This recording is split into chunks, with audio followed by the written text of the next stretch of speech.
The Chosen System, starting with a 200-pound goddess blind date. Chapter 1, Let's Get Married.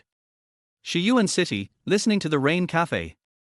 Gao Mingyuan stared dumbfounded at the overweight woman sitting in booth 3, a look of complete confusion on his face. How did my blind date turn into a 200-pound woman?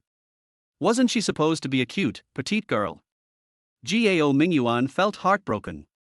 Yesterday, Aunt Wang, his landlord, had introduced him to a blind date, and the picture on his phone, it showed a 1.7-meter tall, slender girl with a face that was at least 9'10". But following Aunt Wang's instructions, he arrived at this place and was faced with a big, round woman whose stomach looked like it was carrying a swimming ring. Although her face vaguely resembled the woman in the photo, with a weight of over 200 pounds, how could anyone tolerate this? To be honest, although Gao Mingyuan knew photos these days could be deceptive thanks to filters, beauty apps, and Photoshop, he didn't expect a 200-pound woman to be turned into a petite beauty under 100 pounds. This woman, compared to the picture, she seemed to have doubled in size. He turned to leave. Ding host has triggered the blind date task, and the Chosen System is now activated. The host must make a choice within 1 minute. Option 1, turn around and leave. If this option is chosen, there is a 75% chance the host will encounter a car accident within the next 3 days. Consequences unknown. Option 2, meet the woman and engage in at least 30 minutes of conversation. If this option is chosen, the host will receive a 10,000 yuan bonus. Option 3, propose to the woman directly. If this option is chosen, the host will receive a BMW 7 Series car. What? A mechanical voice echoed in his mind. Gao Mingyuan froze for a moment, then felt a mix of surprise, joy, and anger. This system had bound itself to him mysteriously 3 months ago, and at first, he was thrilled, thinking he'd finally become the protagonist and would soon reach the peak of his life. But then nothing happened, and he began to doubt whether he was really bound to this system at all. Now, the mysterious system finally spoke up, and he was so thrilled he almost cried tears of joy. But damn, what kind of task is this? Forcing me into a blind date? Are you kidding me? Killing me, huh? Forcing me to date a 200-pound woman. I can't handle it psychologically, and my body can't take it either. 30 seconds left to make a choice. If the host doesn't choose within the time limit, the system will randomly make a decision on your behalf. What the hell? There's a time limit. Gao Mingyuan froze, then realized he had no time to waste. He quickly analyzed his options. Option 1, 75% chance of a car accident. Who would dare take that risk? No question, this option had to be eliminated. Option 3, propose directly. Gao Mingyuan imagined the scene of a 200-pound woman calling him husband and shuddered involuntarily. This was completely out of the question and had to be eliminated too. So, it seemed that the only viable option left was option 2. After all, it's just a meeting. If he could endure half an hour with her, he'd get 10,000 yuan. This doesn't sound too bad. With that thought, Gao Mingyuan even felt a bit smug. By using the process of elimination to get rid of what he couldn't accept, the remaining choice had to be the best one. It seemed that this chosen system was even improving his decision-making skills. System, I choose option 2. But just as Gao Mingyuan made up his mind, before he could even communicate with the system in his mind, the mechanical voice suddenly sounded again. Ding! Time's up. As the host did not make a decision in time, the system will randomly choose for you. Random choice completed. Defaulting to option 3, propose directly to the woman. Congratulations, host. When you propose to Xiao Yarjing in the way the system approves, you will receive a BMW 7 Series car. What? Upon hearing this prompt, Gao Mingyuan felt as though 1,000 alpacas had stampeded across his face. He was completely stunned. Could this be real? Was it easy for him to make a decision so quickly? But in the end, he was one step too late and was randomly selected by the system. And if he had gotten option 1, at least he might have had a chance to survive the car accident, but now, with option 3, it's like the system is trying to take his life. Just the thought of spending his future with a woman like this made him wish he could be hit by a car instead. After a few moments of shock, Gao Mingyuan tentatively tried negotiating with the system in his mind. System, what happens if I don't follow option 3? The mechanical voice immediately responded, if the host does not comply with the system's rules, the system will automatically uninstall. Since the system has already been embedded in the host's soul, the uninstallation process will be dangerous. There is a 90% chance the host's soul will be damaged, leaving you in a vegetative state. Damn. Gao Mingyuan nearly spat out a mouthful of blood upon hearing this. Is it really necessary to be this harsh? Alright, fine. It looks like I'll have to propose now. Though Xiao Yarjing might be a bit on the heavy side, she still seems to have decent potential. Maybe, the photo Aunt Wang showed me was of her before she gained all this weight. Didn't they say online, every fat person is a potential gem? I hope she's one of those. Gao Mingyuan comforted himself in his mind and then walked over, gritting his teeth.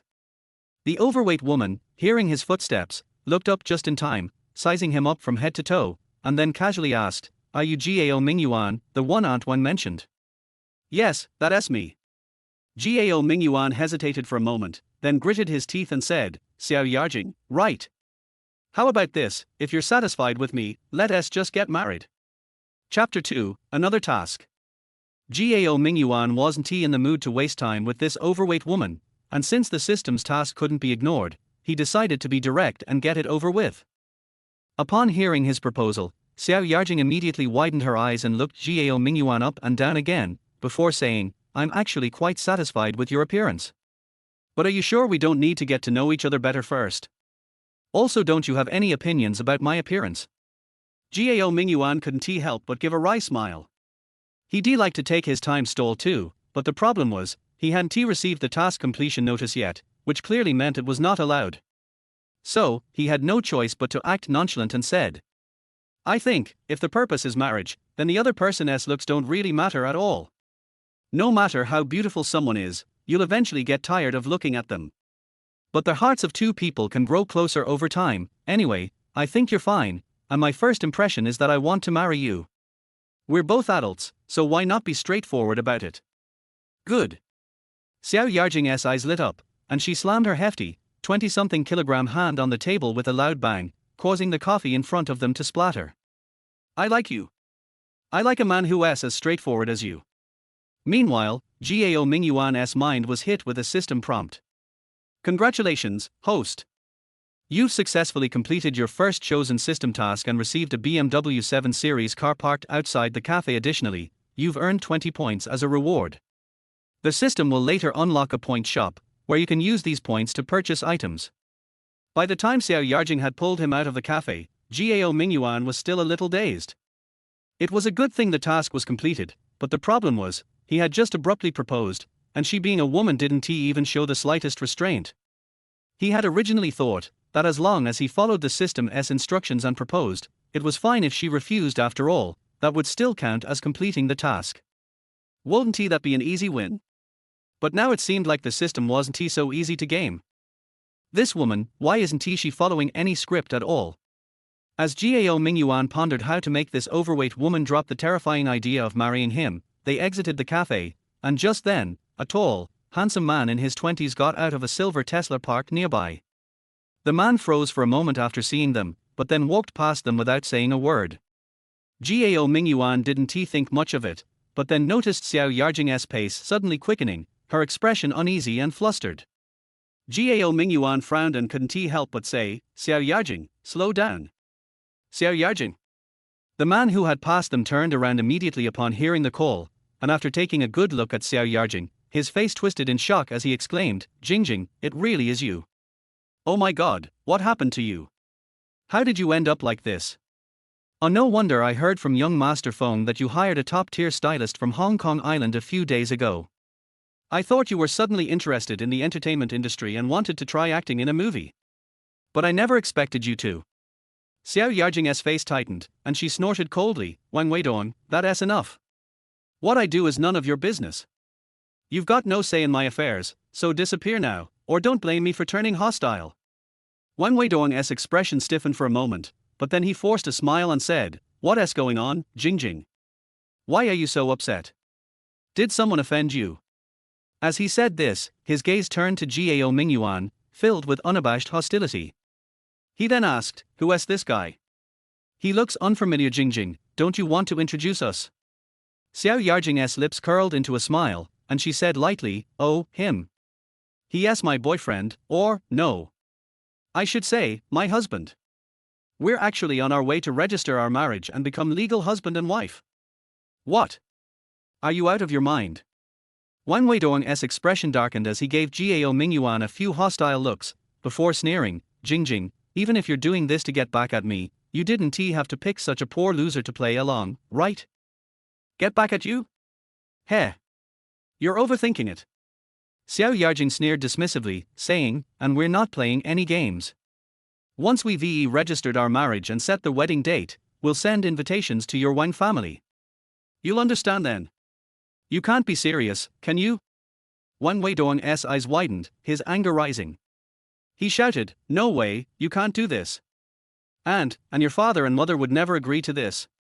Xiao Yarjing arrogantly lifted her chubby chin and said, "I'll handle my own marriage. Even my dad has no say in this. As for you, who do you think you are?" Wang Weidong knew Xiao Yarjing's temper well and realized she might actually go through with this. He knew he couldn't persuade her, so he shifted his focus to Gao Mingyuan, snorting coldly and glaring at him. "Kid, I don't care who you are, but get as far away as possible, or I'll make you regret it." "Got it." Hearing the blatant threat, Gao Mingyuan's anger surged. Although he didn't really want to go through with the marriage, at least he had to come up with an excuse to refuse, right? If he backed down just because of some random guy threatening him, how would he ever face anyone again? Just as Gao Mingyuan was about to retort, the system's voice echoed again in his mind. "Ding host has triggered the conflict task. Please make a choice within 1 minute. Option 1, agree to Wang Weidong's demand and leave Xiao Yarjing. If this option is chosen, the host will encounter an accident within a week with a 35% chance of disfigurement. Option 2, stay silent and let Xiao Yarjing handle it. If this option is chosen, the host will receive a set of mysterious numbers that could be the winning numbers for the next lottery. Option 3, if you can act, don't just talk, beat him up.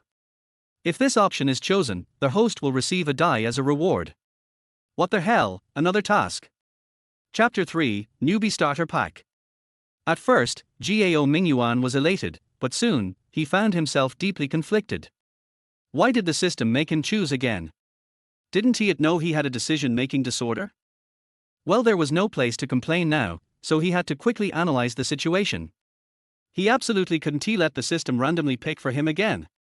If he didn't consider Wang Weidong's involvement, he'd definitely choose to leave Xiao Yarjing. But damn, the consequences of this option were terrifying. A 35% chance of disfigurement didn't sound too high, but even a 3.5% chance was too risky for him to take. Although he considered himself a person who could rely on his skills to make a living, if he got disfigured, no matter how much success or money he achieved in the future, he'd probably still be seen as a monster by others. The second option seemed more moderate. While it didn't quite match Gao Mingyuan's character, the reward was quite tempting.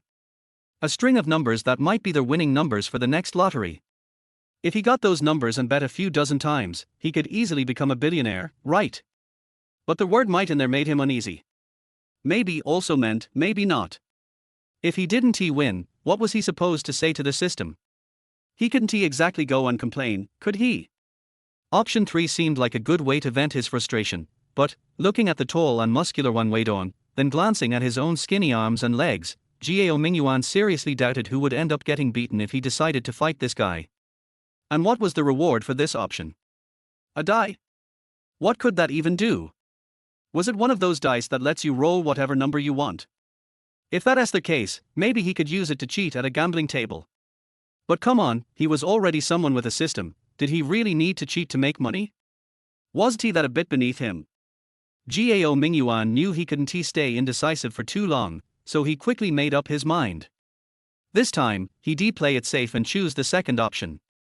Even if the system's numbers didn't win him the jackpot, he wasn't really losing anything, was he? However, just as he was about to confirm his choice, he saw Wang Weidong, now clearly impatient, kick out at him. He also cursed loudly, "You, a poor loser, what are you meddling in? If you don't leave now, I'll make sure you regret it." Damn it. Gao Mingyuan managed to dodge, but his elbow was still grazed by the guy's foot. The kick made him stagger a bit, and a dirty shoe print appeared on his clothes. That was it. Gao Mingyuan was instantly furious. His brain heated up, and he immediately called out to the system in his mind, "System, I choose option 3. If I can take action, I'm not going to talk, I'm going to beat him up." As soon as Gao Mingyuan's thoughts echoed, the system responded immediately. Host has completed the choice within the given time. Once the task is completed successfully, the corresponding reward will be given. Since this is the host's first active choice for the system's task, the system will reward the host with a newbie starter pack. Please check your inventory. There's actually a newbie starter pack. It felt like the opening day of an online game, right after the server went live. Gao Mingyuan was overjoyed. Then, in front of him, a colorful box suddenly appeared out of thin air. What the hell? This newbie starter pack just appeared like this? What if someone saw it? Wouldn't they be scared out of their minds? Gao Mingyuan hurriedly turned to glance at the two people next to him. Xiao Yarjing looked at him with disappointment, while Wang Weidong shot him a look full of disdain and contempt. As for the floating, dazzling, colorful box, it seemed like neither of them even saw it. Gao Mingyuan finally relaxed and took a careful look at the floating gift box in front of him. When he gently raised his hand to touch the box, it instantly exploded into countless colorful light particles and disappeared. At the same time, the system's voice rang in his mind again.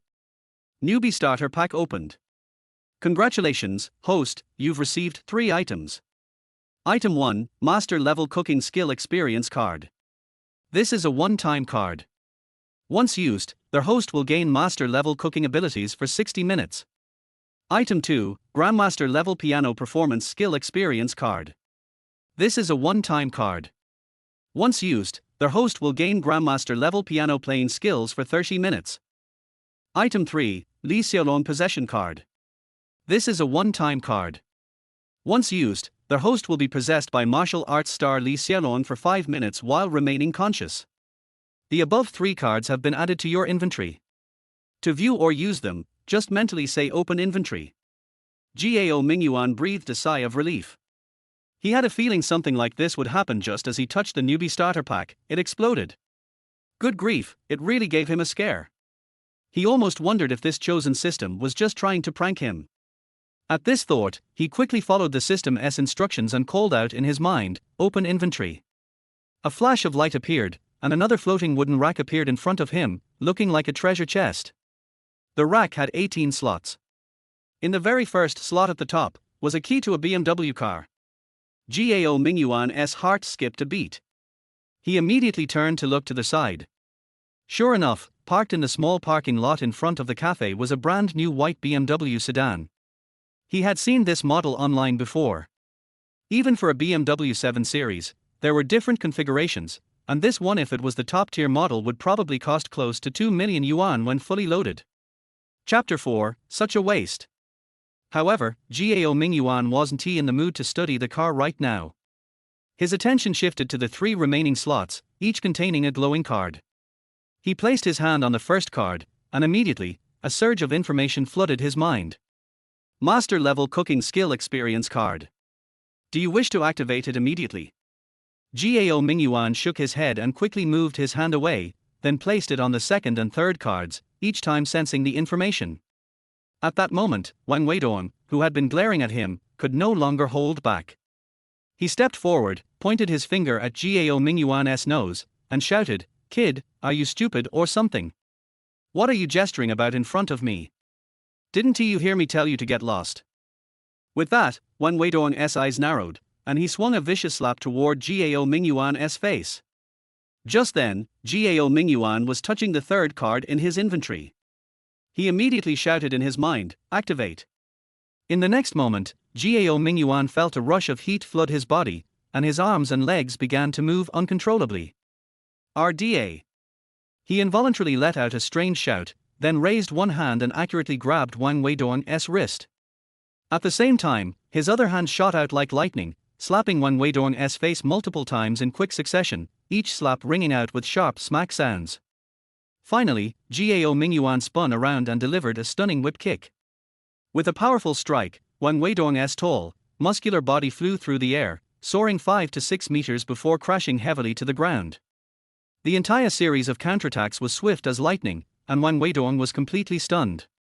As he lay on the ground, he was unconscious, but his eyes were wide open, and he stared blankly at the clouds in the sky, clearly questioning his life choices. RDA. Gao Mingyuan involuntarily shouted again, trying to suppress the urge to pick Wang Weidong up and beat him further. Instead, he struck a cool pose, his face expressing a rebellious attitude. He realized that even though Li Xiaolong's spirit had possessed him, he didn't completely lose control of his own actions. When he was attacking Wang Weidong, he had consciously restrained himself from going too hard. If he had held back, Wang Weidong would probably be more than just lying there questioning his life, he'd likely be reporting to the King of Hell by now. After restraining his impulse, Gao Mingyuan felt his control over his body strengthen. At least now he wouldn't involuntarily shout RDA anymore.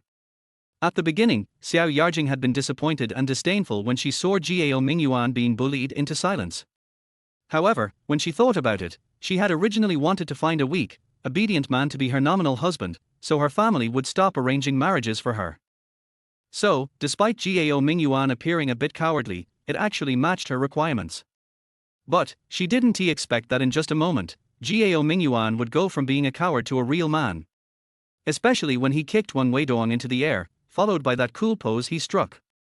It was so handsome that Xiao Yarjing couldn't help but look at him with starry eyes. Women are emotional creatures, and even plus-sized women are still women.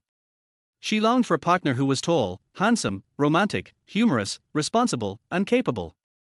However, she was no longer in the age of dreaming, and had given up on such luxuries in her heart.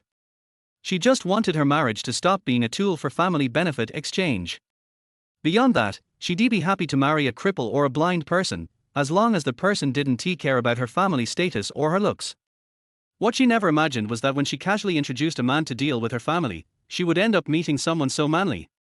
This kind of man was clearly her type. In an instant, Xiao Yarjing felt like she was falling in love. Damn. You dare hit my bro. Just then, a white SUV pulled up on the roadside, and 5 people got out, 3 men and 2 women. The man at the front was a hulking figure, resembling a bodybuilder. He saw what was happening and immediately yelled, then signaled to the 2 men with him, and together they began walking toward Gao Mingyuan. It turned out that these were friends of Wang Weidong, and they had planned to meet him for a business discussion at the café. So, Xiao Yarjing's suspicion that Wang Weidong was stalking her turned out to be wrong. When the 3 men saw Wang Weidong lying on the ground, they naturally couldn't pretend they didn't see anything. Especially the big guy. He was an athlete and even a member of the Xiyuan City Combat Club. Full of energy, he was always looking for someone to spar with, and now, encountering this situation, he couldn't resist stepping in. The other 2 men were similar in nature to him. This time, they had planned to get Wang Weidong to invest in a business, but now their potential investor had been beaten up. There was no way they'd let this slide. Ha! Gao Mingyuan was still a bit regretful that his possession card only lasted 5 minutes. He had taken down Wang Weidong in less than 5 seconds, and the fight was over too quickly. So, he felt the card had been a bit of a waste. But just as he was lamenting that, 3 more guys came out of nowhere to stand up for Wang Weidong. Well then, it was time to put the card to good use. Chapter 5. Let's go get the marriage certificate. The 3 who came later didn't even ask about the cause of the conflict, and they just wanted to beat up Gao Mingyuan. Gao Mingyuan naturally didn't need to reason with them. And, until now, the system hasn't prompted him whether the task is completed. You know, he chose don't talk if you can take action, so what else can he say? Just take action. RDA RDA. Gao Mingyuan released the suppression of the possession card, so he began to roar involuntarily again, and at the same time, his hands and feet were like motors, with a speed of at least 9 punches per second, and he hit the 3 people who surrounded him at the same time. Bang bang bang bang. The fists hit the 3 people, just like beating drums, and it sounded pleasant. But the experience of the 3 people was a bit bad. They felt like they were a lonely boat drifting on the vast ocean, struggling desperately in the wind and waves. Unfortunately, no matter how hard they struggled, it was in vain. Less than 5 seconds after the 3 rushed forward, they followed Wang Weidong again, falling on their backs like 3 turtles hanging on the beach. Then, like Wang Weidong, they stared at the sky with lifeless eyes and silently doubted their lives. Oh, the opponent is still too weak. It feels like I am using a dragon-slaying knife to kill a chicken. It's really a waste of talent. Gao Mingyuan still felt a little regretful. There was nothing he could do. His card was a one-time item. It would be gone after it was used up. It could have been used for 5 minutes, but now he had fought 2 groups of people and waited for a while in between, but he didn't use it for a minute. The rest of the time was wasted. How could he not feel bad? Ding! Congratulations to their host for successfully completing this conflict mission and receiving the reward, a magical dice, which has been automatically stored in the host's inventory. In addition, you will receive 30 points. The system will open the points mall later, and the host can use the points to spend in the mall. Gao Mingyuan was a little helpless when he heard the system prompt in his mind. It seems that this matter should have come to an end. There will probably be no more blind guys jumping out to get beaten, right? When he thought of this, he looked up at the 2 women who just got off the car. These 2 women are with the 3 guys. If they dare to be aggressive and seek a sense of existence here, Gao Mingyuan doesn't mind continuing to use the power of the possession card. He also knows how to be gentle and kind to women, but this word can only be used on his own women. As for other people's women, if they dare to show off, he will not indulge them. Unfortunately, the 2 women saw that the 3 men on their side had fallen to the ground in a blink of an eye. They were so scared that they screamed and hid aside, and they didn't dare to come over again. Oh my god! At this time, Xiao Yarjing couldn't help but exclaimed. Her chubby round face was flushed, and her eyes were watery as she looked at Gao Mingyuan, as if pink hearts were floating in her eyes. You are so handsome. I picked up a treasure. If Gao Mingyuan slapped Wang Weidong with a few slaps at the beginning, it might be that Wang Weidong was too careless and was directly stunned. Then, this time Gao Mingyuan beat 3 people to the ground neatly and cleanly, which was his real strength. Xiao Yarjing was a rebellious woman, so she naturally admired men with strong martial arts. At this moment, seeing Gao Mingyuan's cool look when he made his move, she felt her heart tremble. She stepped forward and grabbed Gao Mingyuan's arm again, saying happily, "Dear, let's go, let's get the certificate." Damn. Gao Mingyuan, who was a little high-spirited just now, suddenly turned black. Why can't he get around this matter? He really didn't want to get any certificate with Xiao Yarjing. Not to mention that Xiao Yarjing's image made him a little overwhelmed. Even if the other party was really as beautiful as the one in the photo, he didn't think about getting married directly. Anyway, the blind date mission just now was completed, so, if I regret it now, I don't know if it's okay. As soon as Gao Mingyuan had this idea in his mind, the God-selected system had already reminded him very straightforwardly. It is impossible to regret it, unless the other party gave up voluntarily. Otherwise, if Gao Mingyuan unilaterally regrets it, it will be regarded as a violation of the system rules, and the system will forcibly unbind it. Another forced unbinding. Slamming the table. Gao Mingyuan felt like he was on a pirate ship, and this time he couldn't get off even if he wanted to. Will he let this fat girl depend on him for the rest of his life? Gao Mingyuan went to the Civil Affairs Bureau in Xiao Yarjing's car. Although he had just got a BMW luxury car worth nearly 2 million, and Xiao Yarjing herself was only driving a red Beetle worth more than 300,000. But when Gao Mingyuan thought that the BMW was bought with his life's happiness, he immediately felt sick. Besides, he didn't want to show off any luxury car in front of Xiao Yarjing at all. Come on, he was just forced to turn into a kung fu star and beat up a few guys, and this 200-pound fat girl seemed to have become a little nympho. If she saw that he had such a luxury car again, then, I'm afraid it would be even more difficult for him to get away. So, when Xiao Yarjing asked Gao Mingyuan if he minded riding in her car, Gao Mingyuan naturally said that there was no problem. Chapter 6 Not very reliable. In fact, Xiao Yarjing's asking this question when inviting Gao Mingyuan was already a very well-educated performance. Because according to the information obtained by Xiao Yarjing, Gao Mingyuan's family is not well off, and his hometown is a small 4th-tier city in the northeast. Gao Mingyuan himself is a graduate of a 2nd-tier university. After graduation, he has worked in many jobs, but he has never made any progress. He is considered a small person working hard at the bottom. Of course, Xiao Yarjing deliberately chose such a tool person, so naturally she would not despise the other party for having no money. But for a tool person, she is willing to take care of the other party's feelings, which is quite difficult. But Gao Mingyuan obviously did not mean to appreciate it. When the car drove to the gate of the Civil Affairs Bureau, Gao Mingyuan suddenly remembered a question, and then looked at Xiao Yarjing excitedly and said, "By the way, did you bring the household registration book?" Household registration book? Xiao Yarjing shook her head a little blankly and said, "No. Why should I bring that thing?" Gao Mingyuan scratched his head and said, "I remember it seems, marriage you must use the household registration book to register, right? There is such a requirement. Can't I use my ID card?" "I brought my ID card." Gao Mingyuan spread his hands and said, "I also brought my ID card, but I guess it won't work without the household registration book. Let's go ask, maybe it will work."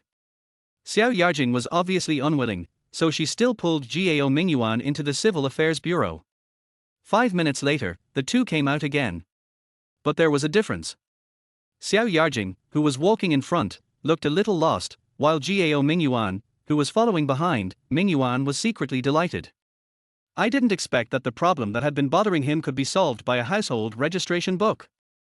Although it seemed that Xiao Yarjing had not given up the idea of marrying him, this kind of thing might fail if it was delayed. Isn't it just a household registration book? I'll go home and get it. No matter what, I have to get married today. Xiao Yarjing, who had just walked to the car, suddenly turned around and said something harsh to Gao Mingyuan, which frightened Gao Mingyuan so much that the smile on his face froze.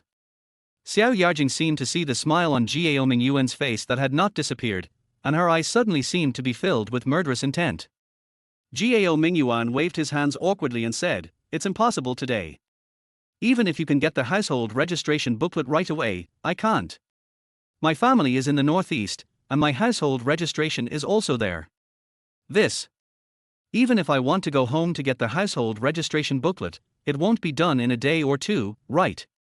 Well, since your household registration booklet is in your hometown, then what did you just say to me about registering for marriage immediately?" Xiao Yarjing's murderous look became even stronger. Gao Mingyuan lowered his eyelids with a guilty conscience and said, "That. I don't have any experience either. I forgot that I have to bring my household registration booklet when registering for marriage." Xiao Yarjing reluctantly accepted his explanation. After all, it was everyone's first time, and it was normal to be negligent. Her expression eased a little, and she said, "Then go home as soon as possible to get the household registration book, or ask your family to express it to you." Gao Mingyuan frowned and said, "I'm afraid it won't work if it's express. My parents are conservative people, and they take household registration very seriously. If I can't give a reasonable explanation, they will never send the household registration book to me." Xiao Yarjing frowned and said, "Then tell them the truth and tell them you are getting married." "If I tell the truth, it will be even worse. I haven't brought my girlfriend back to meet them, and I haven't gone through the ceremony of parents recognizing each other. If they know that I didn't ask for their consent and directly registered for marriage with someone, they will peel off my skin. What should I do?" Xiao Yarjing didn't think Gao Mingyuan was perfunctory. In fact, she was also very troubled. How can I get the household registration book from her mother? Anyway, we must get married, so why don't you go back to your hometown as soon as possible? Xiao Yarjing gritted her teeth and said, "Don't say you don't have the money to go home. Aunt Wang has told you, right? As long as you register for marriage with me, I will give you 500,000 yuan immediately. In addition, I will give you another 10,000 yuan for household expenses every month. Well, although we haven't registered yet, it's not your fault. I will give you this month's household expenses first. As for the 500,000 yuan, after we officially register, I will transfer the money to your bank card the next day." "What, is there such a thing?" Gao Mingyuan was a little confused. Aunt Wang really didn't tell him about this. If Aunt Wang had told him so at the beginning, how could he come to this blind date? The conditions given by the other party are indeed very good, but isn't this equivalent to being kept by the woman? Chapter 7 What Bad Luck. That's right, Gao Mingyuan is not doing well and his family has no money. But he is young and has hands and feet, how can he make money by selling himself? If a woman does this, she will be despised. He is a grown man and is actually kept by someone. How can he face people in the future? What's more, he is kept by such a fat woman who weighs more than 200 pounds. Damn it, if he really does this, his parents will beat him to death. What? Didn't Aunt Wang tell you? Seeing Gao Mingyuan's reaction, Xiao Yarjing was stunned for a moment, then shook her head and said, "This Aunt Wang is really unreliable. But it doesn't matter, I'm telling you the same thing now." "Wait." Gao Mingyuan waved his hand quickly and said, I think there may be some misunderstanding here. Oh. Otherwise, can you take me back to the coffee shop first? My car was just left there, I have to drive it away. He now understood why the fat girl agreed immediately when he proposed in the coffee shop.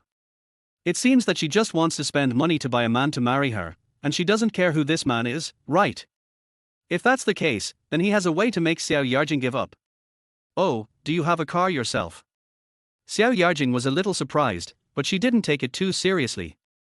After all, the threshold for buying a car is very low now, and you can buy a brand new family car for tens of thousands of yuan. If it was a second-hand van or something like that, you could even buy it for a few $1,000s. Therefore, it was not a big deal for Gao Mingyuan to have his own car. So she nodded and said, okay. I'll take you back to the coffee shop first, and we'll talk about our business later. When they returned to the door of the coffee shop again, Wang Weidong and the few people who were beaten down by Gao Mingyuan had all left. There was no police investigating here. It was estimated that those people did not call the police, which made Gao Mingyuan feel relieved. Where is your car? Xiao Yarjing parked the car on the side of the road, and then glanced at the parking spaces outside the coffee shop, but did not see any second-hand vans. And it seemed that none of the cars parked nearby was worse than his own. But with Gao Mingyuan's conditions, how could he own a car of this grade? Here, that one. Gao Mingyuan had already jumped out of the car, and a car key appeared in his hand. With a light press, a brand new BMW sedan not far away immediately made a buzzing sound, and the lights lit up instantly. Xiao Yarjing opened her mouth wide when she saw this, as if she had seen a ghost. Is this your car? Xiao Yarjing looked at the brand new BMW, and then looked at Gao Mingyuan in cheap casual clothes, and suddenly felt that it was very inconsistent. And Aunt Wang said, this Gao Mingyuan is a poor and naive person. Not only is his family poor, but he also has a low education level and has just lost his job recently. Can such a person afford a BMW? Could it be that this guy borrowed a car just to show off? But, this is a new car, and there is not even a bit of dust on the tires, which is obviously new. Who would lend a new luxury car to a poor and naive person? If the paint is scratched off, he probably can't afford to pay for it, right? What do you think? Gao Mingyuan smiled and replied, then walked towards the BMW. A blush appeared on Xiao Yarjing's round face. She felt as if she had been slapped in the face by Gao Mingyuan. Although she had never shown any sense of superiority in front of Gao Mingyuan from beginning to end, she had said that she would give Gao Mingyuan 10,000 yuan a month for household expenses when she came out of the Civil Affairs Bureau just now. If Gao Mingyuan was really an unemployed poor woman, then this 10,000 yuan would definitely be an income that he could not refuse. But Gao Mingyuan's car now is almost 10 times more expensive than hers. Do you think he would care about her too small amounts of money? Watching Gao Mingyuan get on the BMW, Xiao Yarjing was about to turn around and run away in shame, but suddenly her heart moved. I remembered that it was Gao Mingyuan who took the initiative to ask her to register for marriage today. And before that, Gao Mingyuan didn't even know the conditions I had given him. Does this mean that he really likes me? Or maybe he was just like me, just wanting a marriage that he could decide for himself, and it didn't matter who he married. Anyway, as long as it wasn't arranged by his family. Wait a minute. Seeing that Gao Mingyuan seemed to start the car and was about to leave, Xiao Yarjing quickly jumped out of the car, ran over quickly, opened the passenger door of the BMW, and sat in directly. Chapter 8. You're in for a treat. Gao Mingyuan glanced at her in surprise and said, what are you doing? Haven't we finished talking yet? Xiao Yarjing said as if it was a matter of course, we've agreed to register for marriage, so we should be considered an engaged couple now, right? Although we can't get the marriage certificate today, we still have to have a meal together, right? Well, I'll leave my car here, let's go. You treat us today, is that okay? No problem. Gao Mingyuan wanted to ignore the fat woman, but the system threatened him with uninstallation at every turn, which really made him lose his temper. If I had known that I couldn't get rid of this woman like this, I wouldn't have come back to show off my wealth just now. Now, not only did I not get rid of her, but I also had to pay for an extra meal. Isn't this bad luck? He wanted to refuse, or say that he had no money, and let Xiao Yarjing treat him. But the problem was, he came back so high profile and drove a brand new BMW 7 Series, and then turned around and said that he didn't even have money for dinner. Isn't this a joke? Well, this dinner is definitely inevitable, so let's try to save as much as possible. So, Gao Mingyuan pretended to be impatient, glanced at Xiao Yarjing, and said, "Okay. I have no problem treating you to dinner, but since it's my treat, you must listen to my arrangements. Go wherever I say, no problem." "Of course, no problem, I'll listen to you." Xiao Yarjing responded happily, then lowered her head shyly and leaned towards Gao Mingyuan. Gao Mingyuan saw her like a little bird, and his scalp was numb instantly. He coughed lightly, said, "Fasten your seatbelt," and then stepped on the accelerator.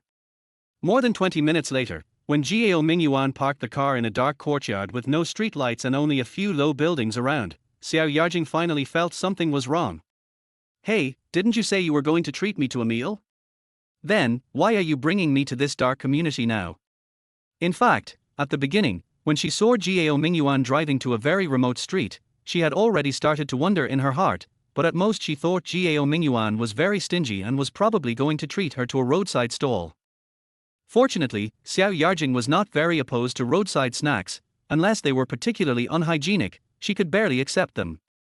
And she had really eaten two particularly good roadside stalls, that kind of snacks, you can't eat them in a big hotel no matter how much money you spend. But who would have thought that Gao Mingyuan didn't even take her to a roadside stall, but directly dragged her to such a remote community courtyard? How could Xiao Yarjing not feel uneasy? Anyway, she is also a girl, at most she is a little fat now. But fat girls are also afraid of being raped, what's wrong? Although she has decided to register for marriage with Gao Mingyuan, the problem is, isn't it not registered yet? And, she has no interest in that kind of thing for the time being. Even if the two really got married, she might not allow Gao Mingyuan to make too intimate moves with her, and now, it's even more impossible. Therefore, when Xiao Yarjing saw Gao Mingyuan park the car here, her face suddenly turned black, and she turned her head and stared at him with a vigilant face and questioned him. At the same time, she didn't forget to take out her mobile phone from her bag, so that if she found something wrong, she could call the police at any time. Gao Mingyuan saw all of Xiao Yarjing's little movements, and naturally guessed what she was worried about. At that moment, the corners of his mouth couldn't help but twitch a few times. He really wanted to remind Xiao Yarjing. "Could you please find a mirror to look at it first? As for your face, well, okay, Xiao Yarjing's face is still pretty, at most the area of her face is a little bigger. Then why don't you find a mirror to look at your body first? I'm not a special forces soldier, I really can't drive a tank. And I don't have that hobby. Isn't it better for me to drive a BMW? Don't get me wrong." Gao Mingyuan calmly explained, "I promised to treat you to a meal, but didn't we agree that I have the final say on where to eat? Originally, I wanted to take you to Fu Mansion Hotel. But then I thought about it and felt that the food in the hotel was really not delicious, so I decided to take you back to my house and cook a meal for you myself. What do you think?"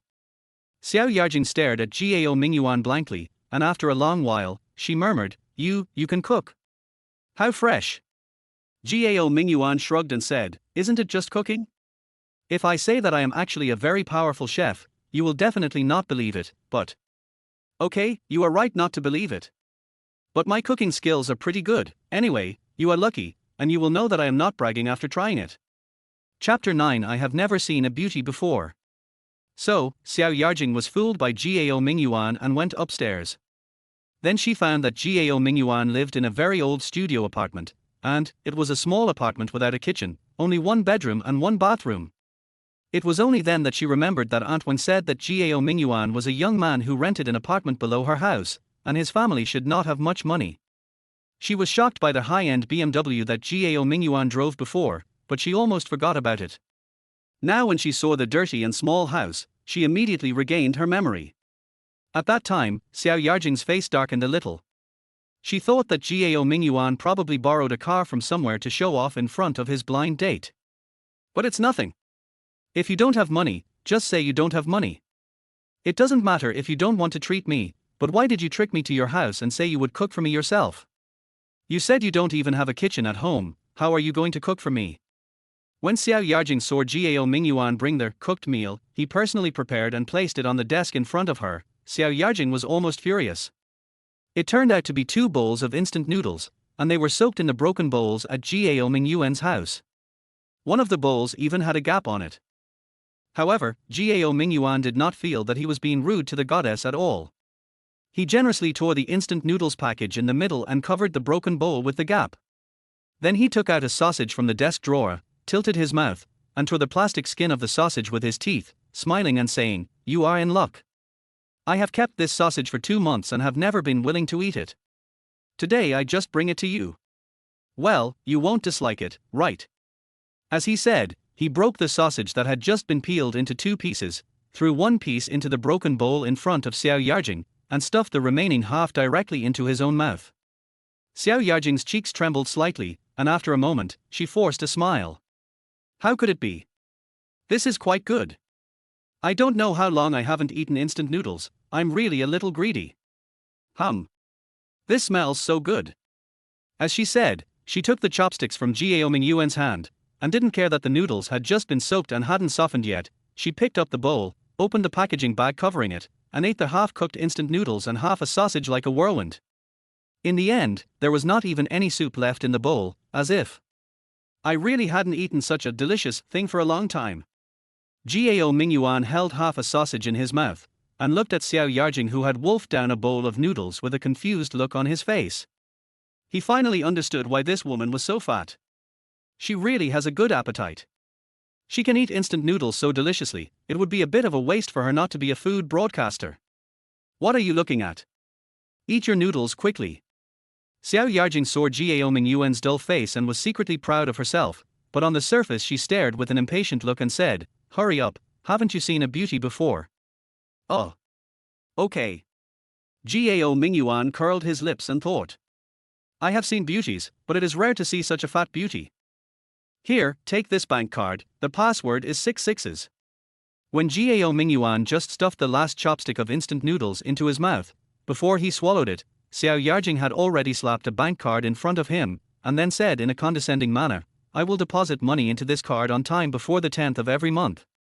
Take good care of it. Also, if there is nothing else, I will go back to my hometown tomorrow to get your household registration book. As for the travel expenses, no matter how much it costs, I will reimburse you when I come back." Looking at the fat girl in front of him who was full of the aura of a domineering female president, Gao Mingyuan is a little tearful. Is it easy for me? Why is it so difficult to make this woman take the initiative to propose to part ways with me? Pretending to be a rich young man is not okay. Then just expose my true nature of being a mean girl and let you go home with me to eat instant noodles. But why can't this work? What do you like about me? Can I change it now? What should I do to break your heart and make you point at my nose and say, "Get away from me, you scumbag"? I'd rather marry a dog than you. Oh. It's really hard for me. Gao Mingyuan looked at the bank card in front of him, and then looked at Xiao Yarjing, who had picked up her bag and walked to the door. He wanted to try to whistle at the door again, and then said lightly, "Beauty. How about we get married in the bridal chamber tonight?" But he opened his mouth and finally didn't dare to say this. Gao Mingyuan was really afraid that Xiao Yarjing would not play by the rules and agreed to it. What should he do? Although he has been single for a long time, sometimes he would feel that it is not completely unacceptable to drive a tank occasionally. But the problem is that even if he can accept it, he probably can't accept the broken bed in his house that makes it hoarse sound when he sits on it. And the most important thing is, if something really happens between the two of them, then it would be impossible to get rid of this fat girl in the future, right? Well, stop being so mean. Chapter 10 Warning Warning. Seeing Xiao Yarjing had already opened the door, Gao Mingyuan quickly put down the broken bowl in his hand, reached out and grabbed the BMW car key on the table, and said, "Wait, I'll take you home." "No need."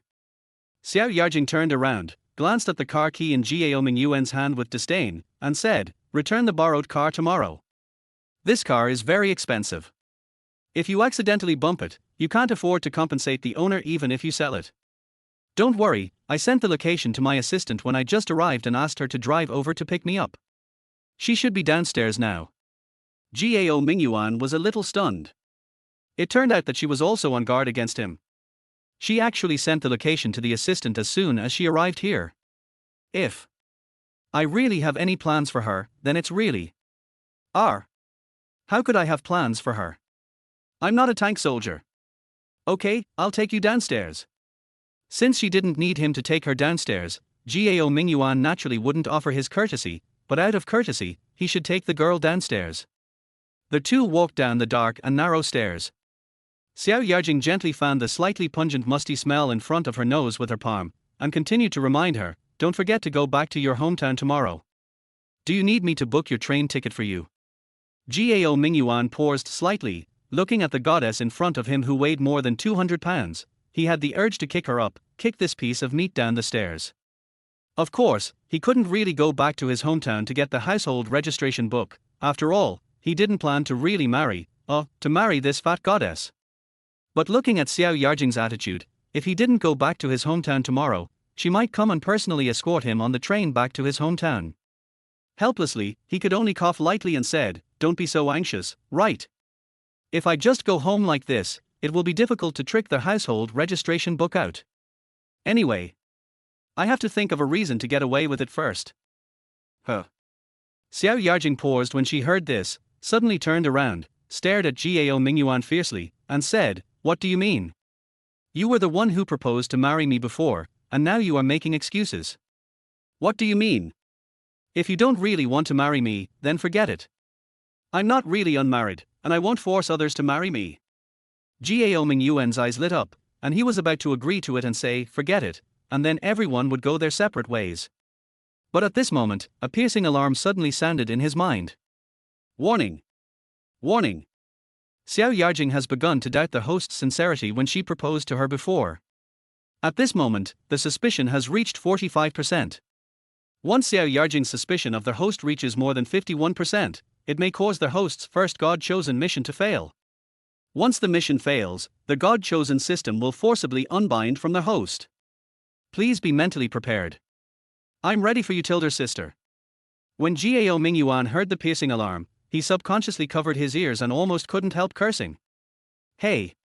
I'm talking to you, what do you mean by covering your ears?" Seeing Gao Mingyuan's reaction, Xiao Yarjing was so angry that she stomped her feet and her face became even uglier. Warning! Warning! Xiao Yarjing's suspicion of the host has reached 49%. Once Xiao Yarjing's suspicion of the host reaches more than 51%, it may cause the host's first God-chosen mission to fail. Oh my! It won't be that cruel. Gao Mingyuan's face changed. He quickly put down his hand, ran a few steps to Xiao Yarjing, and said with a smile, "Don't get me wrong, of course I sincerely propose to you. But I'm worried that if I go back and ask my parents for the household registration book, they will never give it to me. Otherwise, how about this, why don't you accompany me back? Then I will say, you are my girlfriend who I have been dating for more than a year, and that is already pregnant, so we must register for marriage in the near future, otherwise it will be difficult to register the child when it is born. Although my parents didn't urge me much, I know they actually want to hold their grandchildren as soon as possible. As long as you can accompany me back to my hometown and do what I said just now, they will definitely not refuse, and they will definitely take out the household registration book for me immediately. So, you see, is this okay? This. Now it was Xiao Yarjing's turn to panic. Although she wanted to get married immediately, she didn't even care who the person who got the marriage certificate with her was. It was also because of this that she could face Gao Mingyuan calmly, and she didn't even care about following Gao Mingyuan to his house. But if she had to meet Gao Mingyuan's parents as a future daughter-in-law, the feeling would be completely different. Meeting parents is a terrible challenge for a girl at any time, even if their relationship is a little special and they are not real lovers, but if they really get married, this relationship seems to be one step closer than real lovers. So, when it comes to meeting parents, her heart starts to beat. No. No. Xiao Yarjing hesitated for a moment and quickly denied it. Then she glared fiercely and said, "I don't care. How to get the household registration book is your business, anyway, you must get this done within a week. I'm leaving first, we'll call each other later." After saying that, Xiao Yarjing turned around and hurried downstairs. Chapter 11, Men and Women Living Together. Gao Mingyuan did not follow her downstairs, but stood at the corner of the stairs on the second floor, watching Xiao Yarjing get into a black Mercedes-Benz and slowly drive away from the community. He couldn't help but sigh inwardly, it seems that she is the real rich person. He just sold his marital happiness in exchange for a BMW. When he saw Xiao Yarjing driving a Beetle, he felt a sense of superiority in his heart. But, now think about it, her beetle may be just for fun, and there may be many luxury cars parked there at home gathering dust. And I, except for this BMW, I have almost nothing. So, what should I be proud of? Until the Mercedes-Benz drove out of the community, Gao Mingyuan did not hear the system alarm in his mind again, and he breathed a sigh of relief. Anyway, this crisis was finally fooled. But then Gao Mingyuan felt a headache again. This broken system, why does it have to find the bank account? The previous mission has been completed, and I have received the reward, so why is it not over yet? What the hell, there is also after-sales service. Does that mean I really have to marry this fat woman? Otherwise, if I change my mind, the system will unbind me. This is forcing me to go down a road of no return. Dong dong dong, dong dong dong. Gao Mingyuan was awakened by the sudden knock on the door early in the morning. So many things happened yesterday, and he didn't sleep well that night. He fell asleep in a daze at dawn. It felt like he just closed his eyes and heard someone knocking on his door. He sat up with a flutter. He was confused for a while. He heard that the knock on the door was still bombarding his nerves. He grabbed his messy hair in a bit of collapse, then put on his slippers, walked over and opened the door. Standing outside the door was a tired girl wearing a denim suit, carrying a guitar on her back, and her hair was not much longer than Gao Mingyuan's. Seeing Gao Mingyuan wearing pajamas, bare-chested, and sleepy, the girl immediately glared at him and said angrily, "Gao Mingyuan, what's wrong with you? Look at what time it is, why are you still here? You're off work." "Sorry, I didn't sleep well last night." "Wait a minute, I'm leaving now." Gao Mingyuan rubbed his eyes and realized that he had overslept, so he quickly turned around and walked to the bathroom, ready to take the time to wash up, and then vacate the house to the girl. In fact, this simple studio apartment does not completely belong to Gao Mingyuan, the short-haired girl who Ying also lives here. It's just that the two of them are not the kind of boyfriend-girlfriend relationship living together, they can barely be regarded as roommates. But the way they share a house is different from others. Others share a 2-bedroom or 3-bedroom house with 2 or 3 people. But the two of them only share this 1-bedroom studio apartment. The specific method is, this room belongs to Gao Mingyuan between 7 p.m. and 7 a.m. And from 7 a.m. to 7 p.m., it belongs to Hu Ying. Gao Mingyuan is usually busy with work. Even when he has a break, he will be busy with his own things, so he basically doesn't stay at home during the day. Hu Ying is the opposite of him. She has to go to 2 bars to sing at night, and work as a network administrator in an internet cafe in the second half of the night. When she gets off work, it is already dawn. So she is not at home every night, busy working outside. So the two of them got together and rented this studio apartment together. Originally, Hu Ying lived in another apartment upstairs, but her landlord lost a lot of money playing cards some time ago. He was chased by debtors and had to sell their house in a hurry, so Hu Ying was kicked out. At that time, Gao Mingyuan was just about to go out to work, and saw Hu Ying dragging a large suitcase, carrying a guitar, and a large backpack, coming down from upstairs in a mess. After asking, she learned that she was suddenly kicked out by the landlord and didn't know where to find a house for the time being, so he asked Hu Ying to leave her things at his house first, and she could rest here during the day, and then slowly look for a house when she had time. They didn't know each other very well before, and they didn't even know each other's names. It's just that when Gao Mingyuan went downstairs to work in the morning, he often saw Hu Ying, who looked tired, carrying a guitar on her back and going home. After meeting each other many times, when they met again, they would nod to each other and say a very meaningless greeting.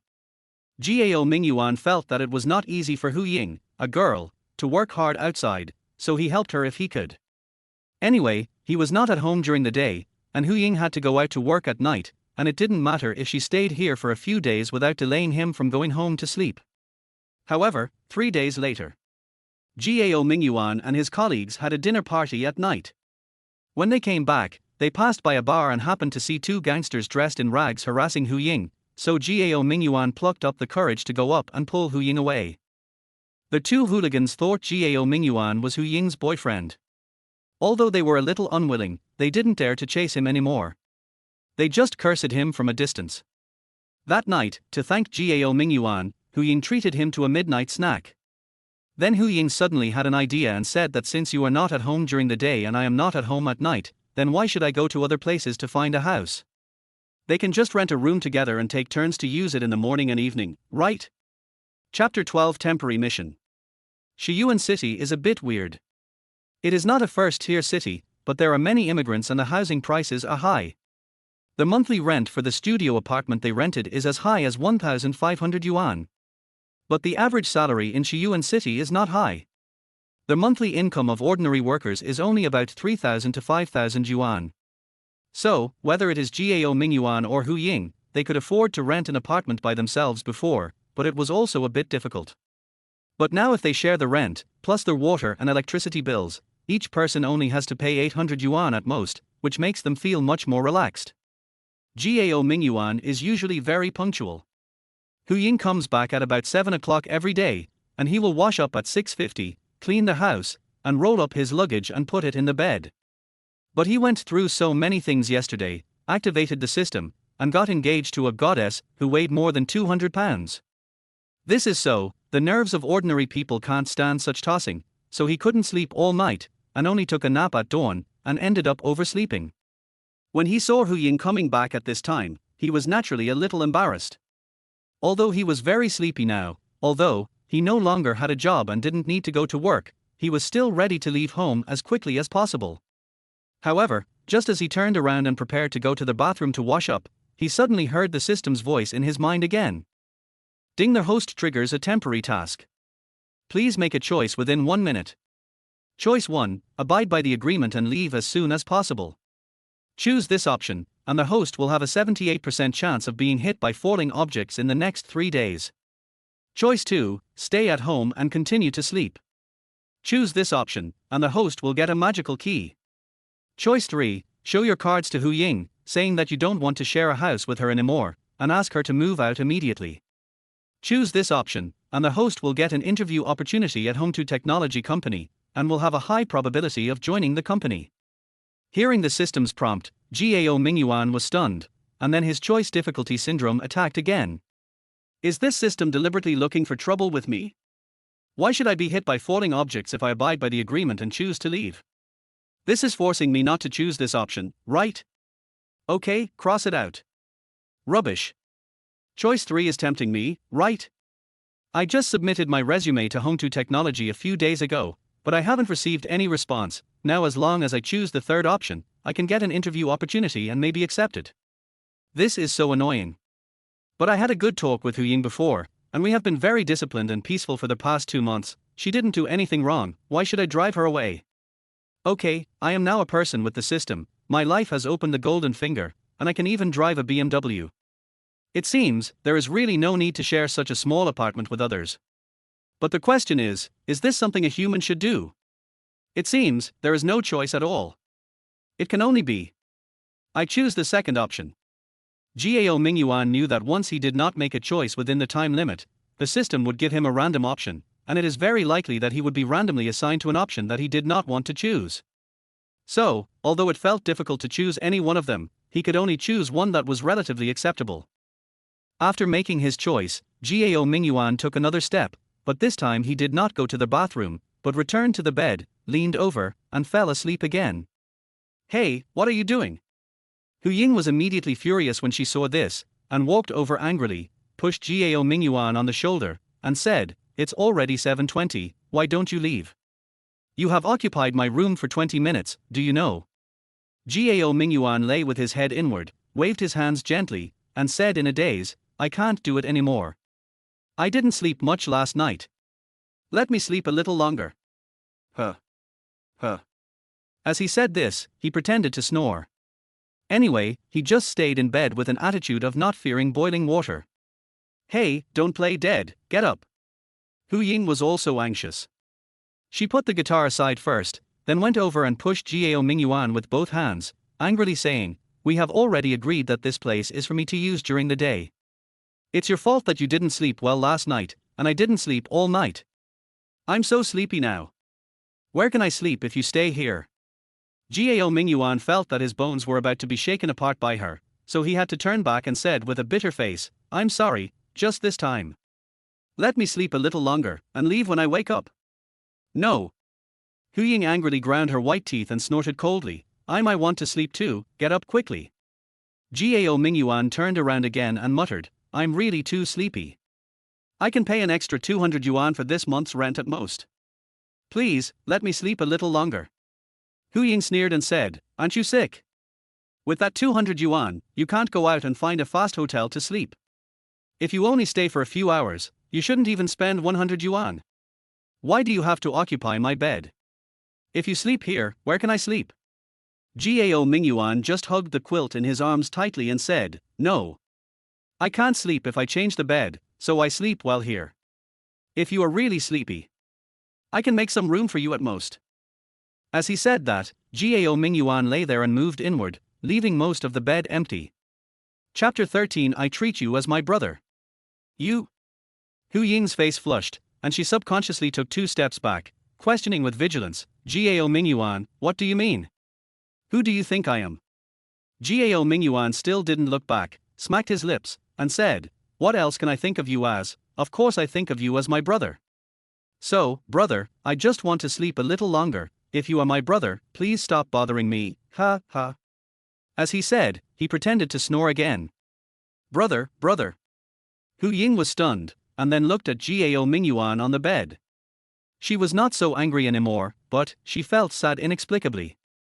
Gao Mingyuan was actually very embarrassed at this time. To be honest, he really didn't want to do this. As Hu Ying said, if he could choose to leave, he would rather find a fast hotel to catch up on sleep than to play tricks with Hu Ying here. But what can he do? He is also desperate. If he chooses to abide by the agreement and leave, he will have to face the baptism of high-altitude falling objects within 3 days. This will really kill people, right? If it is within 3 hours, Gao Mingyuan can still be more careful. Within these 3 hours at most. After he leaves this door, he will wait in the corridor for 3 hours. He doesn't believe he can still be hit by high-altitude falling objects in the corridor. Then it's not high-altitude falling objects, it's an earthquake, right? But if it's 3 days, he can't stay in the corridor for 3 days, right? So, for the sake of his life, he can only shamelessly play rogue with Hu Ying. Originally, he thought Hu Ying would continue to fight with him. Most likely, no one would sleep well next. But what he didn't expect was, after he said that he and Hu Ying were brothers, Hu Ying suddenly stopped moving. Then I heard a rustling sound, and I didn't know what she was doing. Then I heard the bathroom door being opened and closed, and then the door lock sounded. I guess Hu Ying was either going to the toilet or taking a shower. It seemed that he had fooled it for the time being, and Gao Mingyuan couldn't help but breathe a sigh of relief, while the snoring in his mouth continued. In the end, he was still pretending to sleep, but he really fell asleep while pretending. I didn't know when I woke up. Gao Mingyuan turned over in a daze, still closing his eyes, stretching his arms, preparing to take a bottle of mineral water from the bedside table to drink a few sips of water. As a result, when he waved his hand, he touched a soft thing. At first he thought it was a quilt, but then he felt something was wrong, because it felt very slippery and had temperature. He was stunned for 2 seconds, then suddenly opened his eyes and saw Hu Ying curled up next to him, with drooping eyelids and long breathing, and she seemed to be sleeping soundly. Oh my god! Is this girl crazy? She actually slept in the same bed with me? It's true that I treat you as a brother, but you can't stop treating yourself as a woman. Oh, what should I do? Isn't this forcing me to make a mistake? Looking at Hu Ying's pretty face right in front of him, and her beautiful figure with ups and downs, Gao Mingyuan felt the blood rushing up faintly, and his mind seemed a little confused. Just when Gao Mingyuan unconsciously propped up his upper body and slowly leaned towards Hu Ying, he suddenly heard the voice of the system in his mind. Ding, congratulations to their host for completing the temporary task. You have received the reward of this task, a magical key, which has been put into your inventory. Please check it. Oh. Frightened by the system, Gao Mingyuan suddenly woke up, and then looked at the pretty face that was less than 10 centimeters away from him, and couldn't help feeling ashamed. Oh my, I must have not woken up just now. This is not me, definitely not me. Gao Mingyuan shook his head, then quietly got up and prepared to go to the bathroom to solve a personal problem. Since the system has prompted that the task is completed, he doesn't have to stay any longer. Well, it seems to be afternoon now. In fact, it doesn't matter whether he leaves or not, because in a few hours, this room will belong to him again. But the problem is, he is afraid that if he stays any longer, he may make mistakes. Because Gao Mingyuan sleeps against the wall, if he wants to go down, he can only step over Hu Ying. In order not to wake up Hu Ying, he carefully pressed his hands on the mattress on both sides of Hu Ying, propped up his body, and then slowly raised one leg and stepped over Hu Ying. But at this moment, suddenly, a rapid knock on the door sounded. Hu Ying heard the knock on the door, murmured softly, and then suddenly opened her eyes. In an instant, the two of them were less than 10 centimeters away, looking at each other. The moment she saw Gao Mingyuan, Hu Ying's eyes immediately widened, and then she opened her mouth, as if she wanted to scream. Gao Mingyuan was startled. At this time, someone was knocking on the door outside. What would people think if a woman's scream suddenly came from the house? He was shocked and subconsciously reached out to cover Hu Ying's mouth. As a result, he successfully covered Hu Ying's mouth, but because most of his body was hanging in the air at this moment, he suddenly pulled out a hand to block Hu Ying's mouth, which naturally made his body lose support. Then he fell down involuntarily and lay firmly on Hu Ying's body. Feeling Gao Mingyuan's body pressing heavily on her, the unprecedented close contact between the two people made Hu Ying's body stiff. Now she didn't need Gao Mingyuan to cover her mouth, and she seemed unable to scream. At this time, Gao Mingyuan was also confused. He just lay on Hu Ying's body like a fool, forgetting what to do. Chapter 14. The door is blocked. Knock, knock, knock, knock, knock. The knock on the door again made the two people who were tightly stacked together tremble at the same time. And, because they are now closely connected, a kind of resonance is formed. Hu Ying's pretty face instantly turned red to her ears, and then she whispered something woohoo. Although Gao Mingyuan didn't hear it clearly because of her hand blocking her voice, he could still roughly guess.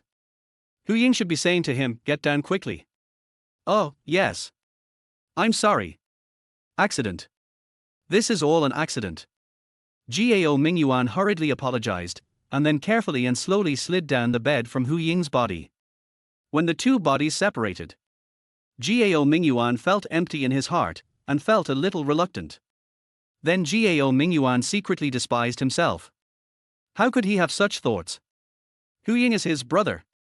After Gao Mingyuan got off the ground, Hu Ying also quickly turned over and got up. Then, while hurriedly tidying up her slightly messy clothes, she whispered, "It should be someone who is looking for me. You quickly find a place to hide." Gao Mingyuan looked around in a daze, and then said with a wry smile, Our house is so small, where can I hide?" Hu Ying was probably touched by Gao Mingyuan's "our house," and her face turned red again, but then she glared, pointed in the direction of the bathroom, and said, "Go there." Okay. Although it felt a little bad to hide in the bathroom, there was nothing going on between him and Hu Ying, but hiding like this seemed really shameful. But Gao Mingyuan also knew that the person who knocked on the door at this time must be looking for Hu Ying.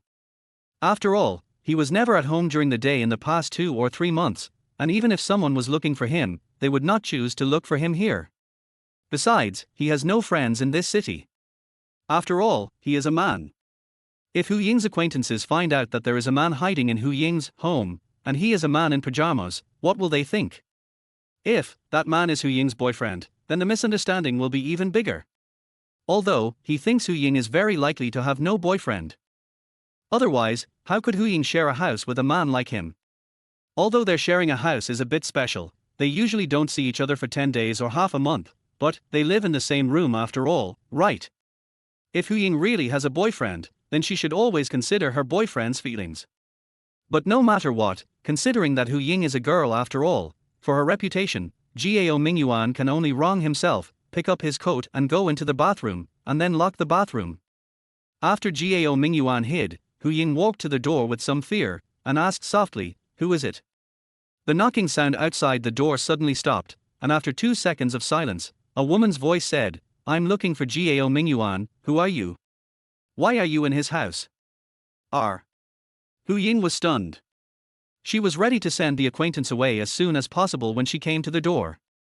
But who would have thought, the person outside was not looking for her, but for Gao Mingyuan? This made her a little overwhelmed. While she was hesitating, the person outside was already a little impatient, and even said with a little anger, "Open the door quickly, or let Gao Mingyuan come out. Don't think I don't know if he is hiding." His car is still parked downstairs, he must be at home. Our car? Hu Ying was stunned for a moment. In her impression, Gao Mingyuan didn't seem to have a bicycle or an electric car. As for the car, she had never thought about it. How could a person who had fallen to the point of living in a studio apartment like this and had to share the apartment with her afford a car? However, this was not the time to ask for these details. Hu Ying knew that the longer she did not open the door, the more likely the other party would have wild thoughts, so she had no choice but to open the door. Then, she saw a fashionable and exquisitely dressed, fat woman standing at the door. You are. Hu Ying looked at the fat woman outside the door and was a little puzzled. This woman looked very rich, which could be seen from the handbag she was holding. Although Hu Ying herself was very poor, she often went to some bars to sing, so she had the opportunity to come into contact with some high-spending people, and her vision was not bad. When ordinary people talked about luxury bags, they only knew about LV and Hermes, but Hu Ying knew that the Gucci handbag in the fat woman's hand was also the world's top luxury brand, and it was estimated that it would not be bought without tens of thousands of yuan. So, why did such a rich woman suddenly come to Gao Mingyuan? Could it be that Gao Mingyuan has started to like living off women? Chapter 15. You call this sharing a house? The person who came was naturally Xiao Yarjing. She had called Gao Mingyuan twice before, but no one answered. So she went straight to Gao Mingyuan's house in anger. But she didn't expect, after knocking on the door for a long time, she finally got a response, but she heard a girl's voice, which immediately made Xiao Yarjing feel like a dog. Although she didn't really regard Gao Mingyuan as her fiancé, but, anyway, the two of them had agreed to register for marriage, right? And now, her future fiancé actually hid a woman at home, how could she not be angry? Hu Ying saw the fat woman's murderous look and felt a little aggrieved inexplicably. She didn't do anything with Gao Mingyuan, the previous thing didn't count, it must have been just a misunderstanding. So, why was this woman angry with her? However, Hu Ying did not rush to explain, but asked proudly, "Who are you? What do you want to see Gao Mingyuan for?" "Who am I? Who am I?" Hearing this, Xiao Yarjing was even more furious, and couldn't help biting her teeth and said, "I am Gao Mingyuan's fiancé, and we are about to get married. Are you satisfied with this answer?" This. Hu Ying was really scared this time. When did Gao Mingyuan already have a fiancé? And it was such a wealthy woman. Fortunately, although Xiao Yarjing looked fat, she was obviously not old, only in her early 20s. Otherwise, Hu Ying would definitely think that Gao Mingyuan was kept by this woman. But now this fat woman actually said that she was about to get married with Gao Mingyuan, then it was obviously not that kind of relationship. But, why did Gao Mingyuan find such a fat woman to marry? Could it be because Hu Ying subconsciously lowered her head to look at the Gucci handbag in Xiao Yarjing's hand, and seemed to understand something. So now, is it your turn to speak? What is your relationship with Gao Mingyuan? Why are you in his house? As Xiao Yarjing spoke, her eyes swept across the slightly messy bed inside. It was obvious that someone must have been sleeping on the bed before. But she didn't see Gao Mingyuan, but even if Gao Mingyuan wasn't there, and only this girl was sleeping, that was also unacceptable. You, a girl, went to a man's house to sleep, what does that mean? Hearing Xiao Yarjing's questioning tone, Hu Ying raised her head and said coldly, "Who am I? I live here. I'm sleeping in my own home, how does it bother you? Is this your home?" Xiao Yarjing was stunned for a moment, thinking that she had found the wrong door. However, when she saw two broken bowls that had been used to hold instant noodles and had not been washed on the desk, she immediately confirmed that she had not walked into the wrong door. So she said angrily, "This is impossible. This is clearly where Gao Mingyuan lives. I was here last night. How can it be your home?" Hu Ying spread her hands and said, "What's impossible? This is also Gao Mingyuan's home. In fact, I share the apartment with him." Xiao Yarjing couldn't help but laugh, gestured and said, "Share the apartment? Har har. Do you think I'm an idiot? If your apartment is a two-bedroom apartment, I can believe you share the apartment. But this is clearly a one-bedroom apartment with only one bedroom and one bathroom, but you told me that you and Gao Mingyuan shared the apartment. Har. Then tell me, how did you and him sleep? If you two slept together, if there is a bed, then it is not called sharing a house, but cohabitation, right? You can't tell me that Gao Mingyuan lives in the bathroom, right? Hu Ying couldn't help laughing when she heard it, and said, "Hey, you really guessed it right. He really sleeps in the bathroom." As she said that, Hu Ying walked over, knocked on the bathroom door, and said loudly, "Gao Mingyuan, don't hide. A woman who claims to be your fiancé came to you. As for what's going on between us, you go and explain it to her slowly." Squeaky sound. Gao Mingyuan had already changed into the clothes he wore when going out during the day in the bathroom, and then walked out of the bathroom seriously. Xiao Yarjing was completely dumbfounded. She just said it casually just now, but how could she have thought? Gao Mingyuan really hid in the bathroom. Then, he really didn't live in the bathroom at night. Or. Chapter 16. It's not over yet, right? Seeing Xiao Yarjing looking at him in shock, Gao Mingyuan didn't know what was going on in her mind. He could only pretend to be calm and coughed lightly, saying, "Why are you here?" Xiao Yarjing bit her lip lightly and said coldly, "I wanted to tell you. If you insist on me going back to my hometown with you to get the household registration book, then I can go with you. But now it seems." As she spoke, her eyes turned to Hu Ying, and then moved back to Gao Mingyuan's face. She shook her head lightly and said, "But now it seems. You said yesterday that you wanted to register with me. Getting married is just a lie to me, right? It seems you are already together with this girl, and you are living happily, right?" Gao Mingyuan hesitated for a moment, and when he was wondering whether he should explain to Xiao Yarjing, he heard the voice of the system in his mind ringing again very quickly. Beep beep beep, warning. Warning. Xiao Yarjing has seriously doubted the sincerity of the host when she proposed to her before, and the suspicion has reached 49% at this moment. Once Xiao Yarjing's suspicion of the host reaches more than 51%, it may cause the host's first God-chosen task to fail. Fuck, you're not done yet, are you? Get out of here, dog system, I will definitely not beat you up. I will find us out to marry you. Gao Mingyuan lowered his head in some pain and grabbed his hair with both hands, but, listening to the alarm of the system getting louder and louder, he could only raise his head helplessly, put on a smile, and said, "Do you think, if I was really deceiving you, or if I was playing both sides, would I have brought you here last night?" Xiao Yarjing was not the kind of unreasonable person. When she heard Gao Mingyuan say this, her expression froze, and her eyes finally eased a little. However, when she saw Hu Ying standing next to her in casual clothes, and the only bed in the room was messy, she couldn't believe that Gao Mingyuan and Hu Ying really had no special relationship. Gao Mingyuan sighed, knowing that it was useless to explain so empty-mouthed. In order not to fail the task and unbind the system, he had to turn around and open the drawer of the desk, flip out a folded A4 paper from it, and then walked over and handed it to Xiao Yarjing silently. Xiao Yarjing took the paper a little dazedly, and had some guesses in her heart, thinking that this might be a hospital's diagnosis notice. Could that girl be Gao Mingyuan's ex-girlfriend, who turned out to have a terminal illness? Gao Mingyuan stayed with her to take care of her. Even though they had broken up, Gao Mingyuan still took her in to take care of her personally. As Xiao Yarjing was almost moved by her own fantasy, she saw that it was a handwritten co-tenancy agreement. After reading the above content, Xiao Yarjing had to admit that she might have watched too many melodramas recently. But reality is always more exciting than fiction. Isn't the way these two people share a house too weird? The two of them shared a studio apartment, but one lived there during the day and the other at night. Well, if that's the case, then we can't really say that they are living together. After all, if the two people can strictly abide by the contents of this agreement, they should not even meet each other in normal times. It is even more unlikely that something will happen to a man and a woman who share a house. But, an agreement is an agreement. If it is really as stated in the agreement, there should be only one person in this room.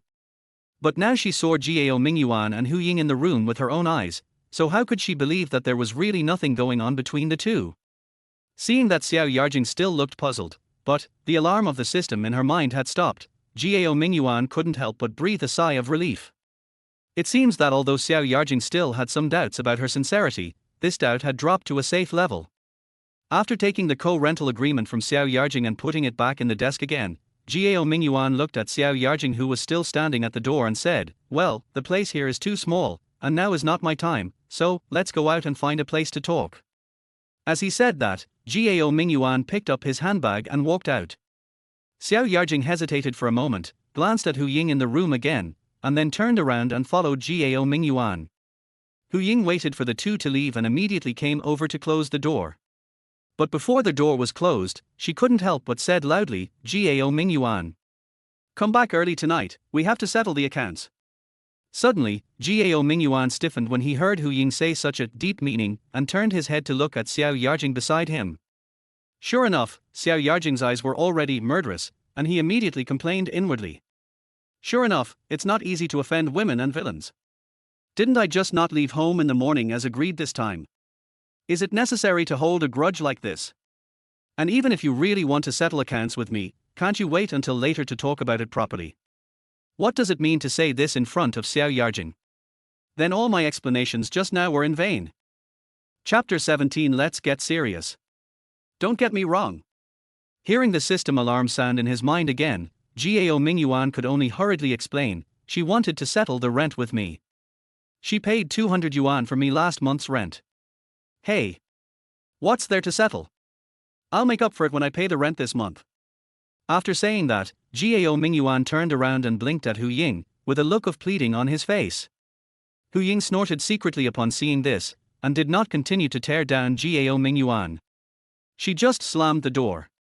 When the system alarm sounded silent again, Gao Mingyuan had already broken out in a cold sweat without realizing it. It's so torturous. Gao Mingyuan felt like he had a remote-controlled bomb tied to his body, and the remote control of the bomb was in Xiao Yarjing's hand. As long as she was unhappy, she could blow him to pieces at any time.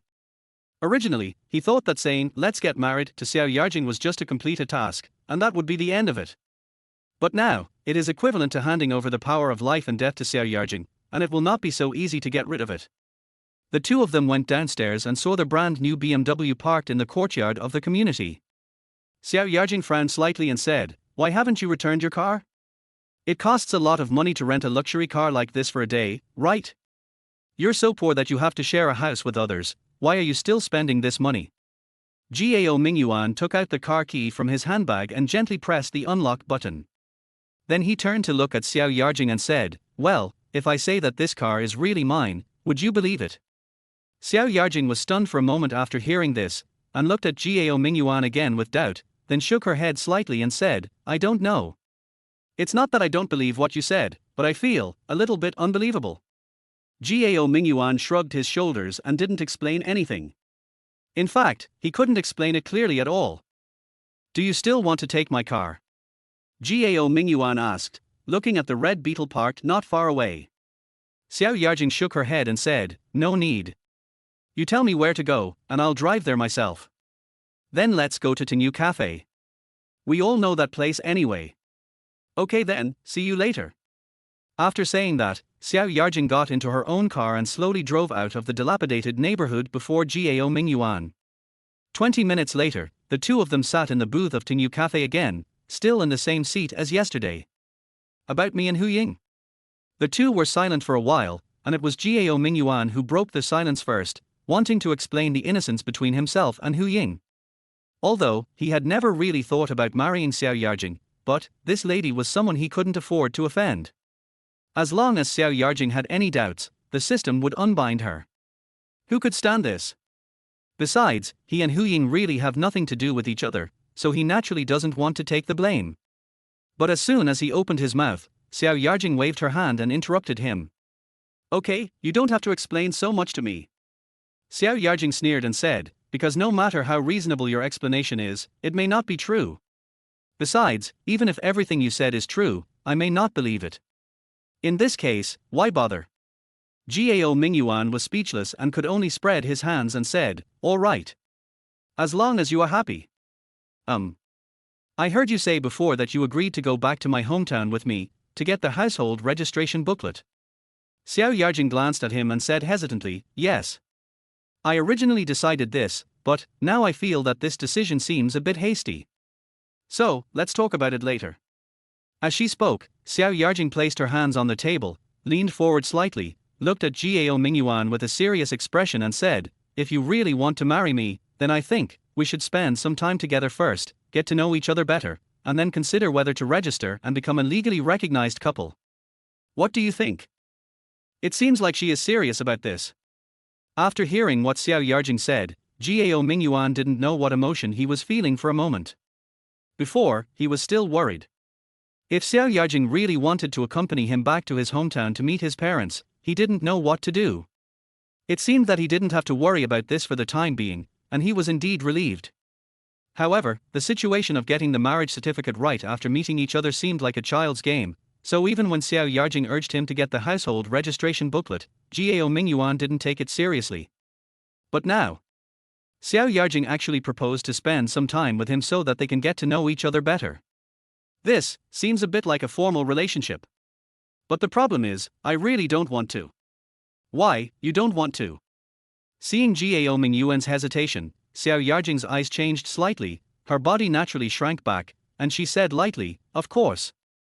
If what you said yesterday was just a joke, then just pretend that I said nothing. From now on, we will go our separate ways." No. I couldn't possibly be kidding. In fact, I also think it would be better if we spend some time together and get to know each other better. Before Xiao Yarjing finished speaking, Gao Mingyuan's face was already turning green. He was scared, because at that moment, the system prompted that Xiao Yarjing's suspicion of his sincerity had reached 51%, and the system was about to start the unbinding procedure. Thinking that once the system was untied, he would not only lose this magical golden finger, but would also become an idiot with a high probability. How could he dare to take this risk? So he quickly agreed. Fortunately, the system prompts that, if Xiao Yarjing's suspicion of him exceeds 51%, the mission will be judged as failed and the system will unbind her. But just now, Xiao Yarjing's suspicion of him just reached 51%, not more than. So after he said this, the alarm sounded again. Chapter 18 Strange Focus. What's that look in your eyes? Why do I feel like you're scared? Although the alarm from the system disappeared, Xiao Yarjing discovered that something was wrong with Gao Mingyuan. Gao Mingyuan quickly explained, "Afraid? A little bit. It's just, when you said that we would go our separate ways from now on, I don't know why, but I suddenly felt a little scared. Maybe I was afraid of losing you." While saying these sweet words, Gao Mingyuan wanted to slap himself in his heart. It's so corny. But in order not to become an idiot or a vegetable, I have no choice but to sacrifice my old face. Xiao Yarjing felt a little caught off guard by Gao Mingyuan's words that sounded like a confession, and her whole expression suddenly became very shy. But the strange thing is, she looked extremely embarrassed, but there was not even a hint of blush on her chubby face. In this regard, Gao Mingyuan could only think that she was fat and probably thick-skinned enough. Xiao Yarjing shrank back somewhat shyly, returned to her normal sitting position, then coughed lightly and said, "Okay, since you are willing to date me, then I will introduce myself again." After she said that, she hesitated for a moment before continuing, "My name is Xiao Yarjing, and I'm currently working in administrative management at Home2 Trading Company. My parents are both in business, and I have an older brother and a younger brother. What about you? Seeing Xiao Yarjing introducing herself to him so formally, Gao Mingyuan felt a little overwhelmed. It felt like they were really going to get married. But under Xiao Yarjing's expectant and scrutinizing eyes, Gao Mingyuan could only bite the bullet and say, My name is Gao Mingyuan. I'm from the Northeast, my hometown is in that part of the Northeast, my father and mother are both honest farmers. I'm the eldest in the family, and I have a younger sister, who is 6 years younger than me, but she got lost a few years ago and hasn't been found yet. I graduated from Xiyuan University of Science and Technology, majoring in electronic information. Now, it's been almost a year since I graduated, and I'm unemployed. Otherwise, you wouldn't have found me in the rental house today." Xiao Yarjing's eyes flashed with a hint of reproach, and she pouted lightly and said, "Are you indirectly explaining to me the matter between you and that roommate? But even if you lost your job and didn't go to work, you shouldn't have stayed there when that girl was sleeping, right?" Gao Mingyuan shook his head secretly. He knew this woman couldn't be so free and easy. Wasn't she expressing her doubts? So Gao Mingyuan could only sigh and said, "This is all my fault. Because I couldn't sleep last night, I didn't fall asleep until dawn, so I didn't leave home on time to make room for Hu Ying. Hu Ying also called me after she got home from get off work in the morning, but I guess she didn't wake me up. She thought I was sick and didn't have the nerve to force me out. When I woke up, I found that she was also at home, and I was really scared." After hearing Gao Mingyuan's explanation, Xiao Yarjing's expression became brighter, and then she suddenly asked, "Why did you suffer from insomnia last night?" Gao Mingyuan was a little confused for a moment, feeling that this woman's focus seemed a little strange. But he wasn't the kind of guy with negative emotional intelligence. Although he didn't quite understand what Xiao Yarjing was focusing on, he knew what answer she wanted to hear, so he acted a little embarrassed and said, there are many reasons, but the main reason is because of you. He was not lying. He couldn't sleep last night. Firstly, it was because he finally activated the mysterious system. Secondly, it was mainly because he and Xiao Yarjing had an engagement for some unknown reason and they almost registered for the marriage certificate. Especially when he thought that if he made Xiao Yarjing doubt that he didn't really want to marry her, the system's initial mission would fail and the system would have to be uninstalled. He felt overwhelmed, as if his life had become gloomy. Of course, he didn't want to really marry this fat woman, but he didn't want to uninstall the system because of this. For him, this was simply an extremely difficult and tormenting thing. Thinking of these annoying things, how could he not suffer from insomnia? However, when Xiao Yarjing heard these words, they seemed to have another meaning. Her eyes became more shy, but her chubby face still didn't show any blushing reaction. So that's how it is. Xiao Yarjing's tone slowed down a lot, and her voice became softer. Her eyes drooped slightly, as if she didn't dare to look Gao Mingyuan in the eye. Well, what should you do if you don't have a job now? How about, you come to our home too? Oh, by the way, you majored in electronic information, so our home to trading company is not suitable for you. How about, I will introduce you to home to technology company. Now it was Gao Mingyuan's turn to be surprised. I didn't expect there would be such a good thing. Home to Technology is one of the largest companies in Xiyuan city. He also wants to work in this company and has submitted his resume to the company, but has never received any response. Just today, in the temporary task released by the God's Chosen Task, there is also a reward which is an interview opportunity with Home to Technology. But Gao Mingyuan did not choose that option, but the result was unexpected. Now without the help of the system, Xiao Yarjing could actually give him such a chance. Chapter 19. How sad. Seeing Gao Mingyuan was stunned and didn't say anything, Xiao Yarjing frowned slightly and said, "Why, are you dissatisfied with this company?" "In that case, no. Satisfied. Of course I am satisfied."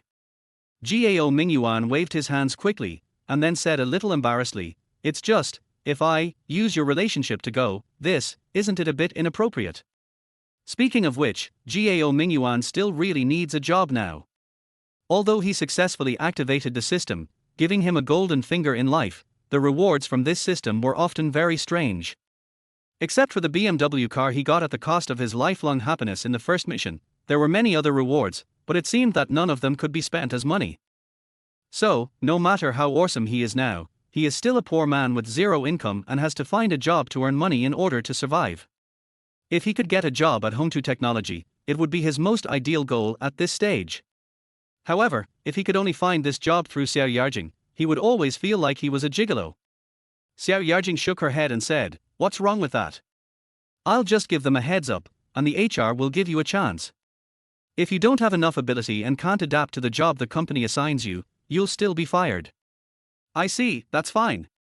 Although I am still a gigolo, after hearing what Xiao Yarjing said, I feel that I am a gigolo based on my own ability, and it doesn't seem so difficult to accept." "That's settled then." Xiao Yarjing was obviously a man of decisive character. When she saw Gao Mingyuan agreed, she immediately took out her cell phone. But she didn't call, but sent a message via WeChat. Less than 5 seconds later, Xiao Yarjing's phone rang with a message alert. It seemed that the other party still replied within seconds. After a few words on WeChat, Xiao Yarjing put down her phone and said, "It's settled. You can report now or wait until after 9 a.m. tomorrow. Since you didn't join the company through a normal recruitment interview, it's not easy to give you a high position right now. You can only start from the bottom. After you go to Home to Technology, go find Director Zhu of the Human Resources Department. He will then arrange a specific position for you." Gao Mingyuan stood up excitedly upon hearing this and said, "Then I'll go and report in now. You know, I share a house with others. If I don't go to work during the day, I can only wander around outside without a place to stay. In this case, I might as well report in for work early." Is that so?" "That's fine too." Xiao Yarjing suddenly felt a little lost. In fact, she really wanted to spend more time with Gao Mingyuan, whether it was having a meal or watching a movie. But, she suddenly thought that Gao Mingyuan had been unemployed for who knows how long, and his current financial situation must be bad. If she really wanted him to accompany her to dinner or to the movies, then if she paid for it, Gao Mingyuan might not be able to accept it. But if she asked Gao Mingyuan to pay, his financial situation would not allow it. Perhaps, it was for this reason that Gao Mingyuan did not ask me out on a date. After finding a reason for Gao Mingyuan, Xiao Yarjing's mood suddenly improved inexplicably. Seeing that Gao Mingyuan stood up and rushed to pay the bill, I felt more and more favorable towards him. She naturally didn't care about the money for 2 cups of coffee, but she cared a lot about Gao Mingyuan's attitude. Unconsciously, she almost forgot. Her original intention was to find a man who would live off her and get a marriage certificate by trickery, so as to end her single life. When they came out of the coffee shop and were about to go their separate ways, Xiao Yarjing suddenly called Gao Mingyuan again and said, "Hey, then, when are you going back to get your household registration booklet?" Gao Mingyuan, who was very excited just now, suddenly felt as if he was poured with cold water, and his feet paused slightly. But when he turned around, his face was already filled with a sincere smile. "I'll listen to you on this. Didn't you just say that you wanted to date me for a while to see if we're a good match? I think this is fine. Of course. If you need it and want to register as soon as possible, then I'll listen to you too." When he said this, Gao Mingyuan's heart was broken. Damn it. Who the hell would be willing to do that? However, in order not to trigger the system's alarm, he still decisively admitted it. "Oh, then wait a little longer. But, you must remember to call me. And, don't put your phone on silent mode. Otherwise, I will come to your house to find you when the time comes." Xiao Yarjing seemed very satisfied with Gao Mingyuan's answer.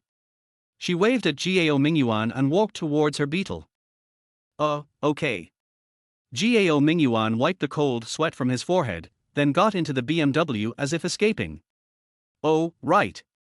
Gao Mingyuan had just backed the car out of the parking space when he saw Xiao Yarjing sticking her head out of the beetle again. She frowned and said, "And, you'd better return this car now. Don't drive it to work. After all, your wealth doesn't match this car at all. If you drive this car to work, it will easily cause misunderstandings. And, the car that the president of your company drives is not necessarily better than this car. If you show off like this, you will offend people in your new work environment, understand?" Okay. Got it. Gao Mingyuan felt that what Xiao Yarjing said made sense. But think about it. I sacrificed my marital happiness to get this car, but in the end, I don't even dare to drive it openly. How sad is that? Chapter 20, Getting a Good Job. Gao Mingyuan drove to the vicinity of Home2 Technology, found a parking lot and parked his BMW there. Then he found a noodle shop nearby, had a bowl of ramen to fill his stomach, and then walked to the building where Home2 Technology Company was located. Home2 Technology, as the top technology company in Xiyuan City, owns a separate office building. Although the building is not tall, with only 15 floors, and is a little old, but being able to own an entire office building on its own also reflects the strength of this company. In the Human Resources Department, Minister Zhu personally received Gao Mingyuan. Minister Zhu is a middle-aged woman in her early 40s. She is not very good-looking, but she has the style of a strong career woman. However, her attitude towards Gao Mingyuan was still very friendly. Not only did she personally make a cup of tea for Gao Mingyuan, but also after taking out several forms, she patiently explained to Gao Mingyuan how to fill out these forms. The other 2 staff members in the office cast a surprised look from time to time. It was obvious that Minister Zhu usually did not treat job seekers in this way. So, when they looked at Gao Mingyuan again, their eyes were more cautious and meaningful. "Welcome Mr. Gao to officially become a new member of our Home2 Technology." After Gao Mingyuan finished filling out all the forms, Zhu Biyu immediately stood up and took the initiative to shake hands with Gao Mingyuan again. Then she said apologetically, "Mr. Gao, you majored in electronic information, which is a perfect match for our company. We should have arranged for you to work in the project development department or the technical department. However, both departments are fully staffed now, and the president even intends to lay off some unqualified technicians, so it is not appropriate to arrange for you to work in those 2 departments at this time." As she spoke, she flipped through a file on the desk, then paused for a moment and said, "At present, there is only one vacancy in the logistics department, which is a buyer responsible for purchasing office supplies for the entire company and a small amount of raw materials for scientific research. Mr. Gao, can you work in the logistics department for a while first? If you are not very satisfied with this position, then when other positions become vacant after a while, I will adjust it for you. How do you think? Are this?" When Gao Mingyuan heard this, he didn't know what to say. Although he had never worked in logistics, he knew that the person in charge of purchasing in logistics was definitely the lucrative position. Such a position, even if it was not of high rank, was a good position that everyone was fighting for. However, generally this position was assigned to the company boss's true confidants, and others didn't even have to think about it. But now, Minister Zhu actually arranged him to be a buyer. How could he not be surprised? The two staff members in the office also showed extremely shocked expressions. They looked at each other, and when they looked at Gao Mingyuan, the gossip in their eyes became even stronger. Next, Minister Zhu personally sent Gao Mingyuan to the logistics department and introduced several people from the logistics department to Gao Mingyuan. The people in the logistics department were all smart people. When they heard that Gao Mingyuan was taking over the position of buyer, and so that it was Minister Zhu who personally sent him over, what else was there to understand? At that moment, everyone showed enough enthusiasm for Gao Mingyuan. Among them was only a young woman named Zhu Jingjing. Although she smiled when she greeted Gao Mingyuan could clearly feel a hint of rejection and hostility in her eyes. Gao Mingyuan was only slightly stunned and roughly guessed that he and Zhu Jingjing had never met before, so there must be no hatred between them. But the other party was hostile when she first saw him, so it was probably, most likely that she was originally thinking about her current position, but now this position was suddenly snatched away by a parachuted person like him. Gao Mingyuan had no choice but to refuse the position just because Zhu Jingjing was unhappy. Director Liu from the logistics department is Gao Mingyuan's direct superior. He looks like a very kind old man and is extremely polite to Gao Mingyuan. After completing the entry formalities and Minister Zhu said goodbye and left, Director Liu publicly stated that in order to welcome the new colleagues, he would treat them tonight. They would have dinner at Xiyuan building in the evening. As for whether there would be other activities after dinner, it would be decided at that time. Faced with the enthusiasm of his colleagues and leaders, Gao Mingyuan declined a little, but when he saw that Director Liu acted as if he looked down on him if he didn't go, he had no choice but to agree. At this point, Gao Mingyuan finally realized that Xiao Yarjing's identity was probably quite unusual. After all, although Xiao Yarjing also worked in Home2 Group, she was in Home2 Trading Company. Although she had some connection with Home2 Technology, there would probably not be any subordinate relationship between them. But a message from Xiao Yarjing was enough to make Minister Zhu of Home2 Technology hire her as an exception, and even assign her to such an enviable position. Then Xiao Yarjing would not be just an ordinary supervisor in Home2 Group. However, Gao Mingyuan didn't really want to marry Xiao Yarjing. He just expressed his feelings about this and didn't delve into it further.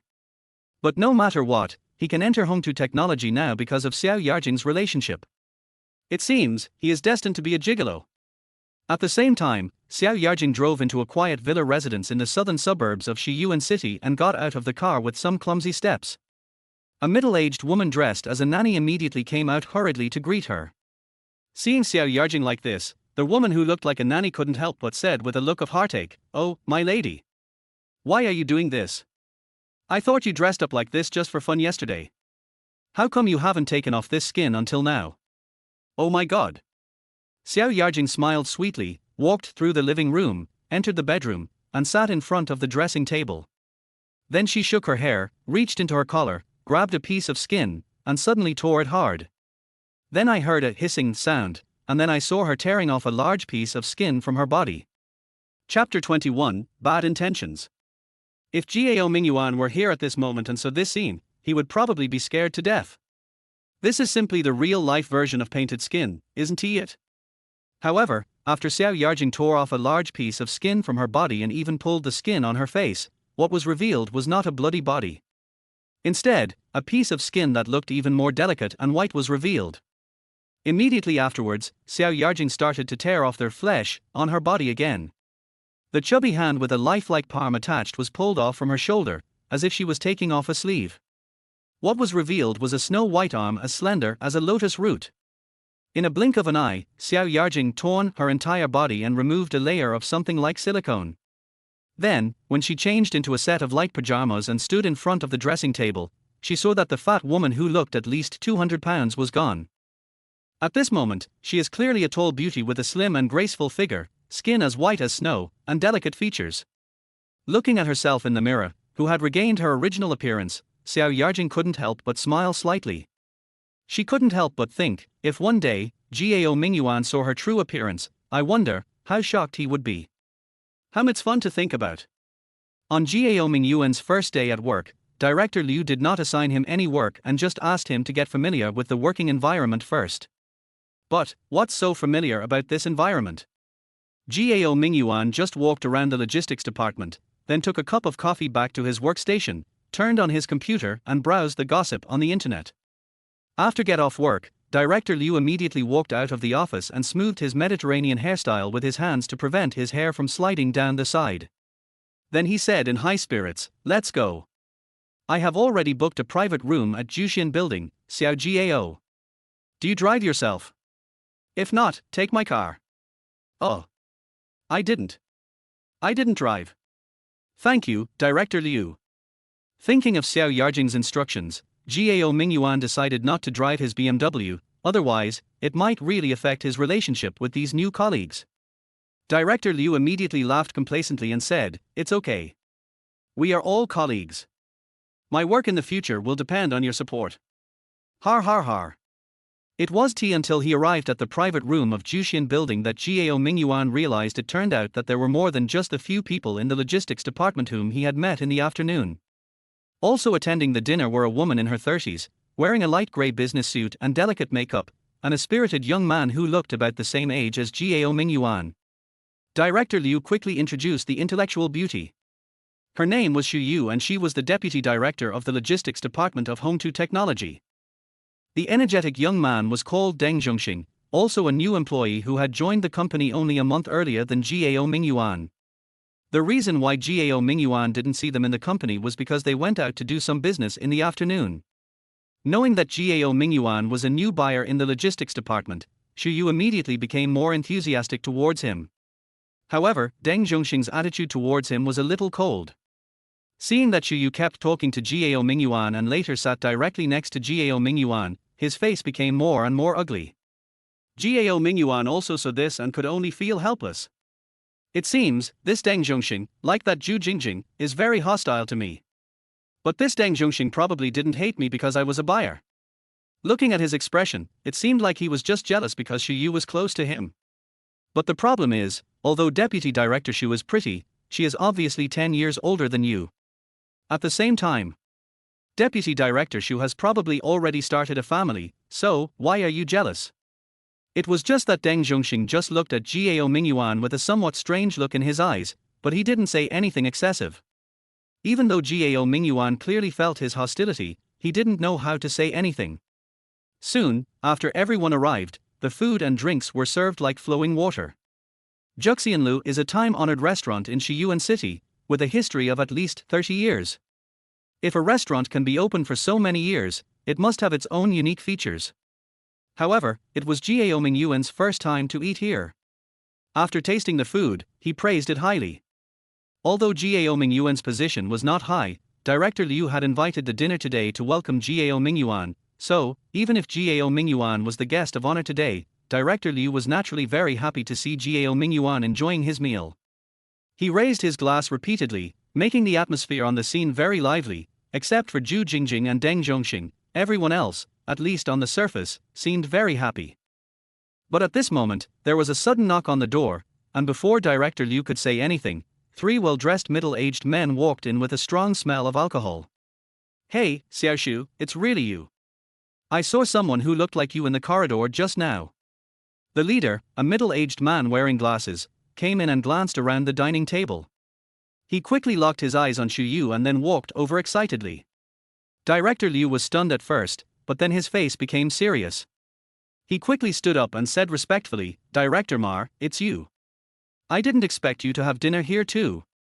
If I had known, I would have gone over to toast you." The man called Director Ma frowned slightly when he saw an old man talking to him and said, "Who are you?" Director Liu smiled awkwardly and quickly introduced himself, "Director Ma. I'm the director of the logistics department of Home2 Technology. I work in the same department as Director Shu. Last time I went to the head office for a meeting, I reported my work to you." It's you?" Director Ma laughed, then shook his head and said, "It's time to get off work now. Let's not talk about work. We can talk to you later if there is anything." After that, he approached Xu again and said, "Xiaoshu, last time I asked you to go to the hot spring villa together, you said you didn't have time. This time, you should have time, right?" As he spoke, he probably felt that he was not close enough to Xu standing like this, so he glanced around and saw a young man sitting next to Xu, and he immediately felt a little jealous. He waved his hand at Gao Mingyuan on the side as if he was chasing away a fly, and said, "You stand up first. I want to have a drink with your director Shu." Gao Mingyuan was stunned for a moment, and probably guessed that this person should be a leader of the Home2 Group head office. Seeing that the leader of the head office ordered him to give up his position, Gao Mingyuan, a small employee, naturally did not dare to refuse. Although he knew that this guy probably had bad intentions towards Xu, but what could a small employee like him do? However, just as he was about to stand up and give up his seat, the system's voice suddenly came from his mind. "Ding, their host has triggered a temporary mission. Please make a choice within 1 minute." Chapter 22: A Disagreement. Gao Mingyuan was stunned when he heard the system's prompt. "What's going on? Why is there another temporary mission? What do you want me to do this time?" Then, the prompt sound continued. Choice 1, give up your seat to Director Ma. After completing this option, the host will have a 65% chance of getting a promotion. Choice 2, politely reject Director Ma. If you complete this option, the host will receive the recipe reward, how to make fried rice with egg. Option 3, pour the wine in the cup onto Director Ma's head and tell him to get out. After completing this option, the host will have a 15% chance of winning the grand prize in this lottery. At the same time, there is also an 85% chance of being fired by the company. Damn, what's going on? This time the system didn't tempt me to do the most outrageous thing. This doesn't seem like the system's character. When the system prompted that a temporary task was to be issued, Gao Mingyuan's first reaction was that if he really gave up his seat to Director Ma, he might face the risk of a car accident again. As a result, among the 3 options, there was indeed an option of giving up his seat to Director Ma, but, if he chose this option, there would be no punishment, but instead a chance of promotion. This is incredible. When something is abnormal, there must be something wrong. If there had been no system interference, Gao Mingyuan would have stood up and given his seat to Director Ma. After all, even if he felt somewhat disgusted with Director Ma's behavior, there were so many people present, and he was the only newcomer who was not very familiar with Xiyuan, so it was not his turn to step forward, right? But now seeing the 3 choices given by the system, he suddenly felt something was not right. Moreover, although Gao Mingyuan really needs a job, it is only for a temporary transition and to solve the current problem of food and clothing. As for whether he will get a promotion or something, he really doesn't care. Are you kidding? After all, he is a person with a system. Can he continue to be so miserable like he is now? So, after thinking about it, he still felt that the first option was inappropriate. The second option is more moderate. This one is quite suitable for Gao Mingyuan, but what kind of reward is this recipe for fried rice? Are you kidding me?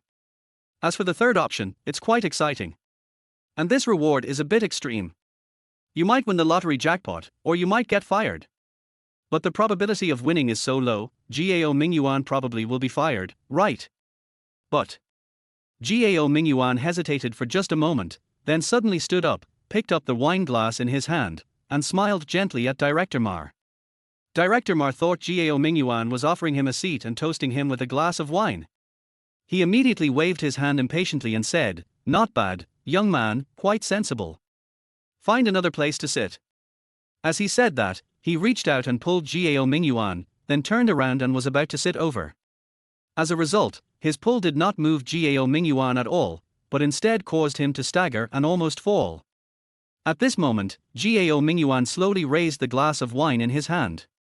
When Director Ma thought Gao Mingyuan was trying to force him to drink, a hint of anger appeared on his face, but then he saw Gao Mingyuan actually raise the glass higher and higher, and in a blink of an eye it was above his head.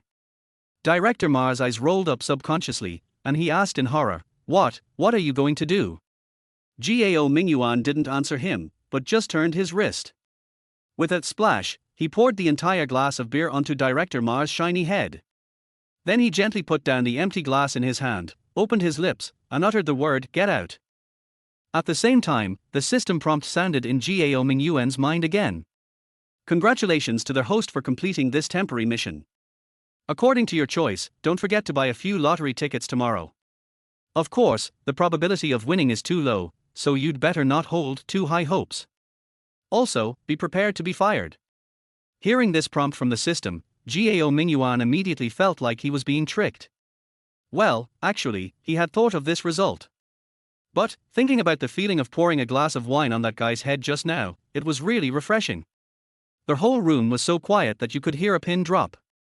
Not only Director Ma and the two people he brought were stunned, even Director Liu, Xiyuan and others never expected that a new young man in the company would be so fierce that he poured a glass of wine on the head of the head office over a disagreement. Who is he? Finally, Director Ma wiped the wine off his head. He wanted to question Gao Mingyuan, but, after taking a look at Gao Mingyuan's expressionless face, he suddenly felt guilty, so he simply vented his anger on Director Liu, the highest-ranking official present.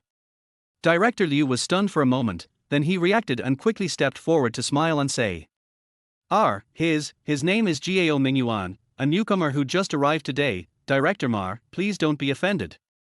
He may not know you, so, please bear with me if there is any offense. Har, young people are ignorant. Director Ma sneered and said, You don't know me, so you can pour the wine on my head. Fine, you people from Home to Technology are really arrogant. His name is Gao Mingyuan, right? I remember it. Now, get him out, I don't want to see this person again. This. Director Liu felt embarrassed when he heard this. Speaking of which, today's party was organized just to welcome Gao Mingyuan.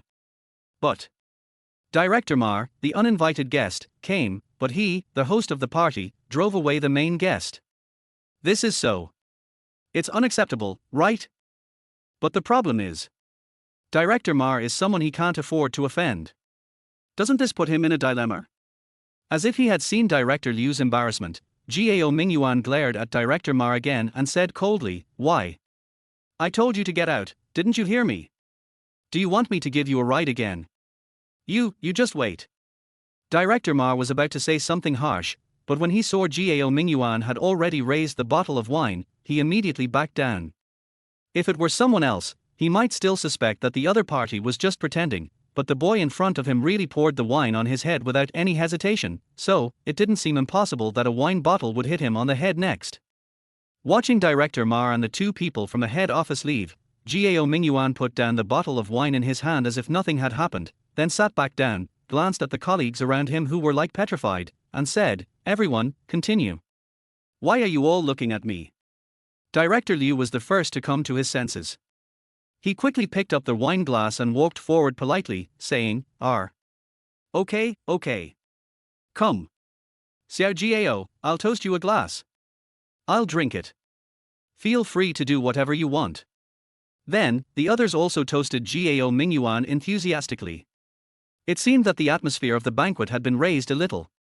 However, Gao Mingyuan clearly found that each of them had uneasiness and fear in their eyes. Chapter 23 What's going on? The dinner soon ended in a peaceful atmosphere. Naturally, no one mentioned the after-dinner program that was originally planned. Director Liu had been drinking, so he naturally could not drive Gao Mingyuan home. So he asked Deng Zhongxing, who had not drunk any alcohol, to drive Gao Mingyuan home. When Deng Zhongxing was thinking about how to refuse, Xu Yu suddenly smiled and said, Don't bother Xiao Deng. I'll drive Xiao Gao. Deng Zhongxing's expression suddenly changed, and he quickly said, How can we trouble Director Xu? I'll go and see him off. No. Xu Yu waved her hand and said, I just happen to have something to say to Xiao Gao, so you don't have to worry about it. Xiao Gao, let's go. As he said that, Xu Yu took the initiative to step forward, took Gao Mingyuan's arm and walked out. Deng Zhongxing, who was behind him, so this scene and was so jealous that his eyes were about to burst into flames. Although Gao Mingyuan didn't look back, he could sense Deng Zhongxing's hostility and couldn't help but secretly shook his head. Although Xiyu is very beautiful, and compared to girls like Hu Ying, she has a more mature charm, and her whole body exudes an aura that can make men fall in love with her. But, she is really not Gao Mingyuan's type. Gao Mingyuan is not saying that he has no interest in her at all, but she is his superior, and they will work in the same department in the future. Gao Mingyuan will naturally not have any ambiguous relationship with her. If that happens, how can they get along normally in the company in the future? But even though he knew that Deng Zhongxing had misunderstood him, Gao Mingyuan was too lazy to explain anything to him. That guy was so petty, no woman would like him. So he just let him be jealous. He came downstairs and got into Xiyu's white car, then Xiyu asked Gao Mingyuan where he lived. Gao Mingyuan hesitated for a moment. He originally wanted to go back to the company building and drive his BMW away. But then he thought that he had already drunk a few beers and now he couldn't drive, so he just gave up and told the address of the rental house. After hearing Gao Mingyuan's remote address, Xiyu didn't say anything. He just opened the electronic map on his phone, roughly planned the driving route, and started the car. Xiao Gao, I really want to thank you for what happened today. While driving, Xiyu glanced at Gao Mingyuan who was sitting in the passenger seat and said, if you weren't here today, Director Ma would definitely continue to pester me. Who knows, he might even touch me in front of so many people.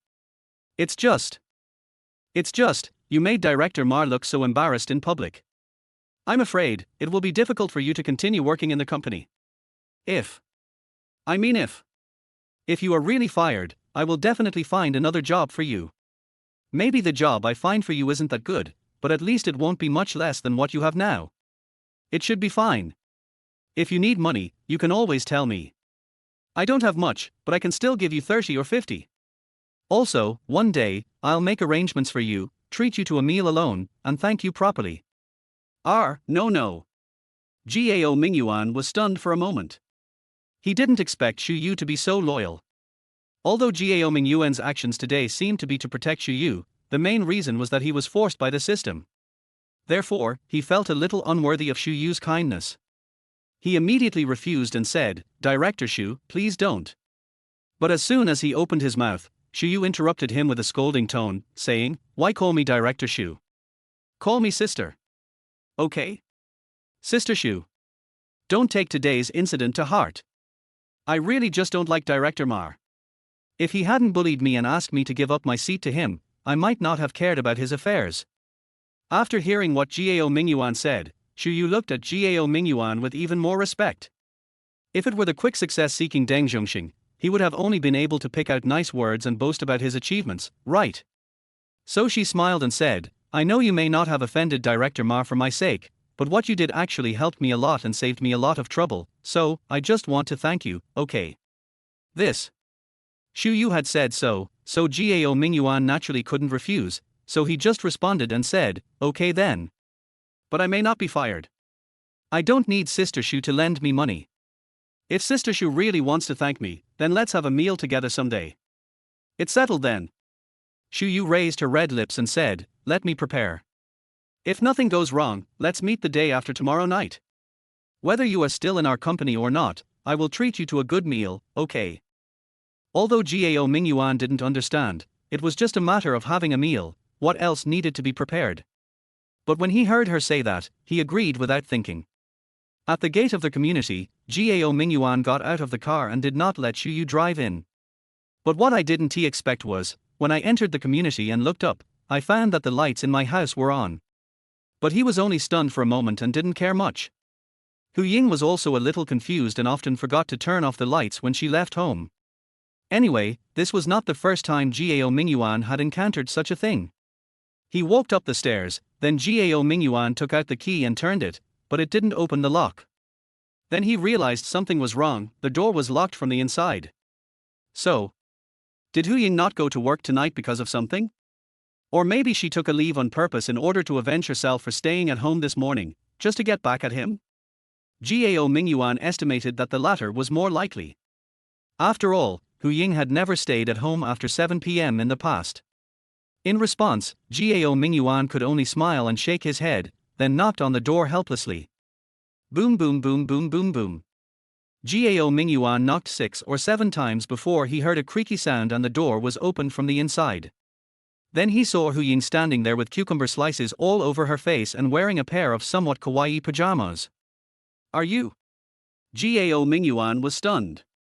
If Hu Ying had something to do and didn't go to work, that's understandable, but you clearly knew that I would come back to sleep at night, and yet you were still staying at home in your pajamas. What's going on? Are you back? Hu Ying didn't pay any attention to Gao Mingyuan's strange expression. After opening the door, she turned around and walked back. Then she leaned over and lay down on the bed. She picked up her mobile phone and started watching short videos. Gao Mingyuan stood at the door, completely confused. What's going on? What does she want to do? It was obvious that Hu Ying was not going to make room for him tonight. But, if she didn't make room for him, where would he sleep tonight? Chapter 24. Stay calm. Hey, what are you doing? Gao Mingyuan stood there in a daze for a moment before he realized, this girl was probably doing this just to get revenge on him. So he could only walk over helplessly, frowning slightly, and said, I know I was wrong during the day. I shouldn't have left home without following the rules. But, you can't follow suit and do the same. If both of us don't abide by the original agreement, then, how can we share this house in the future? You still have the nerve to say that. Hu Ying turned over suddenly, looked at Gao Mingyuan angrily, and said, since you broke the rules first, how can you still have the nerve to criticize me? Oh, this. Gao Mingyuan was left speechless by what Hu Ying said, so he simply gave in, took off his coat, threw his handbag on the head of the bed, and then lay down next to Hu Ying. What is this? You still want to use this trick to punish me? At worst, I can sleep with you. Anyway, I won't suffer any loss. Now it was naturally Hu Ying's turn to panic. She quickly sat up, pushed Gao Mingyuan hard, and said, hey, what are you doing? This is my bed, you've made my luggage dirty. Gao Mingyuan was not moved at all, lying there like a dead pig, closing his eyes and humming, it's not like you haven't slept in my luggage before, I didn't say anything, why are you so stingy? Although they both lived here and slept in the same bed, they usually slept with their own luggage. This morning, Gao Mingyuan stayed here and refused to leave because of a mission. Hu Ying was really sleepy, so she lay down beside him and slept for a while. Now Gao Mingyuan used this as an excuse to confront her, and Hu Ying almost exploded with anger. You bastard! Hu Ying pushed Gao Mingyuan for a long time but failed to move him. She was so angry that she kicked Gao Mingyuan. Then she turned around, faced the wall, hugged her knees with both hands, buried her face in her legs, and sobbed softly. Hey, don't cry. Why are you crying? Seeing Hu Ying crying, Gao Mingyuan couldn't pretend anymore. He could only get up helplessly, patted Hu Ying's shoulder gently, and said, hey, it's boring when you do this. I was joking with you, but you just used your ultimate move. This is like us playing landlord. I just put out a 3, and you directly used 2 kings to bomb me. Isn't this bullying? Woo woo puff puff ha ha ha ha. Hu Ying didn't know whether she was pretending to cry or she was so amused by Gao Mingyuan that she couldn't help laughing. Anyway, she couldn't help laughing after crying. Then she turned around, with tears on her face, and punched Gao Mingyuan twice, saying, it was you who bullied me, how come I am the one bullying you? Gao Mingyuan rubbed his chest which was hurt by the beating and said, you still say you didn't bully me? Look, when you get angry and punch me hard on the chest with your little fist, I still have to pretend that I am enjoying it. But if I punch you twice with my little fist, I will be arrested as a hooligan. As he spoke, Gao Mingyuan subconsciously glanced towards Hu Ying's chest. Upon seeing this, Hu Ying quickly put her hands in a cross shape to protect her chest, while showing a vigilant look. Gao Mingyuan immediately rolled his eyes and said, come on, your flat chest is not even as big as my chest muscles. What's there to be on guard against? Gao Mingyuan, I'm going to fight you. Hu Ying felt embarrassed and annoyed when she heard that. She didn't care about protecting her chest anymore and pounced towards Gao Mingyuan like a ferocious tiger. Hey, don't, calm down. Gao Mingyuan was thrown onto the bed by Hu Ying before he could pay attention. Then Hu Ying rode on him and started punching him hard with her little fists. You're crazy. Ouch. While the two were playing around, Gao Mingyuan was hit in the eye by Hu Ying. Although the hit was not very severe, it made Gao Mingyuan see stars. He was a little flustered and reached up with both hands randomly. Then, the two bodies froze at the same time. This airport, why does it seem a little uneasy? I didn't realize that this girl is actually quite attractive. Hu Ying was stunned for a moment, and then she didn't scream or anything, nor did she try to kill herself with Gao Mingyuan. She just lowered her head to look at Gao Mingyuan's hands, and then looked back at Gao Mingyuan's eyes. Gao Mingyuan, whose eyes had recovered a little, was immediately ashamed when he met Hu Ying's clear gaze. He quickly retracted his hand and said nothing. Hu Ying nodded, then turned over and got out of bed, then went into the bathroom. Oh my god, is this girl going to get a kitchen knife? Gao Mingyuan shrank back into bed feeling a little guilty. Then he realized that there didn't seem to be any kitchen in his house, so where did he get the kitchen knife? But he always felt that Hu Ying's reaction was not right. Just now, Gao Mingyuan just teased Hu Ying a little bit, and she rushed over to fight with Gao Mingyuan like crazy. But, when Gao Mingyuan really offended her, she acted so calm. This must be a problem. Just when Gao Mingyuan was feeling suspicious, he saw Hu Ying changing out of her pajamas and walking out of the bathroom neatly dressed. Gao Mingyuan was stunned for a moment, then he realized, it turned out that the girl went into the bathroom to change clothes. What are you going to do? What else can I do? Go to work, of course. No. You have to go to work. Don't you have to leave at 7 o'clock in the evening? Why are you? Hu Ying shook her head and said, actually, the earliest show I do as a resident singer in a nightclub is after 9:30. But you and I have a contract to hand in the room at 7 o'clock every night. I usually sing on the pedestrian street over at Hengbin Road during the extra time. But recently a group of disabled people came over there. They said that street was their territory and they wouldn't let me sing there anymore. So I have nowhere else to go for the time being. Shit. Gao Mingyuan didn't know what to say when he heard this.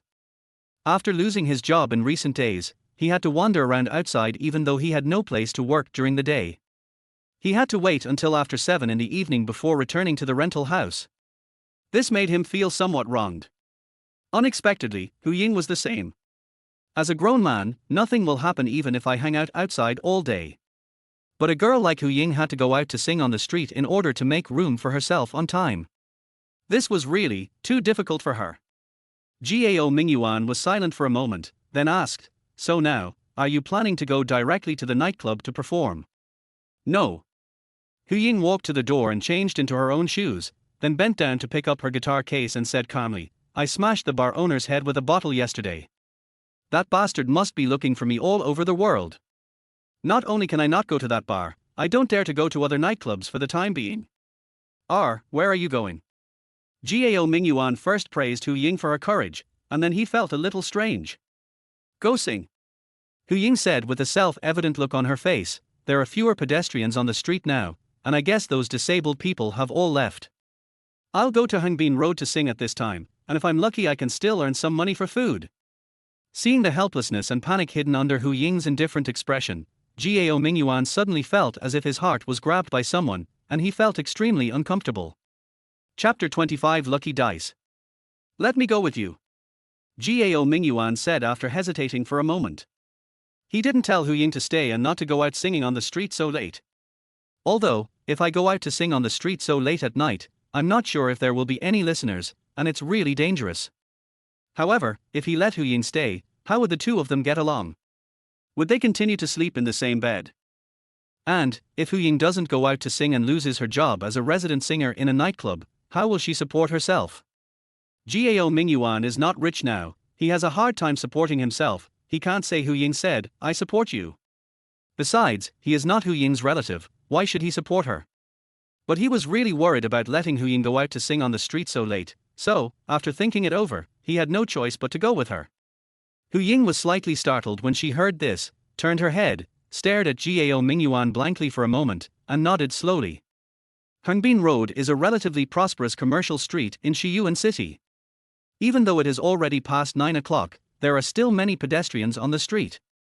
Especially on the pedestrian street, most of the shops are still open, so there are still many pedestrians coming and going, but definitely much less than during the day and in the evening. When they arrived, they happened to see a middle-aged man with a somewhat fierce look, leading a man and a woman out of the pedestrian street with a wooden stick. The man and woman at the back were both wearing sunglasses, and the man was dragging a large box in his hands. It seemed that they were two blind people, while the middle-aged man in the front looked quite normal and did not look like a disabled person. Seeing these three people, Hu Ying stopped in panic, and even pulled Gao Mingyuan's clothes, motioning him to hide on the side of the road with her, as if she was afraid of being seen by those people.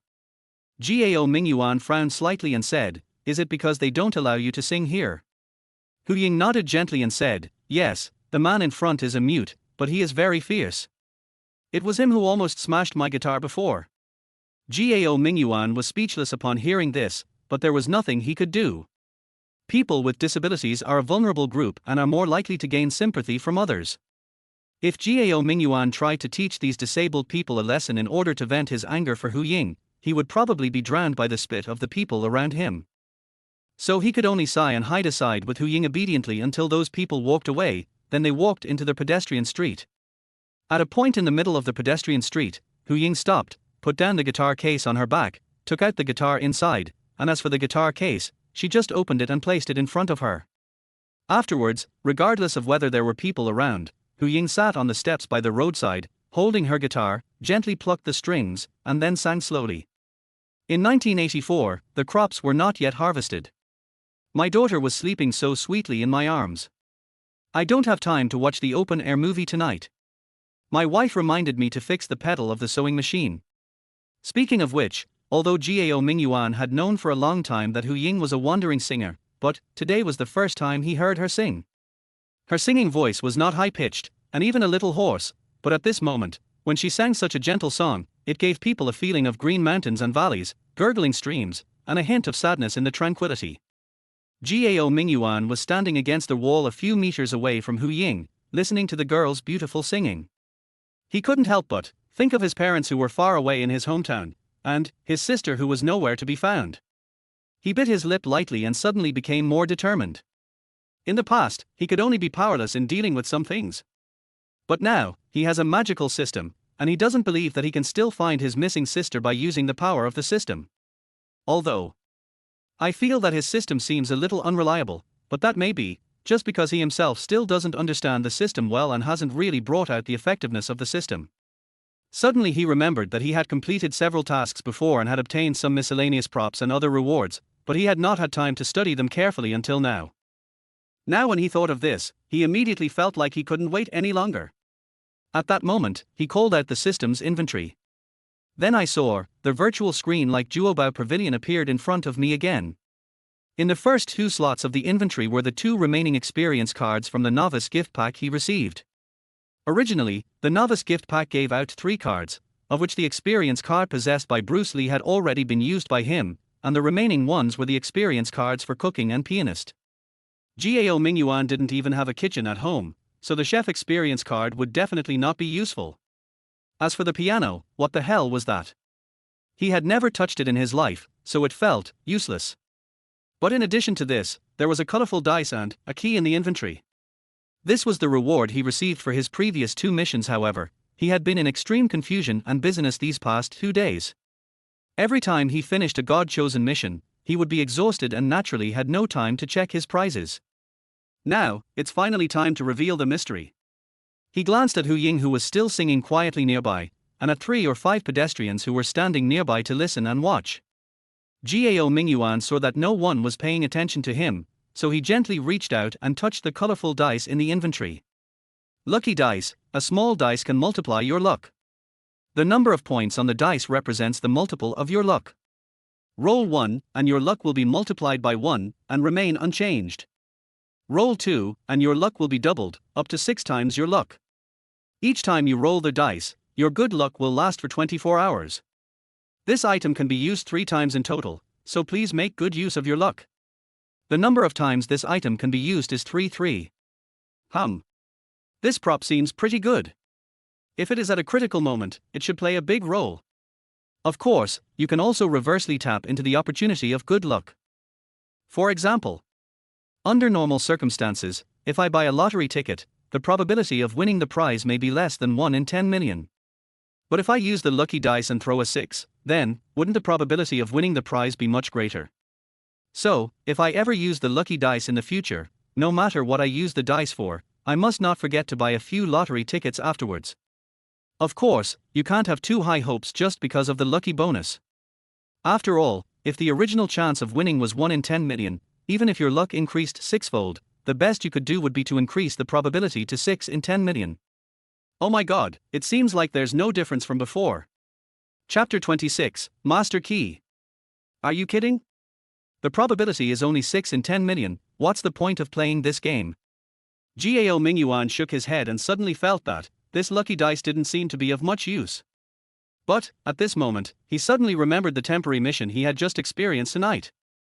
At that time, he chose the third option and poured a glass of wine on Director Ma's head in front of so many people.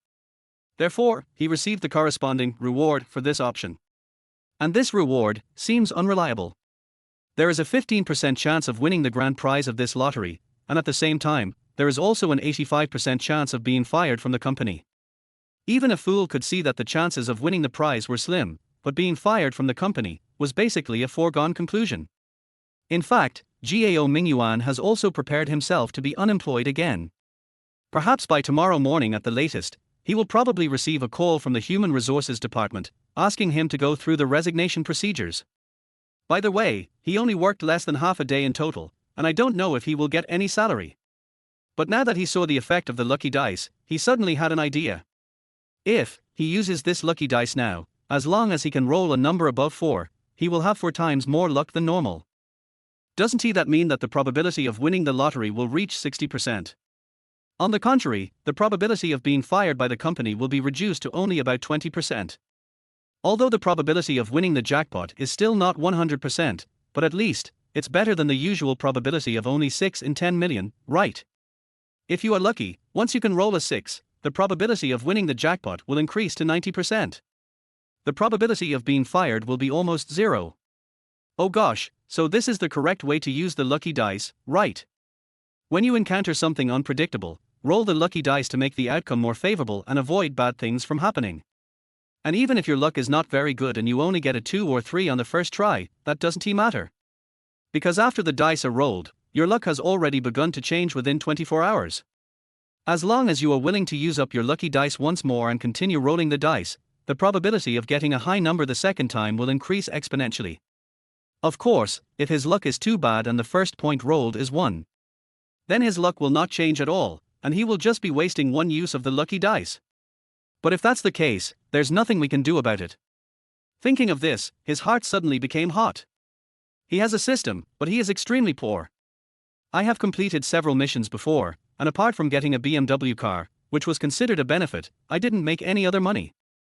Even though the BMW was quite valuable, unless he was willing to sell it, otherwise, this thing would not only not bring him any profit, but would also cost him a lot of money. But now, if it's done right, we'll finally see the benefits. So Gao Mingyuan quickly took out his mobile phone to check. This issue of the welfare lottery will be drawn tomorrow night, at around 9 o'clock in the evening. And now it is 10 o'clock in the evening, which means, as long as he rolls the lucky dice now, his luck will last until the lottery draw tomorrow night. So, do it. After making up his mind, Gao Mingyuan no longer hesitated and immediately clicked on the lucky dice in the inventory again. Would you like to roll the lucky dice? Yes, no. After Gao Mingyuan selected yes, he saw the colorful dice in the inventory suddenly fly up, and then fell to the ground after a rapid roll. 5 points. Har, not bad. Although it's not the highest 6 points, but with 5 times the luck, there won't be any problems, right? 5 times the luck meant that his chance of winning the lottery jackpot tomorrow was 75%, while his chance of being fired from the company was only a few percent. Brush. The lucky dice had already fallen to the ground, but when Gao Mingyuan was about to bend down to pick it up, it disappeared. Gao Mingyuan was startled. When he reopened the system's inventory, he saw that the lucky dice had automatically returned to the inventory. It seems that this lucky dice should be a special type of prop and cannot exist in reality. Come to think of it, if Gao Mingyuan put the lucky dice in his bag after throwing it once, and the dice rolled inside the bag while he was walking, then, does it count as another throw? Therefore, such items will automatically return to the inventory after being used once. This setting is quite humane. Then, Gao Mingyuan turned his attention to the things in the grid at the back. That is a shining golden key. He got this key by staying at home this morning and completing the task. He also didn't have time to check it before. At noon, when he just heard the system upgrade, indicating that he had completed the task, Xiao Yarjing came running to knock on the door. He was almost scared to death at that time, so how could he have the mood to see what the prize was? At this moment, he gently touched the key and immediately received a prompt from the system. This is a magical key that can open most locks in the world, including combination locks and fingerprint locks. And, it can even open the legendary heart lock. Of course, opening the heart lock only means that the other person will unconsciously open their heart to you and answer all your questions. But it does not mean that the other person will fall in love with you. This item can be used 10 times. The number of uses remaining is 10. Oh my god, it's another prop that can be used multiple times. But why the hell do I need a key that can open most of the locks in the world? I don't want to be a thief. But this function of opening the heart lock is really good. It is simply a magical tool for forcing a confession. If I want to know a secret and the other party refuses to tell me, once I use this key, won't everything be clear? Hua la la. At this moment, a burst of warm applause brought Gao Mingyuan's attention back to reality. He turned around and saw that, without him noticing, there were already at least 20 pedestrians gathered around listening to Hu Ying singing. At this moment, when Hu Ying finished her song, the people around her couldn't help but applaud. Then, 2 energetic young men came forward, each took out a few bills from their pockets and threw them into the guitar case in front of Hu Ying. Seeing this, the others felt embarrassed to just listen, so most of them stepped forward and threw a bill into the guitar box. Some people didn't have cash on them, so when they saw the QR code on the guitar case, they took the initiative to scan the code and give a reward. Ding! WeChat payment of 520 yuan. When Hu Ying heard the notification on her phone, she was stunned. Gao Mingyuan also felt the same, as if he was being fed a mouthful of dog food. Chapter 27. I don't mean that. Who is so generous? If you hear a singer singing on the street and you think it sounds good, you can give him a little more money, but who would just give him 520? Do you think this is giving gifts in the live broadcast room? Although Gao Mingyuan didn't have any feelings for Hu Ying, after all, she was his roommate. When he suddenly found out that someone was confessing to Hu Ying in this way, he still felt a little sour and uncomfortable. Hu Ying was also a little confused, and quickly took out her phone to check. I found that there were 3 WeChat payments received recently, one for 6.66 yuan, one for 5 yuan, and the other one was 520 yuan. She naturally understood what this number meant, and quickly said, "Which friend transferred so much money to me? I appreciate your kindness, but this is too much money, I can't accept it." A man who looked to be in his 40s and had a big belly walked out of the crowd and said with a smile, "I gave the money, but you posted this payment code here, isn't it just for everyone to give tips? There is no rule on how much money should be given to listen to your singing. Those who don't have money can give 1 or 2 yuan, or even no money. But I think you sing well, and I am willing to give you more. This is normal." "Oh. I'm sorry, uncle. What you said makes sense, but I still can't accept this money." As soon as Hu Ying saw the desire hidden in the middle-aged man's eyes, she knew that he had no good intentions towards her, so she quickly said, "It's okay if you just transfer me 1 or 200 yuan, but the amount of money you transferred is easy to be misunderstood. Especially, I'm afraid my boyfriend will think the wrong thing. So, please show me your payment code so that I can return the money." Forehead. The middle-aged man's face turned ugly when he heard Hu Ying calling him uncle one after another. When he heard Hu Ying talking about her friends, he became even more unhappy. He snorted coldly and said, "I have never taken back the money I gave away. Don't worry, beautiful lady. If you are afraid that your boyfriend will misunderstand you, why not delete this payment record?" As he spoke, he sneered in his heart. He just didn't believe it. Is there any woman in this world who doesn't like money? As long as he could persuade this beautiful woman to hide this incident from her boyfriend, it would be like tearing a hole between them. Then, as long as he increased his financial offensive, sooner or later he would have a chance to make this beautiful woman voluntarily dump her poor boyfriend. Humph. A grown man actually lets his girlfriend go out to sing for money. It would be strange if such a man is not a poor bastard. Hu Ying shook her head and said, your idea is not bad, but unfortunately, my boyfriend is right next to you. He heard everything you said. What should I do? As she spoke, she turned to look at Gao Mingyuan, then deliberately turned her back to everyone and made a cute face at Gao Mingyuan. Oh my god, this woman actually used me as a shield. Oh, forget it. Didn't I accompany her here in the middle of the night just because I was worried that she would encounter something similar? So, just use it as a shield. Thinking of this, Gao Mingyuan put away the bitter smile on his face, strode over, and then stared at the middle-aged man with an unfriendly face, but he didn't know what to say for a moment. Yeah. I'm sorry. I didn't mean that. I really didn't mean that. Seeing Gao Mingyuan coming out with the attitude of wanting to compete with him in real life, the middle-aged man immediately became timid and quickly said with a smile, I didn't see that your girlfriend sings well, so I was happy for a while. I just sent a random number, brother, don't think too much. Well, if you think this number is not good, I can transfer another 480 to make it an integer of 1000 for her, is that okay? Although he felt some pain, but in order to avoid getting beaten, the middle-aged man decided to spend money to avoid disaster. So he quickly took out his phone again, scanned the payment code on the guitar case, quickly transferred another sum of money, and then said with a flattering smile, well, I wish you two a prosperous business and a baby soon. Can I leave now? After saying that, without waiting for Gao Mingyuan to answer, he hurriedly took a few steps back tremblingly, and then ran away. Oh my god. I didn't say anything. Is this guy out of his mind? He actually gave Hu Ying nearly 500 yuan again. Oh my goodness, the money this girl made today from singing just 2 songs is enough to pay the rent for next month. TSK. How enviable. Gao Mingyuan thought that he had finally found a job as a purchasing agent in a large company by relying on gigolos, but he estimated that at most he could earn more than 10,000 yuan a month, which was still not as fast as Hu Ying's earnings. And now he might not even be able to keep this job. He immediately felt jealous.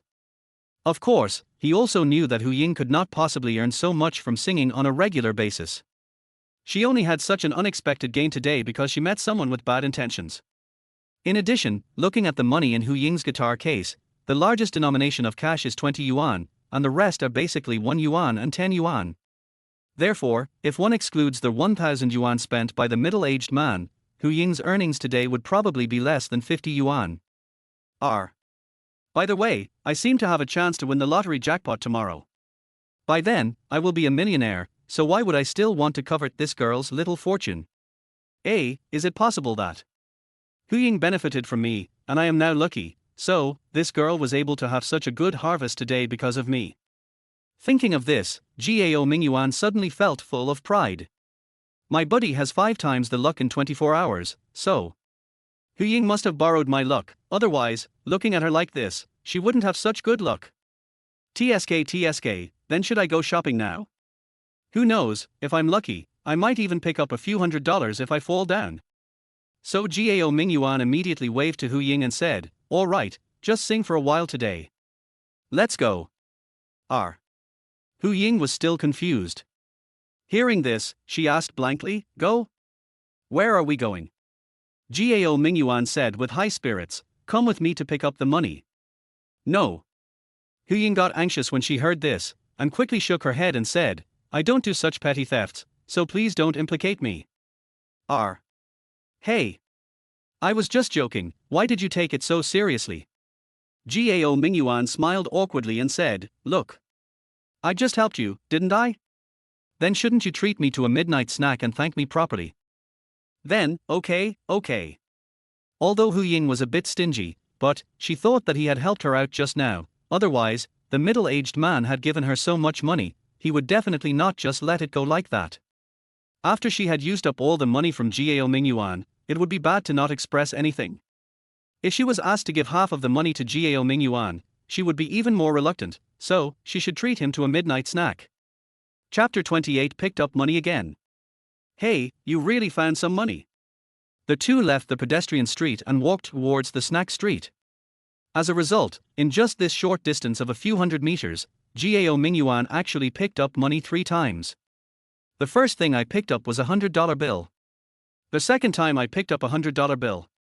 The third time was even more outrageous. Gao Mingyuan tripped over a protruding tile on the road while walking.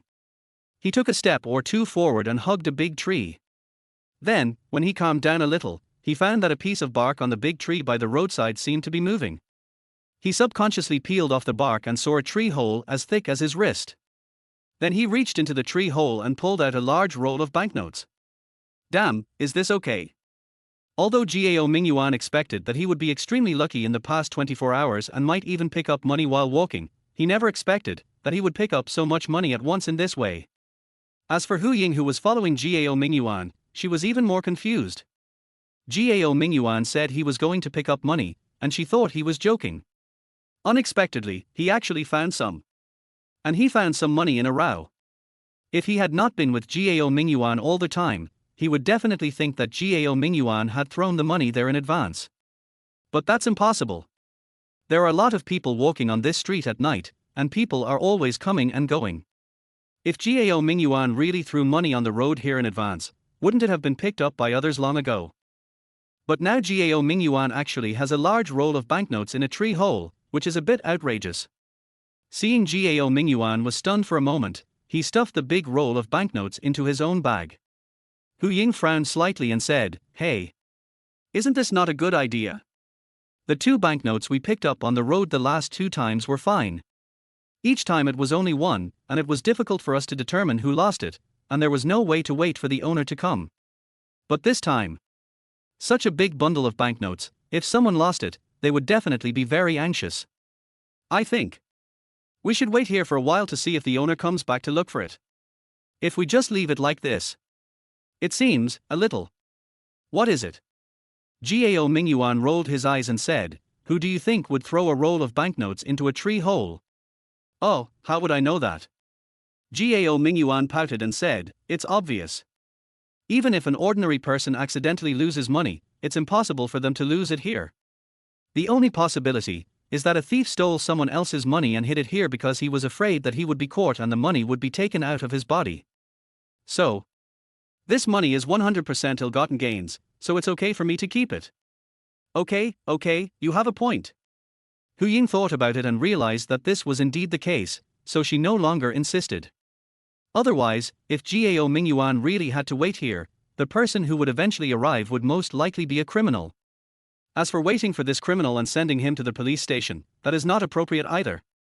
After all, you have no way to prove that the money was hidden by that person. Even if you can prove that the money was hidden by that person, you have no way to prove that the money was stolen. Moreover, these criminals are not good people. If Gao Mingyuan was really hurt by the bad guys, how could Hu Ying feel at ease? So she could only shake her head and give up her initial idea, but then she snorted and said, "But, you have to treat me to a lot of delicious food for the midnight snack today." "Humph, who made you pick up several times more money than I just picked up in just a short while?" Although neither of them counted the roll of banknotes that Gao Mingyuan took out of the tree hole just now, judging from the thickness, there must be at least 3 or 4,000 yuan, so Gao Mingyuan really could have earned more money just by picking up money twice than she did with her luck tonight. Hu Ying was originally a stingy person. Just now, because Gao Mingyuan helped her and allowed her to earn more than 1,000 yuan from singing today, she had to bite the bullet and prepare to let Gao Mingyuan rip her off. But now, seeing Gao Mingyuan picked up several $1,000s in such a short time, he wanted to rip Gao Mingyuan off for 3 or 5 times to relieve his hatred. Hey, no problem, I'll treat you, just order whatever you want later, today's my treat." Gao Mingyuan was not as stingy as Hu Ying. After all, the money was picked up by accident, so he didn't feel bad about spending it. Although Hu Ying shouted loudly, when she really got to the snack street, she only ordered cheap and affordable things. Besides, she didn't have a big appetite to begin with. After trying only 3 or 4 kinds of snacks and spending less than 100 yuan, she couldn't eat anymore. Gao Mingyuan didn't have to pretend to be rich. Since Hu Ying was full, the two of them walked out of the snack street leisurely. Next, Hu Ying had to go to the internet cafe to work, but there was still about an hour before her start time, so the two were not in a hurry. When I walked to the entrance of the snack street, I saw a ring-tossing stall that had been set up here at some point, and a spirited young man was working hard to attract customers. Don't miss it if you're passing by. The latest model of the genuine Apple mobile phone worth more than 8,000 yuan, it's yours if you buy it. Many passers-by, hearing the young man shouting, couldn't help but stop and watch. Everyone has seen the game of ring tossing many times, and it is played in parks all year round. However, the prizes for ring tossing are usually ordinary stuffed toys, and it is rare to see prizes that are too expensive. This ring tossing stall in the snack street actually uses mobile phones worth more than 8,000 yuan as prizes, which makes it hard not to attract people's interest. Gao Mingyuan and Hu Ying also stopped and looked through the gaps between the people. Hu Ying then shook her head and said, "Forget it. It's impossible to put the phone in the trap." It turned out that although there were indeed mobile phone prizes on the ring tossing stall, there were only 3 mobile phone boxes, which were placed at the farthest location, about 6 or 7 meters away from the starting line of the ring tossing. The remaining prizes are mostly palm-sized toys, as well as prizes such as goban and puzzles, which don't seem to be worth much at first glance. Although, even if there is a distance of 6 or 7 meters, there is still a chance of hitting the target. It's just that, the ring that the boss provided to the customer was a very small one, probably just enough to fit the phone box inside. The rings are made of very elastic bamboo strips, so even if you are lucky, you can really hit the phone box. But, at such a distance, the ring must have a lot of force when it flies out, and it will definitely bounce again after landing, and will definitely bounce away in the end. So, those 3 mobile phones are placed there just to attract attention. It is almost impossible to hit them. Chapter 29. You think I'm stupid. Although anyone with a discerning eye can see it, it is extremely difficult to put the phone in the cover. But there were still some people who didn't believe it and immediately paid for the ring to put it on a mobile phone. When asked, the lively young man actually said that one ring would be sold for 20 yuan. When I asked him about it, he was stunned. He said, "You are selling it too expensive. Usually when I go to the park to play this, I usually pay 10 yuan for 10 or 5 circles. Yours is dozens of times more expensive than others." The spirited young man said that other people's prizes were not as high as his own. Even if he sold hundreds of rings, as long as one person won the phone, he would still lose money. If the rings were sold too cheaply, wouldn't he lose a lot of money? The pedestrian seemed to think it made sense. After all, that phone costs more than 8,000 yuan. As long as you keep putting it on, and you can get a phone within 400 rings, it's worth it. Even though those 3 phones seem difficult to fit, if you just buy dozens or 100 rings and scatter them out, you never know, you might get one of them by chance. But the pedestrian would definitely not do such a stupid thing. Buying 100 or so rings and scattering them all out would indeed give him a chance to hit the target, but if he doesn't, wouldn't he have wasted more than $2,000? Anyway, he has enough mobile phone to use, he just so that the prizes here are very good, so he tried his luck and had fun. Then he took out 200 yuan and prepared to buy 10 circles to try them out. But before that, he still expressed his desire to see whether there were really mobile phones in the 3 mobile phone boxes of his boss. How frustrating it would be if I really won the prize and got only an empty box. The boss had expected that someone would be suspicious, so he did not hesitate.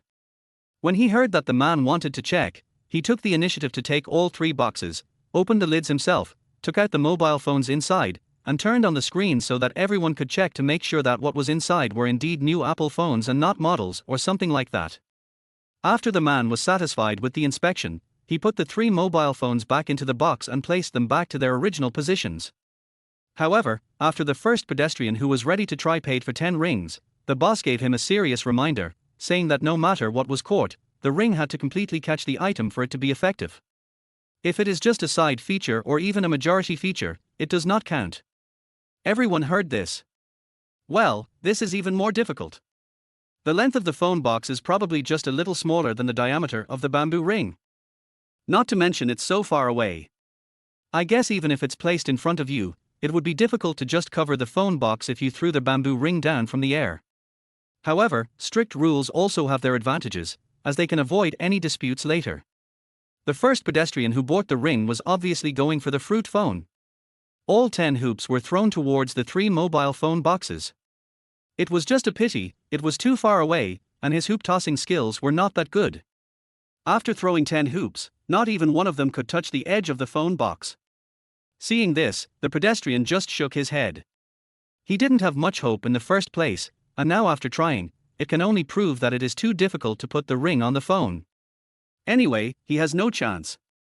Unless, he can be cruel and buy 100 or 200 rings at a time and throw them all in that direction, or there may be a glimmer of hope. But, forget it.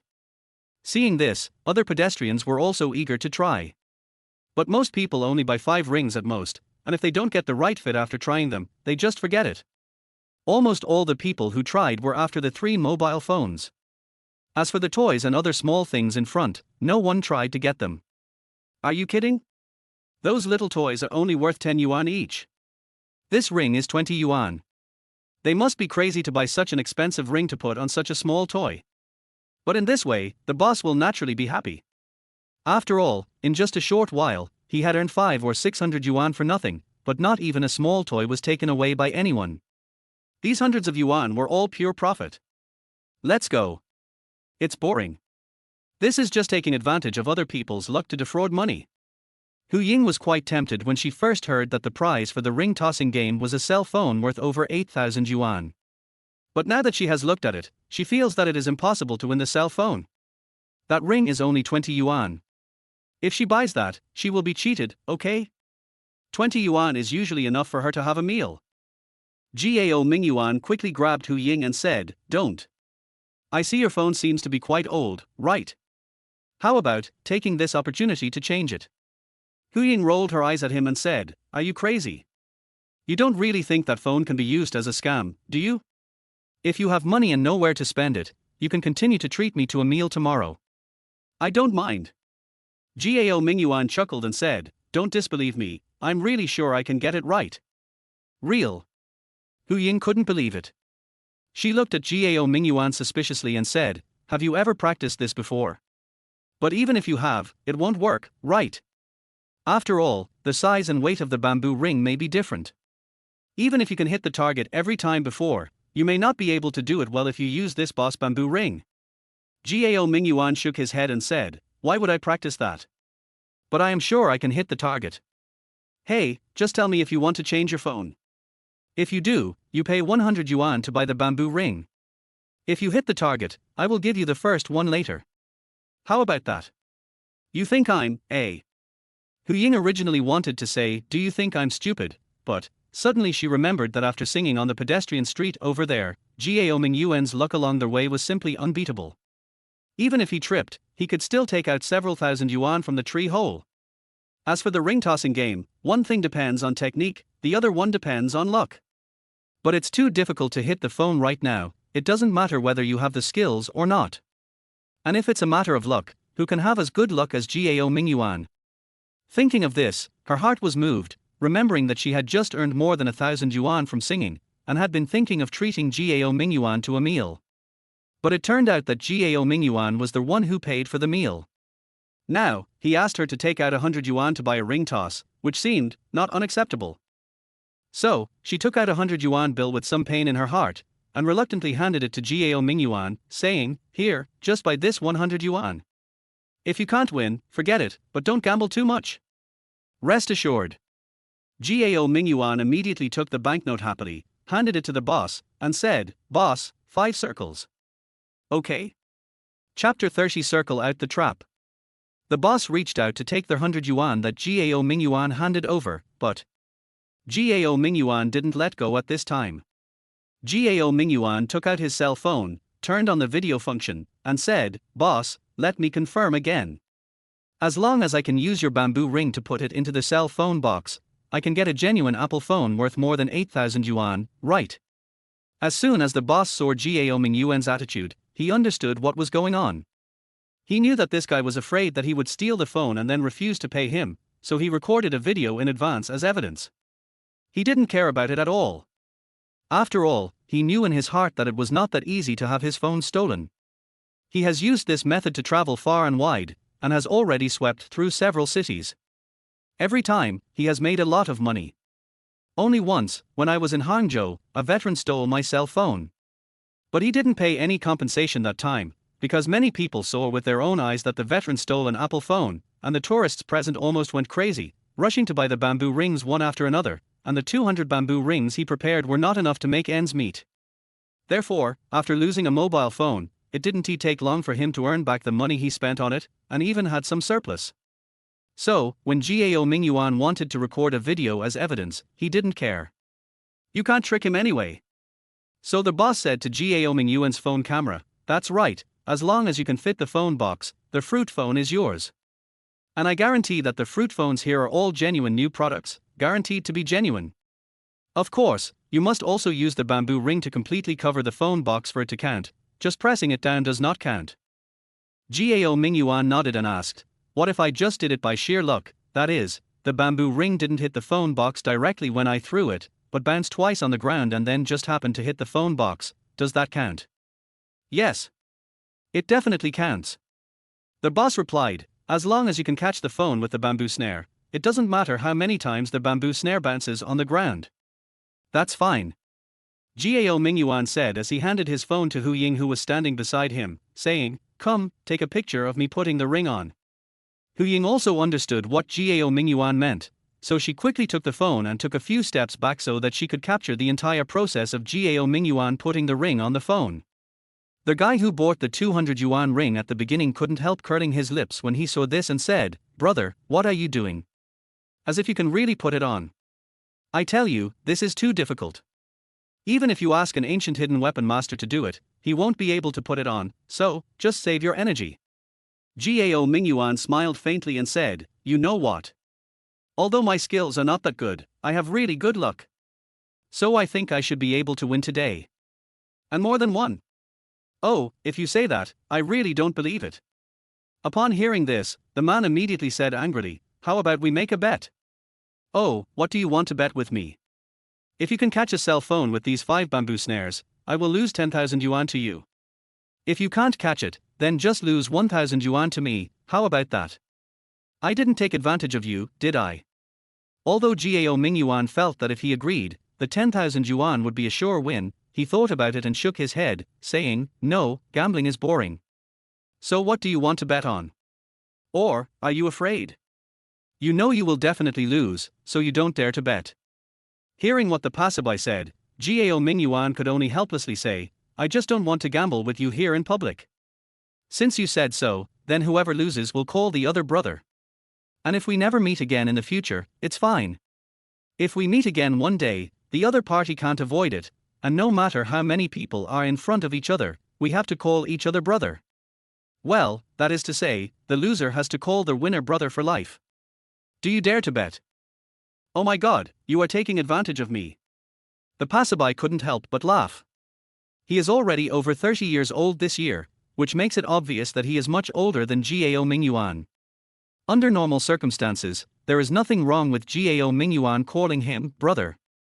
So, the bet Gao Mingyuan mentioned seemed fair, but in fact, if Gao Mingyuan lost, he wouldn't lose anything, right? On the contrary, if he lost, it would be embarrassing to call a boy who was 10 years younger than him, big brother. But he firmly believed that he would not lose, so he gritted his teeth and said, okay. Then I'll bet with you. But I want to add one more thing. It's boring to just call the other party big brother after losing. It's better for the loser to promise the other party something. As long as this thing is not illegal and does not violate moral ethics, then the other party must agree and promise to do his best to do this thing. Do you dare to agree? Gao Mingyuan thought about it and felt that he had a better chance of winning, and it didn't matter even if he lost. This man was much older than him, so it was okay to call him big brother. Even if it was the condition he mentioned. Well, as long as it was not illegal, it was acceptable. So he nodded and said, no problem. So our bet is established. Then you should get out of the way. Today I will show you what it means to be trapped. The pedestrian rolled his eyes speechlessly and then stepped aside. Gao Mingyuan estimated the distance between himself and the 3 mobile phone boxes, and then, in the spotlight of everyone, he turned around, raised the 5 bamboo rings in his hand high, and shouted loudly, go. As he said that, he turned his back to the prize area and threw 5 bamboo rings over his head. Oh my God! What kind of operation is this? Is this guy crazy? Seeing Gao Mingyuan's actions, the onlookers were stunned. Isn't this too outrageous? It's impossible to hit the phone when you're facing it, but now Gao Mingyuan has his back to it, and he threw all 5 bamboo rings at once. What kind of magical operation is this? Have you given up? Under the gaze of everyone, they saw that the 5 bamboo rings that were thrown out all deviated very far away, and none of them went towards the mobile phone box. Well, this $100 is just wasted. Hu Ying saw this. If she hadn't been holding Gao Mingyuan's mobile phone to record the video, she would have wanted to cover her face with her hands. This scene was really unbearable to watch. However, at this moment, one of the bamboo rings fell to the ground, then suddenly bounced high, flew a long distance, and landed on a blind box. However, the force of the bamboo ring was still there, and it was bounced out again, changing direction and landing on a box of gobang. However, the bamboo ring still did not stop. After being bounced off again, it landed on an open space. Then it was bounced up for the fourth time, and finally it spun in the air and rolled over before landing directly on the surface of a mobile phone box. Chapter 31, Double Strike. Boom. When seeing this scene, everyone present couldn't help but exclaim at the same time. It actually worked. Got a mobile phone worth more than 8,000 yuan. Damn. I can actually hit the target even with my back to the ring? The stall owner felt a black screen before his eyes, but then he forced a smile. Well, I've been trapped, so what? But with this live advertisement, I think there will be many people who want to take advantage of it next time. That is, this time he is not setting up a stall in a park or other crowded places, so the customer flow is very limited. I am afraid that there is no hope of making back the investment. However, as long as he keeps setting up a stall here for the next few days, I think he can slowly make back the losses. After everyone exclaimed, they couldn't help but discuss. I really got it right. Oh my god, what kind of luck is this? Yeah, he can hit the target even with his back to the phone. I don't believe it because of his skill.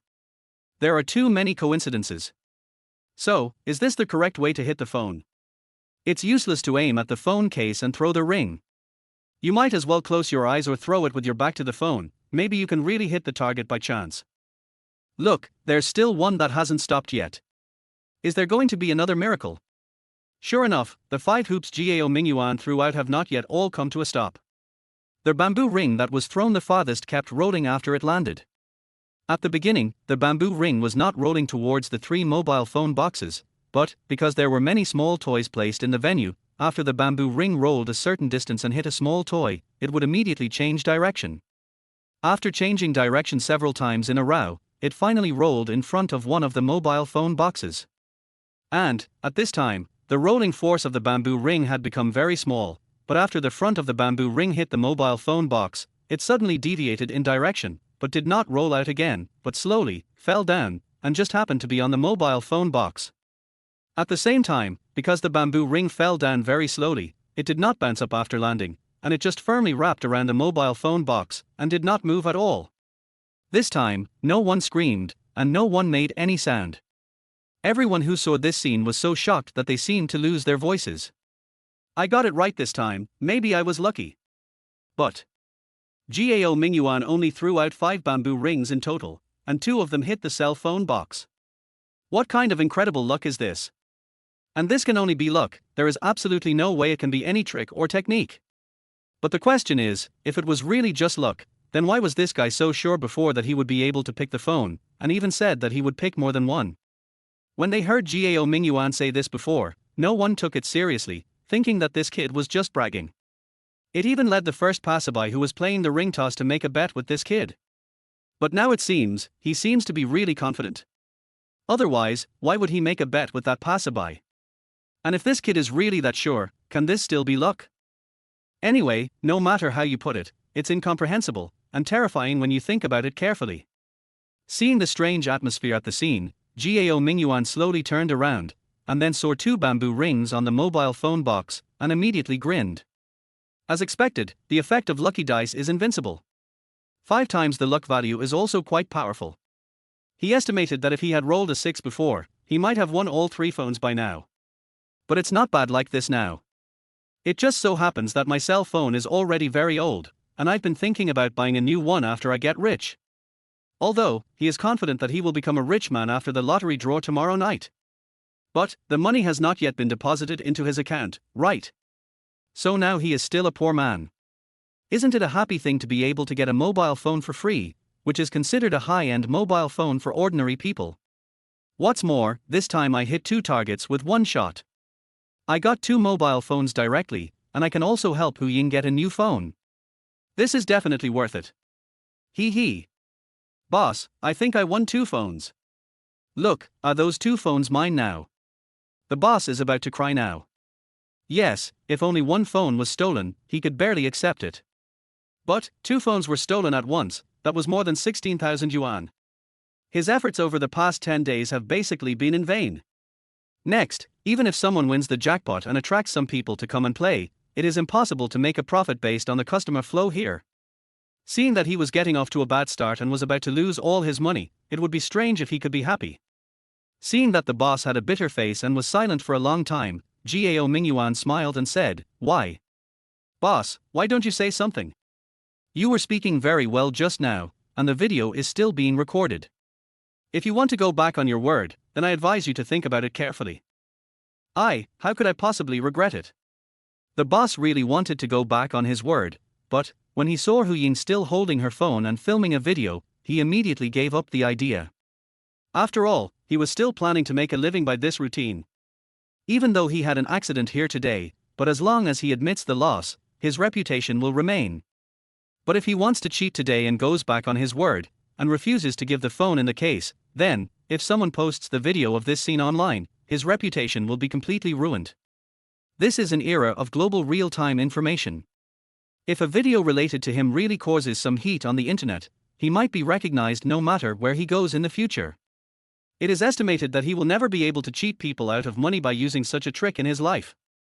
Well, just consider it as a way to avoid disaster. So the boss twitched his lips and forced out a smile that was uglier than crying, then ran over and took the 2 mobile phone boxes that Gao Mingyuan had caught. "Brother, watch out. 2 latest models of Apple mobile phones, even the matching earphones and charging cables, are all inside. The machines are also new and have never been used.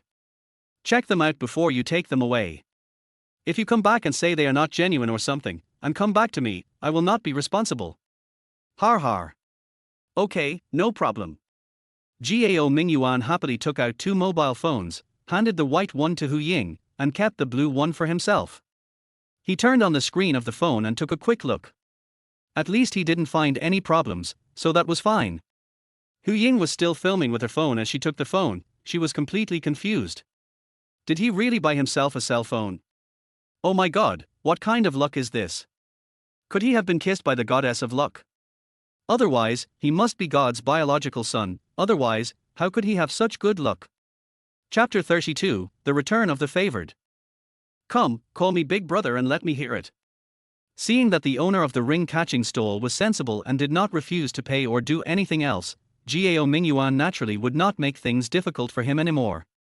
Although he was very confident, now as long as he spent money to buy 5 more bamboo rings and threw them out, he would most likely be able to get the last mobile phone. But Gao Mingyuan didn't want to be a mobile phone dealer, so what did he need so many mobile phones for? Besides, even if you want to take advantage of others, you can't just take advantage of one person. Didn't you see that the boss already looked very unhappy? If you take his last phone, even if he doesn't get angry or regret it, he will probably just sit on the ground and cry, right? Gao Mingyuan agrees with the saying that one should always leave a way out for others so that they can meet again in the future. It's just he had no intention of pretending that nothing happened to the person who had just approached him to make a bet. Just admit defeat. If Gao Mingyuan had lost just now, he would definitely not escape, but would openly call the other party big brother. But now that person had clearly lost, Gao Mingyuan had waited for a whole minute without hearing the other person calling him big brother. Gao Mingyuan immediately became very upset. So, he took the initiative to remind that person. Big brother. The man didn't try to get away with it, mainly because he was shocked by Gao Mingyuan's amazing luck. It was not until he heard Gao Mingyuan mention it at this time that he came to his senses. Then he made a bitter face and called out reluctantly. As the saying goes, everything is difficult at the beginning. Asking that person to call someone who is much younger than him big brother will definitely cause him to have strong psychological barriers, but, as long as he calls out the first time, the next steps don't seem to matter. Brother, this is my business card, please keep it. The man was really straightforward. Without Gao Mingyuan's reminder, he took out a business card and handed it to Gao Mingyuan with both hands, saying, "It has my name, phone number, and email address. My WeChat and phone number are the same, so don't forget to add my WeChat when you get back, and then, maybe I need to trouble you for something else." Hey, that's not right. Gao Mingyuan was stunned for a moment after hearing this, and said, "If I haven't lost my memory, our bet seems to be, the loser needs to promise the winner something, and it seems that I won just now. How come, you, a defeated general, asked me for help first?" The man said with a bit of a smile, "Don't worry, big brother. I haven't forgotten about the bet. I'm going to tell you about this later. Although I want to ask you for help, but, if you can really do it, then you will definitely get the most benefits. Besides, I'm not forcing you to help me. If you don't feel interested in this matter, just refuse it. On the contrary, if you want me to fulfill the bet and ask me to do something, as long as it is not illegal or immoral, I have no right to refuse. Is that so? All right then." Gao Mingyuan lowered his head and glanced at the business card. He saw that it was quite simple. There was nothing on it except a name, a phone number and an email address. He had heard from others that the simpler the business card, the more likely it was that the person was a well-known figure. On the contrary, if a business card had a long list of titles, such as General Manager of XX Company, Director of XX Association, Consultant of XX Department, etc., 90% of them were scammers running shell companies. As for those with titles like Business Manager, Department Head, etc., 99% of them are ordinary employees at the lowest level of the company. There is no way. If your business card says that you are a salesperson from a certain company, and then you go out to talk business with people, no one will want to pay attention to you. Therefore, this practice of elevating one's status by using the name on business cards can be considered an established rule. However, if someone is truly capable, no one would be willing to print a long row of names on their business card, because their status and position no longer require them to show off in this way. Gao Mingyuan also didn't know whether this man named Chang Lisheng was a very powerful person with a very high status, or was he just an idle person in society without a proper job. But, if you are really an idle person in society, is it necessary to print a business card? Therefore, no matter what, Gao Mingyuan still paid attention to this person, and planned to call him if he had nothing to do tomorrow to ask him what he wanted to see him about. Anyway, no matter what he asked him to do, he could refuse. Seeing that it was almost time, Gao Mingyuan and Hu Ying walked out of the snack street, and then sent Hu Ying to the internet cafe where she worked. The internet cafe wasn't too far away, so the two of them walked all the way there. When they arrived, it was exactly 5 minutes before Hu Ying was scheduled to go to work. This internet cafe is quite large, with 2 floors, more than a dozen private rooms and over 100 computer seats. Hu Ying is in charge of the second floor. There are fewer customers on the second floor during the day, but in the second half of the night, there are obviously more customers here than on the first floor. Although Hu Ying only worked the second half of the night, from 12 a.m. to 6:30 a.m., but she was both a bartender and a network administrator, and she also had to stay up late, so her income from this job was pretty good, so she never quit this job. After all, although performing in bars can earn more money, it is not stable. Especially for a female singer like her who doesn't like to please others, she never knows when she will offend the customers or their boss, and then lose her job. Therefore, it is very important for Hu Ying to have a relatively stable job. Otherwise, if she cannot find a nightclub to perform in for a long time, she will be out of money. Hu Ying originally said that she didn't need Gao Mingyuan to send her off, but Gao Mingyuan said that he wanted to visit her workplace, so Hu Ying didn't refuse. After all, she just got a new Apple phone from Gao Mingyuan. She couldn't say no to Gao Mingyuan's request, which was not too excessive. Even though it was Hu Ying who paid for the 100 yuan to buy the ring, she knew in her heart that this was actually just an excuse for Gao Mingyuan to give her a mobile phone. Otherwise, if the 100 yuan was not paid by her, even if Gao Mingyuan won 2 mobile phones, how would Hu Ying have the nerve to take one? After all, it was a product worth more than 8,000 yuan. She was not related to Gao Mingyuan, she was just his roommate. She was not bold enough to just accept his phone. But, the 100 yuan for the ring was paid by Hu Ying, so Gao Mingyuan won 2 mobile phones and gave one to Hu Ying. Isn't that a natural thing?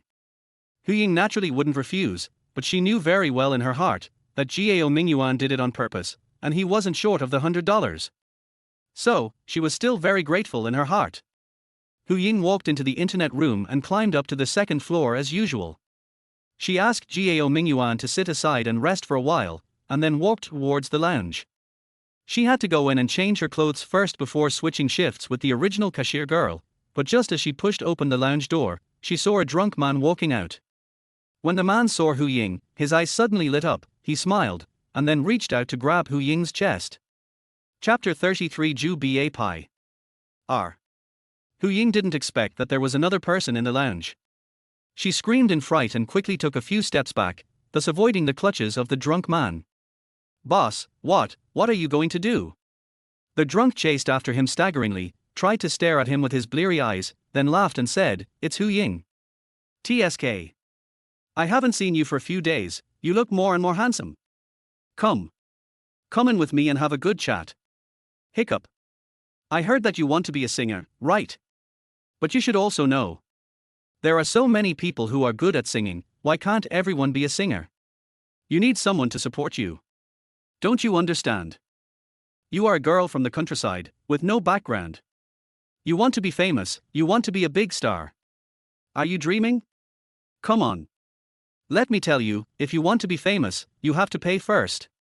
As for what to pay, do I need to tell you? We are all adults. I think you should understand, as long as you are willing. How about I, old Hu, support you? Hey! Don't leave. As he spoke, the drunk grabbed Hu Ying again. Seeing that Hu Ying dodged again, he could not help but get furious. He pointed at Hu Ying and cursed, "Who the hell do you think you are? You are still pretending to be innocent in front of me. You don't even listen to the boss, do you still want to work here?" Although this guy drank a lot and his footing was a little unsteady, he was not slow at all when he went crazy. Just when he was about to grab Hu Ying, who was fleeing in panic, he saw a big hand suddenly stretched out from behind Hu Ying, and then pressed it against his forehead. Boom. This guy drank quite a bit of alcohol, so naturally his body coordination was very poor. Although Gao Mingyuan was not very strong, he only pushed lightly on the guy's forehead, and the drunkard stumbled all the way, and finally sat down on the ground. "You dare to hit me, burp." The drunk fell down and sobered up a little. He then pointed at Gao Mingyuan and said angrily, "Who is he? How dare he come to my internet cafe to cause trouble? Don't you want to live?" Gao Mingyuan sneered and said, "Wow, you are so arrogant. Those who know you will know that you drank too much cat urine, while those who don't know would think you are such an awesome person." The drunk glared at him and said, "How can a little punk like you judge whether I'm awesome or not? You don't accept it, right? Xiyuan, call the police for me. Just tell them there are idle people on our website, don't beat people up or cause trouble." Okay, boss." At this time, a timid little face popped out from behind the bar on the second floor. After hearing the drunk's order, she picked up the phone, but she looked conflicted. It was obvious that she didn't want to make the call, but she was afraid that the boss would get angry and she dared not call. "Okay, call the police, right? That's great." Gao Mingyuan raised the phone in his hand and played a short video while saying, "It just so happens. I have filmed everything you did just now. I can show it to the police later. Your behavior is at least considered a crime of indecency, right? Even if you have some connections to get away with it, it doesn't matter. I can also post your ugly face on the internet. Judging from your appearance, you should be a man with a wife and children, right? It's a good opportunity for them to see what kind of person their husband and father is. Oh, by the way, maybe with this, your glorious image will become popular on the internet. Then even if you don't open an internet cafe, becoming a live broadcaster to sell goods is also a good way out. Har. But I don't know if you will be scolded to death by your fans if you really go live. You. At this moment, the drunk man was completely sober and his face turned pale in an instant. As Gao Mingyuan said, if Gao Mingyuan had just provided the video to the police, he might have been able to find a way to solve it. And although his actions just now were a bit excessive, he hasn't touched Hu Ying after all, so even if the evidence is conclusive, he can't be charged with any crime. It is estimated that as long as he tries hard, he will probably just pay a fine and be criticized and educated, and then he will be fine. But if Gao Mingyuan really posts this video online, his reputation will be completely ruined. This is a sure way to social demise. Especially if that tigress in his family saw it, wouldn't he be completely finished? His heart sank, and he quickly yelled at the girl at the bar who was about to call the police, "Xiyuan, don't call the police yet." Then he got up from the ground, looked at Gao Mingyuan and said viciously, "Delete the video immediately, and I will pretend that what happened today never happened. Hu Ying can continue to work here in the future, and I will not only not harass her anymore, but also give her a proper salary increase. Is this all right? Gao Mingyuan curled his lips and said, "You've done such a disgusting thing in public. Do you think I would still let her work here? Don't talk about those useless things. I think you should pay off her salary first, and then give her unemployment compensation.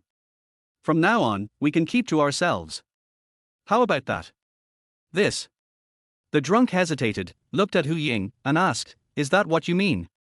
Hu Ying opened her mouth, and for a moment she showed a conflicted look, but, after turning her head to look at Gao Mingyuan, she immediately made up her mind, nodded, and said, "Yes, his words can fully represent my opinion." Well then. The drunk got Hu Ying's confirmation, gritted his teeth, and said, "Then how about this? In addition to paying off your salary and the deposit I left before, I will give you another 20,000 yuan as compensation. Is that okay with you?" Hu Ying's eyes suddenly showed a hint of surprise. Although she felt sad about losing this relatively stable job, but she could get a one-time compensation of 20,000 yuan. Even if she couldn't find another job for the time being, she wouldn't have to worry about her livelihood. Therefore, it was still relatively acceptable. However, just when she thought Gao Mingyuan would agree on her behalf, she heard Gao Mingyuan snort coldly and say, "Are you sending away a beggar? It is because of your negligence as a boss that Hu Ying can no longer work here, so you must compensate her 10 times her monthly salary to make up for the loss of having to find a new job. Isn't that too much?" This. After hearing what Gao Mingyuan said, before the drunkard could say anything, Hu Ying smiled bitterly and said, "Well, my monthly salary here is 2,000 yuan, 10 times, well, that's exactly 20,000 yuan. He actually gave you such a low salary?" Gao Mingyuan was shocked when he heard this. Although he didn't earn much from working before, he didn't expect that Hu Ying came here to work in the middle of the night every day and worked so hard, but only earned 2,000 yuan a month. This is definitely a modern version of Jew Parpai. Chapter 34. Nothing to say. In the end, Gao Mingyuan still asked for an extra 10,000 yuan for Hu Ying. The reason was that Gao Mingyuan felt that the owner of the internet cafe was exploiting Hu Ying's labor. In fact, the internet cafe owner was also quite wronged. After all, the salary level in Nishishara city is roughly like this. If Hu Ying worked from 7 p.m. to the next morning, she could earn about 4,000 yuan a month. But Hu Ying only worked half a night, so isn't it normal to pay her 2,000 yuan? However, the internet cafe owner had the leverage in Gao Mingyuan's hands, so he didn't care too much. He obediently paid Hu Ying's salary and transferred an additional 30,000 yuan. The matter was settled. Gao Mingyuan also deleted the video he had just recorded in front of the internet cafe owner. At this time, the internet cafe owner was completely sober and no longer did anything irrational. After coming out of the internet cafe, Gao Mingyuan and Hu Ying looked at each other, and suddenly, they felt the atmosphere became a little tense. Because they all realized a problem at this time, that is, what to do tonight. It was already 1 o'clock in the morning, and both of them were more or less sleepy. If Hu Ying still had to go to work, that would naturally be no problem. But now she has lost her job. Well, we can't just let her wander around the streets alone, right? Even if she wanted to find another job, she wouldn't go around looking for a job in the middle of the night. So, it seems that the two of them can only go home now. But the problem was, the rental house only had 1 bedroom and 1 bed. How were the two of them going to live there? Were they going to roll around in the same bed like they did this morning? Gao Mingyuan was sleeping soundly at that time and was even snoring, and Hu Ying was so sleepy that she just dozed off while sitting on the edge of the bed at first, then she fell asleep without realizing it and rolled onto the bed. But now both of them were very sober. If they really went back to that small rental house, what would they do? Sleep or not sleep? If they didn't sleep, what could they do? If they slept, they weren't boyfriend and girlfriend, so how could they sleep in the same room? Just as the two were still staring at each other in a daze, neither of them knowing what to do, a taxi stopped in front of them, and the driver leaned out and asked, "Do you want to go? Let's go, right now." Gao Mingyuan hesitated for a moment, then opened the back door of the taxi, waved to Hu Ying who was still hesitating, and said, "Get in." Hu Ying made a series of meaningless noises, and after hesitating for a while, she finally got on the car. "Hey, well, how about you go upstairs by yourself?"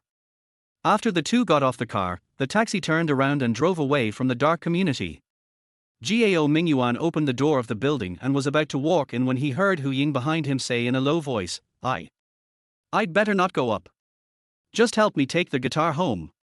Gao Mingyuan stopped walking, looked back at Hu Ying, whose face was almost hanging down to her chest, and said, Where are you going if you don't go up? It's the middle of the night, where can you go as a girl? There are so many places to go. Hu Ying raised her head slightly when she heard this, and looked at Gao Mingyuan with a very stubborn look, and said, For example, an internet cafe, a train station. Oh, no, I have money now, I can find a hotel and book a room to stay for a night. I can afford it. Gao Mingyuan touched his nose, was silent for a moment, and then said, Don't you trust me so much? What? Hu Ying looked up in surprise and looked at Gao Mingyuan innocently, as if she really didn't understand what Gao Mingyuan was saying. Why are you pretending to be confused? Gao Mingyuan rolled his eyes at her and said, Aren't you just afraid that I would sleep with you? Otherwise, this is obviously the house you rented. Why would you run out to stay in an internet cafe or a hotel in the middle of the night? Aren't you just afraid that I can't control myself and do that to you? Hu Ying's pretty face turned red, and she spat softly, saying, Bar, you dare. Yeah, I don't dare. Gao Mingyuan spread his hands and said, But you know I don't dare, so why don't you dare to go upstairs? So, am I the one who doesn't dare, or you? Are you the one who doesn't dare to believe me, or you who doesn't dare to believe yourself? Hu Ying was almost confused by his words, You don't dare, I don't dare. She couldn't help laughing at first, then, she suddenly lowered her head, snorted, and said, Who knows if someone, will be wild. This morning, you even climbed on top of someone, okay. Gao Mingyuan's face turned red after hearing what he said. He scratched his head awkwardly and said, It was a misunderstanding, okay? I woke up and found you sleeping next to me, which scared me. Then, didn't I want to get out of bed? But you were lying outside, so I had to step over you. But when I just stepped over one leg, I suddenly heard a knock on the door, which scared me, so that's why I fell on top of you. Stop talking, it's so embarrassing. Although Hu Ying is usually carefree, but, when she thought about what happened in the morning, for some reason, she felt her body go weak and her face became hot, as if it was on fire by her blood. Well then, since it's just a misunderstanding, then I'll believe you this time. After a while, Hu Ying gritted her teeth, as if she had made some important decision, looked up at Gao Mingyuan, and said, But it's only for tonight. Wait until tomorrow.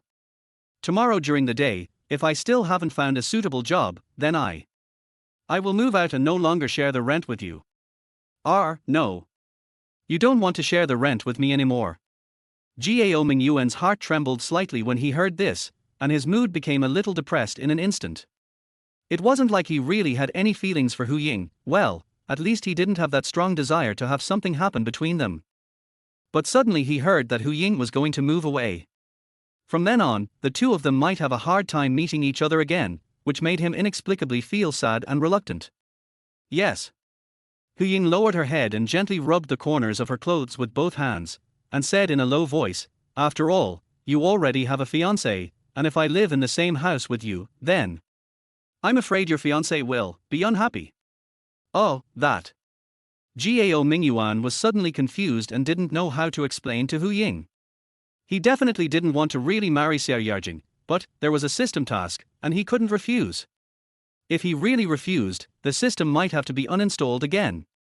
If there was no risk in uninstalling the system, he would accept it, at most he would become an ordinary person with nothing. But damn, uninstalling the system might turn him into an idiot or even a vegetable, so how could he dare to take the risk?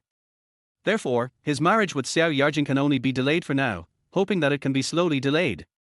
But the problem is, he can't tell Hu Ying all this. So, when Gao Mingyuan heard Hu Ying mention his fiancé, he was speechless except for embarrassment and distress. Chapter 35 finally made a decision. After returning home and putting Hu Ying's guitar case in the corner, Gao Mingyuan couldn't help but stretch himself, feeling a wave of fatigue sweeping over him. He was really a little sleepy. He didn't sleep well last night, and he just stayed in bed for more than 2 hours during the day. It was already the middle of the night, and he was really sleepy, so he didn't care how the two of them were going to live in the same room. He kicked off his shoes, put on slippers, opened the simple wardrobe next to him, took out a set of pajamas, and walked to the bathroom, saying, "Don't fight with me. I'm so sleepy, I'll go take a shower and go to bed." By the way, if you don't want to sleep on the same quilt with me, then help me get the quilt out. At this moment, Hu Ying's pretty face was so red that it seemed like blood was oozing out.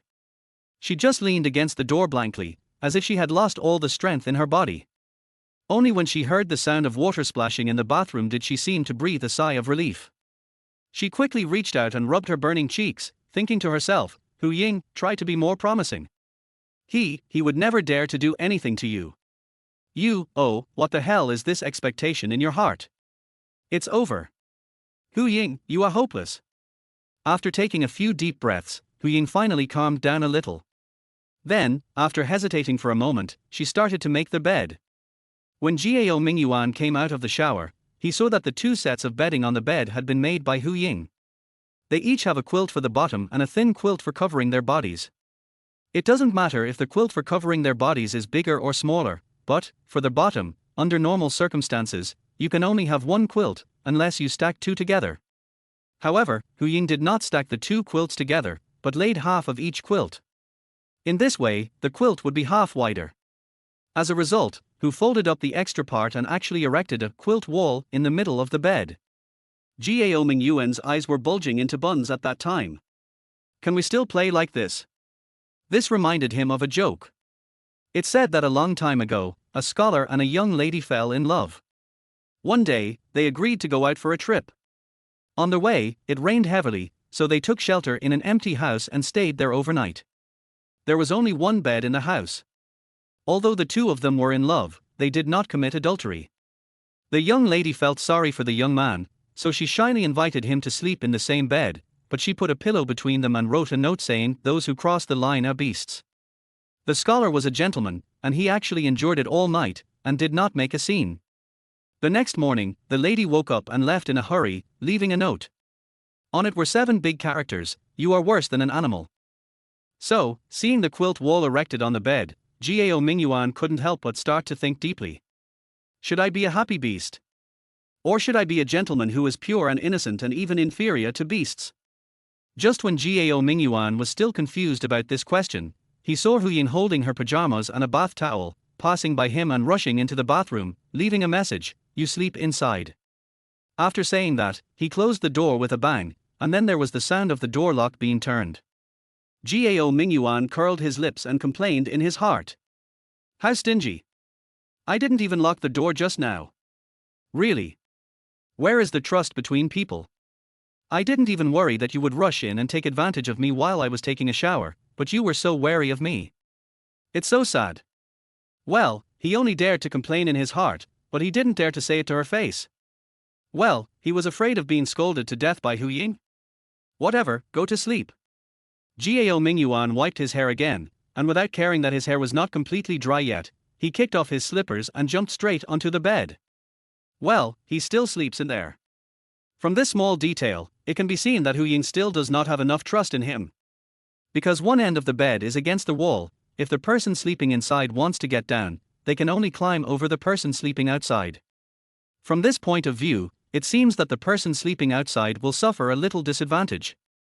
But think about it the other way around: if the person sleeping outside has any bad intentions towards the person sleeping inside, then the person sleeping inside would have nowhere to escape even if they want to. Gao Mingyuan couldn't help but sigh inwardly. It seems that Hu Ying really is a bit of a villain. He didn't even worry that she would have any improper thoughts about him, but she was actually on guard against him. Humph. After Gao Mingyuan climbed onto the bed and lay down, he turned his head to look at the wall next to him and found it a little funny. He then took a picture of the scene with his mobile phone. After all, this kind of scene is not common and it can be regarded as an experience that one has never seen before.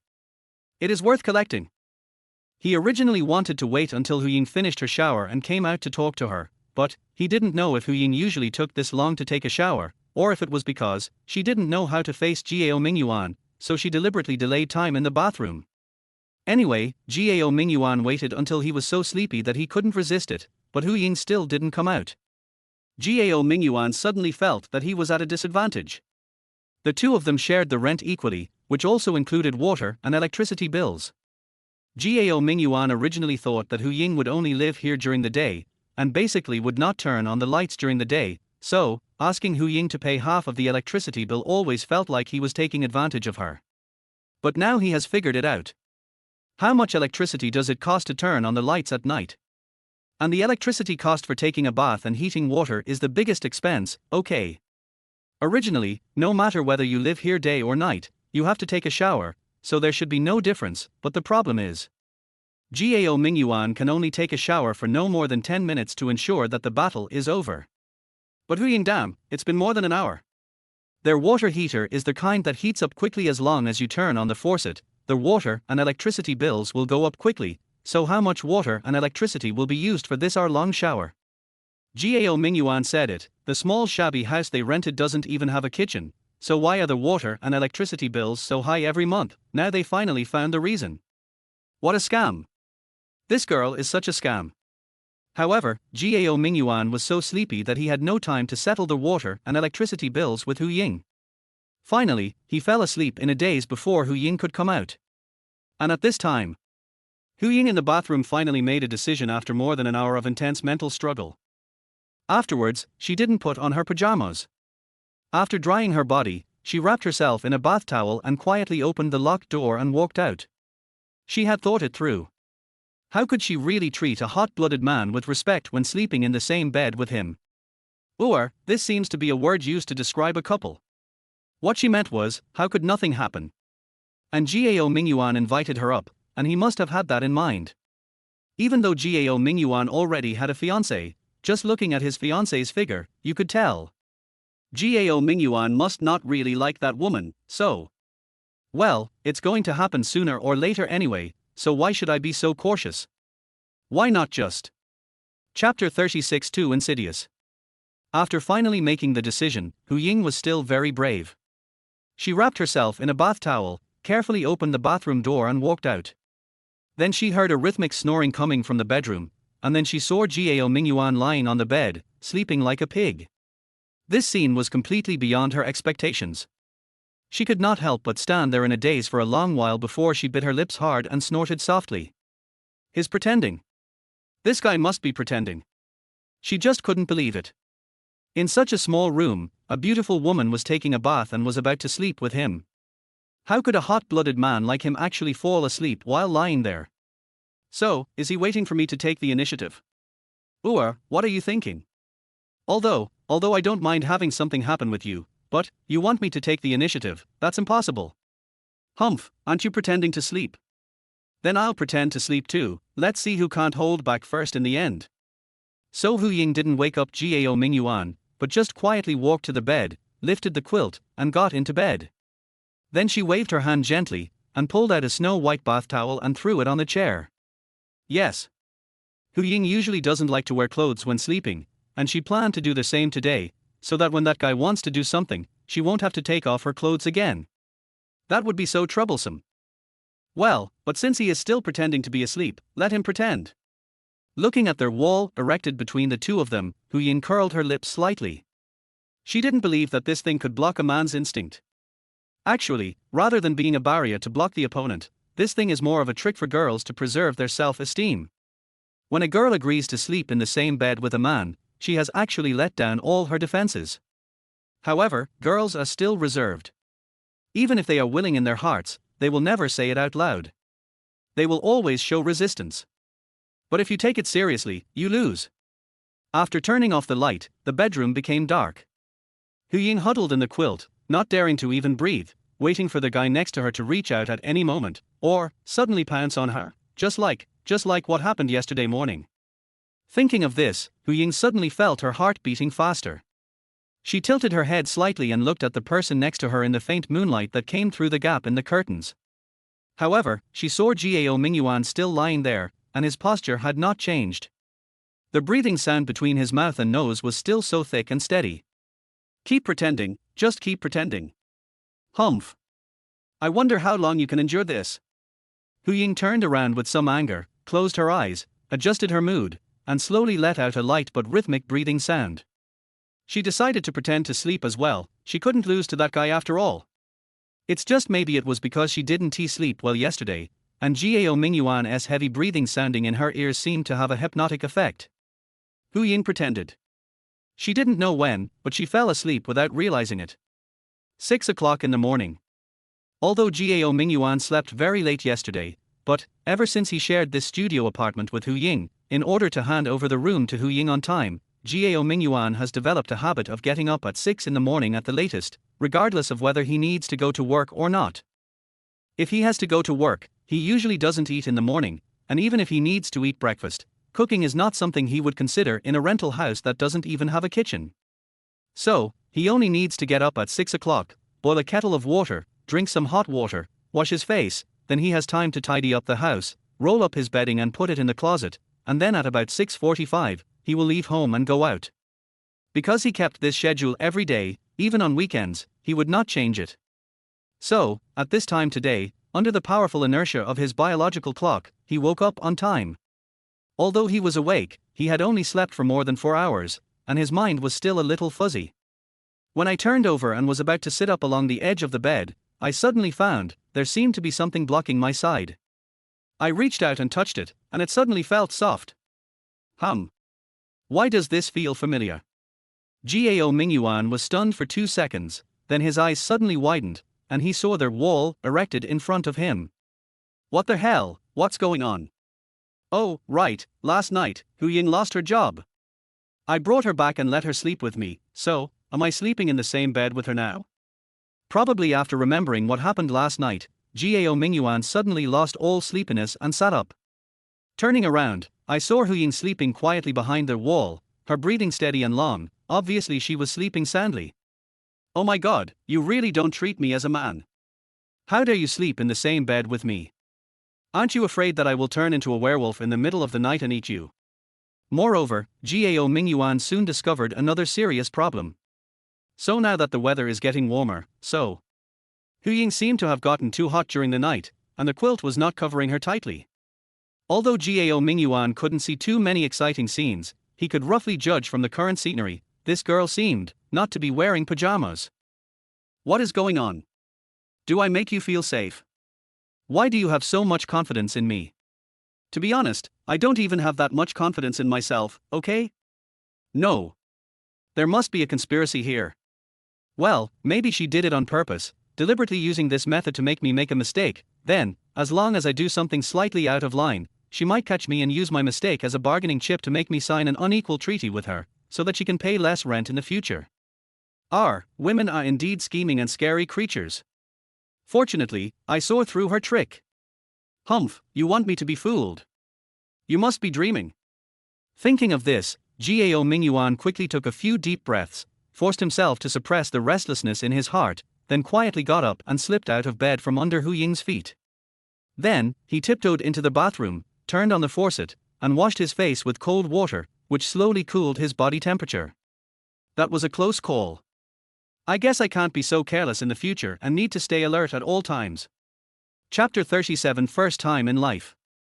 Gao Mingyuan forced a bunch of messy thoughts into his mind again, and drove away the thought of going back to bed, and continuing to have sex with a certain scheming woman from his mind, and then hurriedly changed into his outer clothes.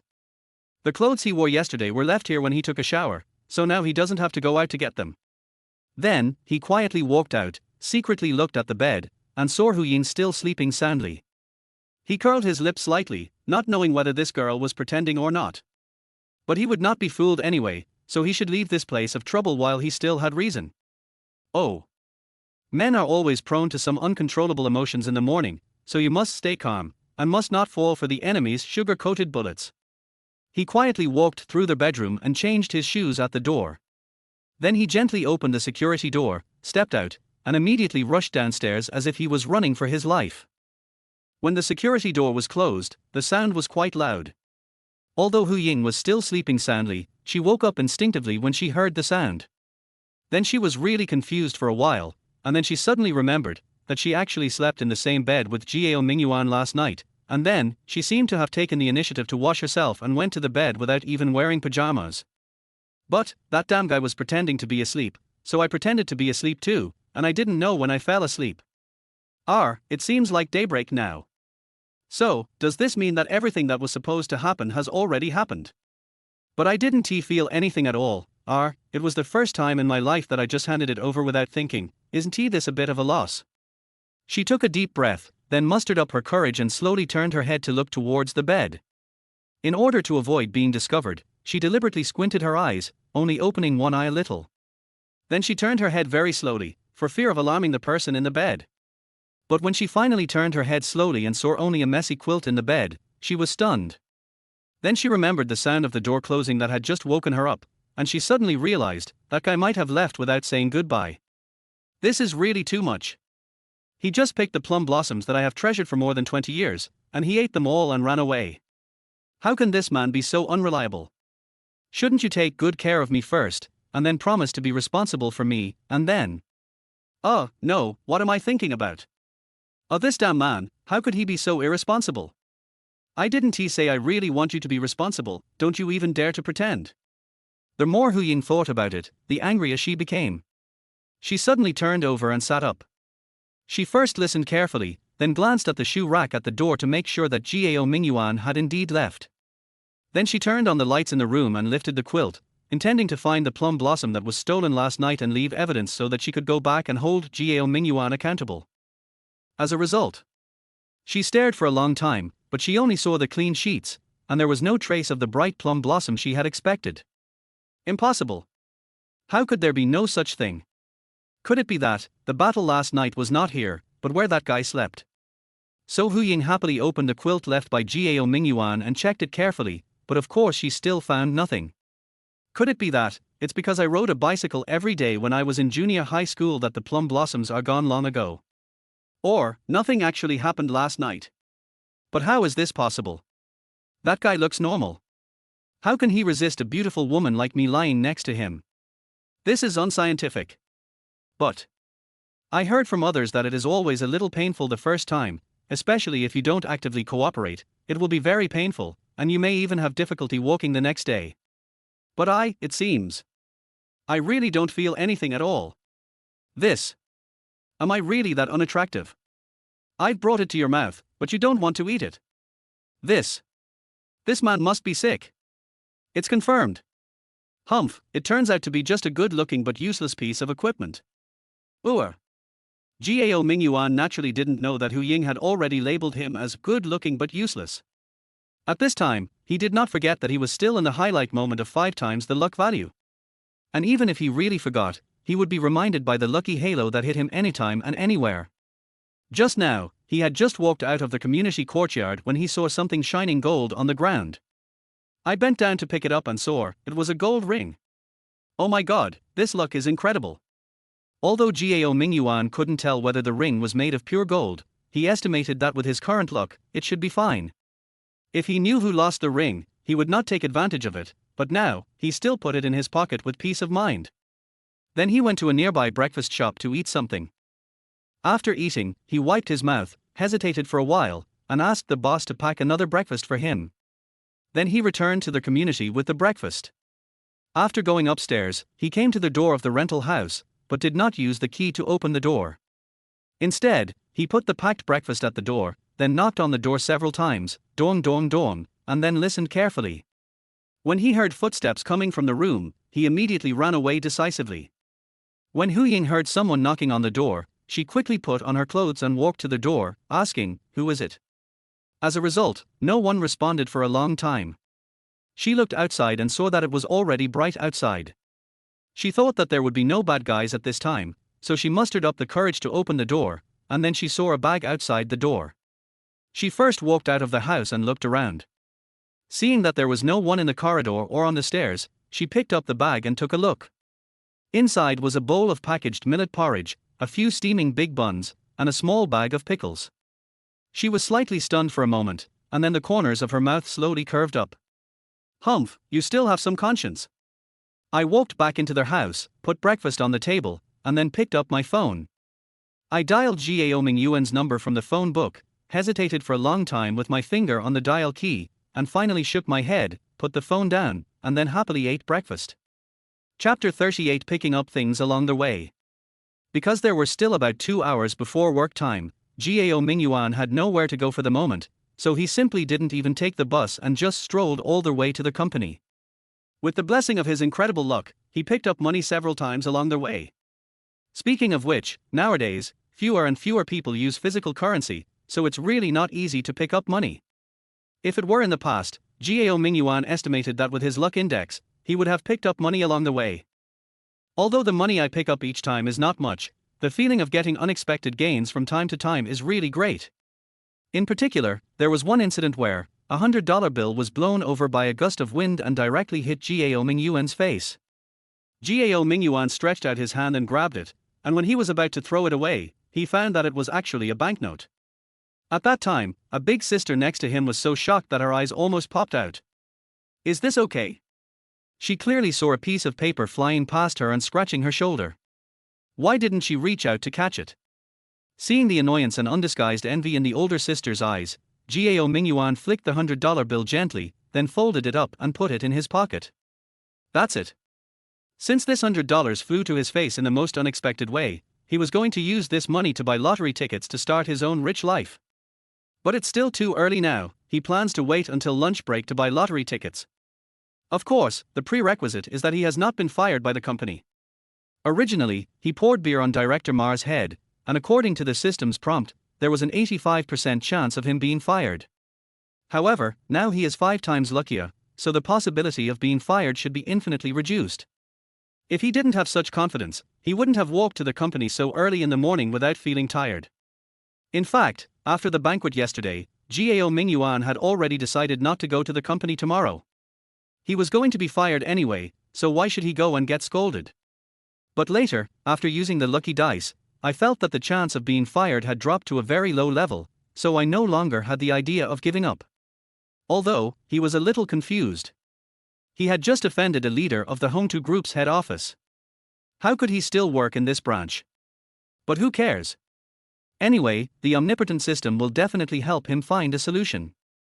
After Gao Mingyuan spent nearly 2 hours walking and stopping as if he was on a tour, he finally arrived downstairs of the company.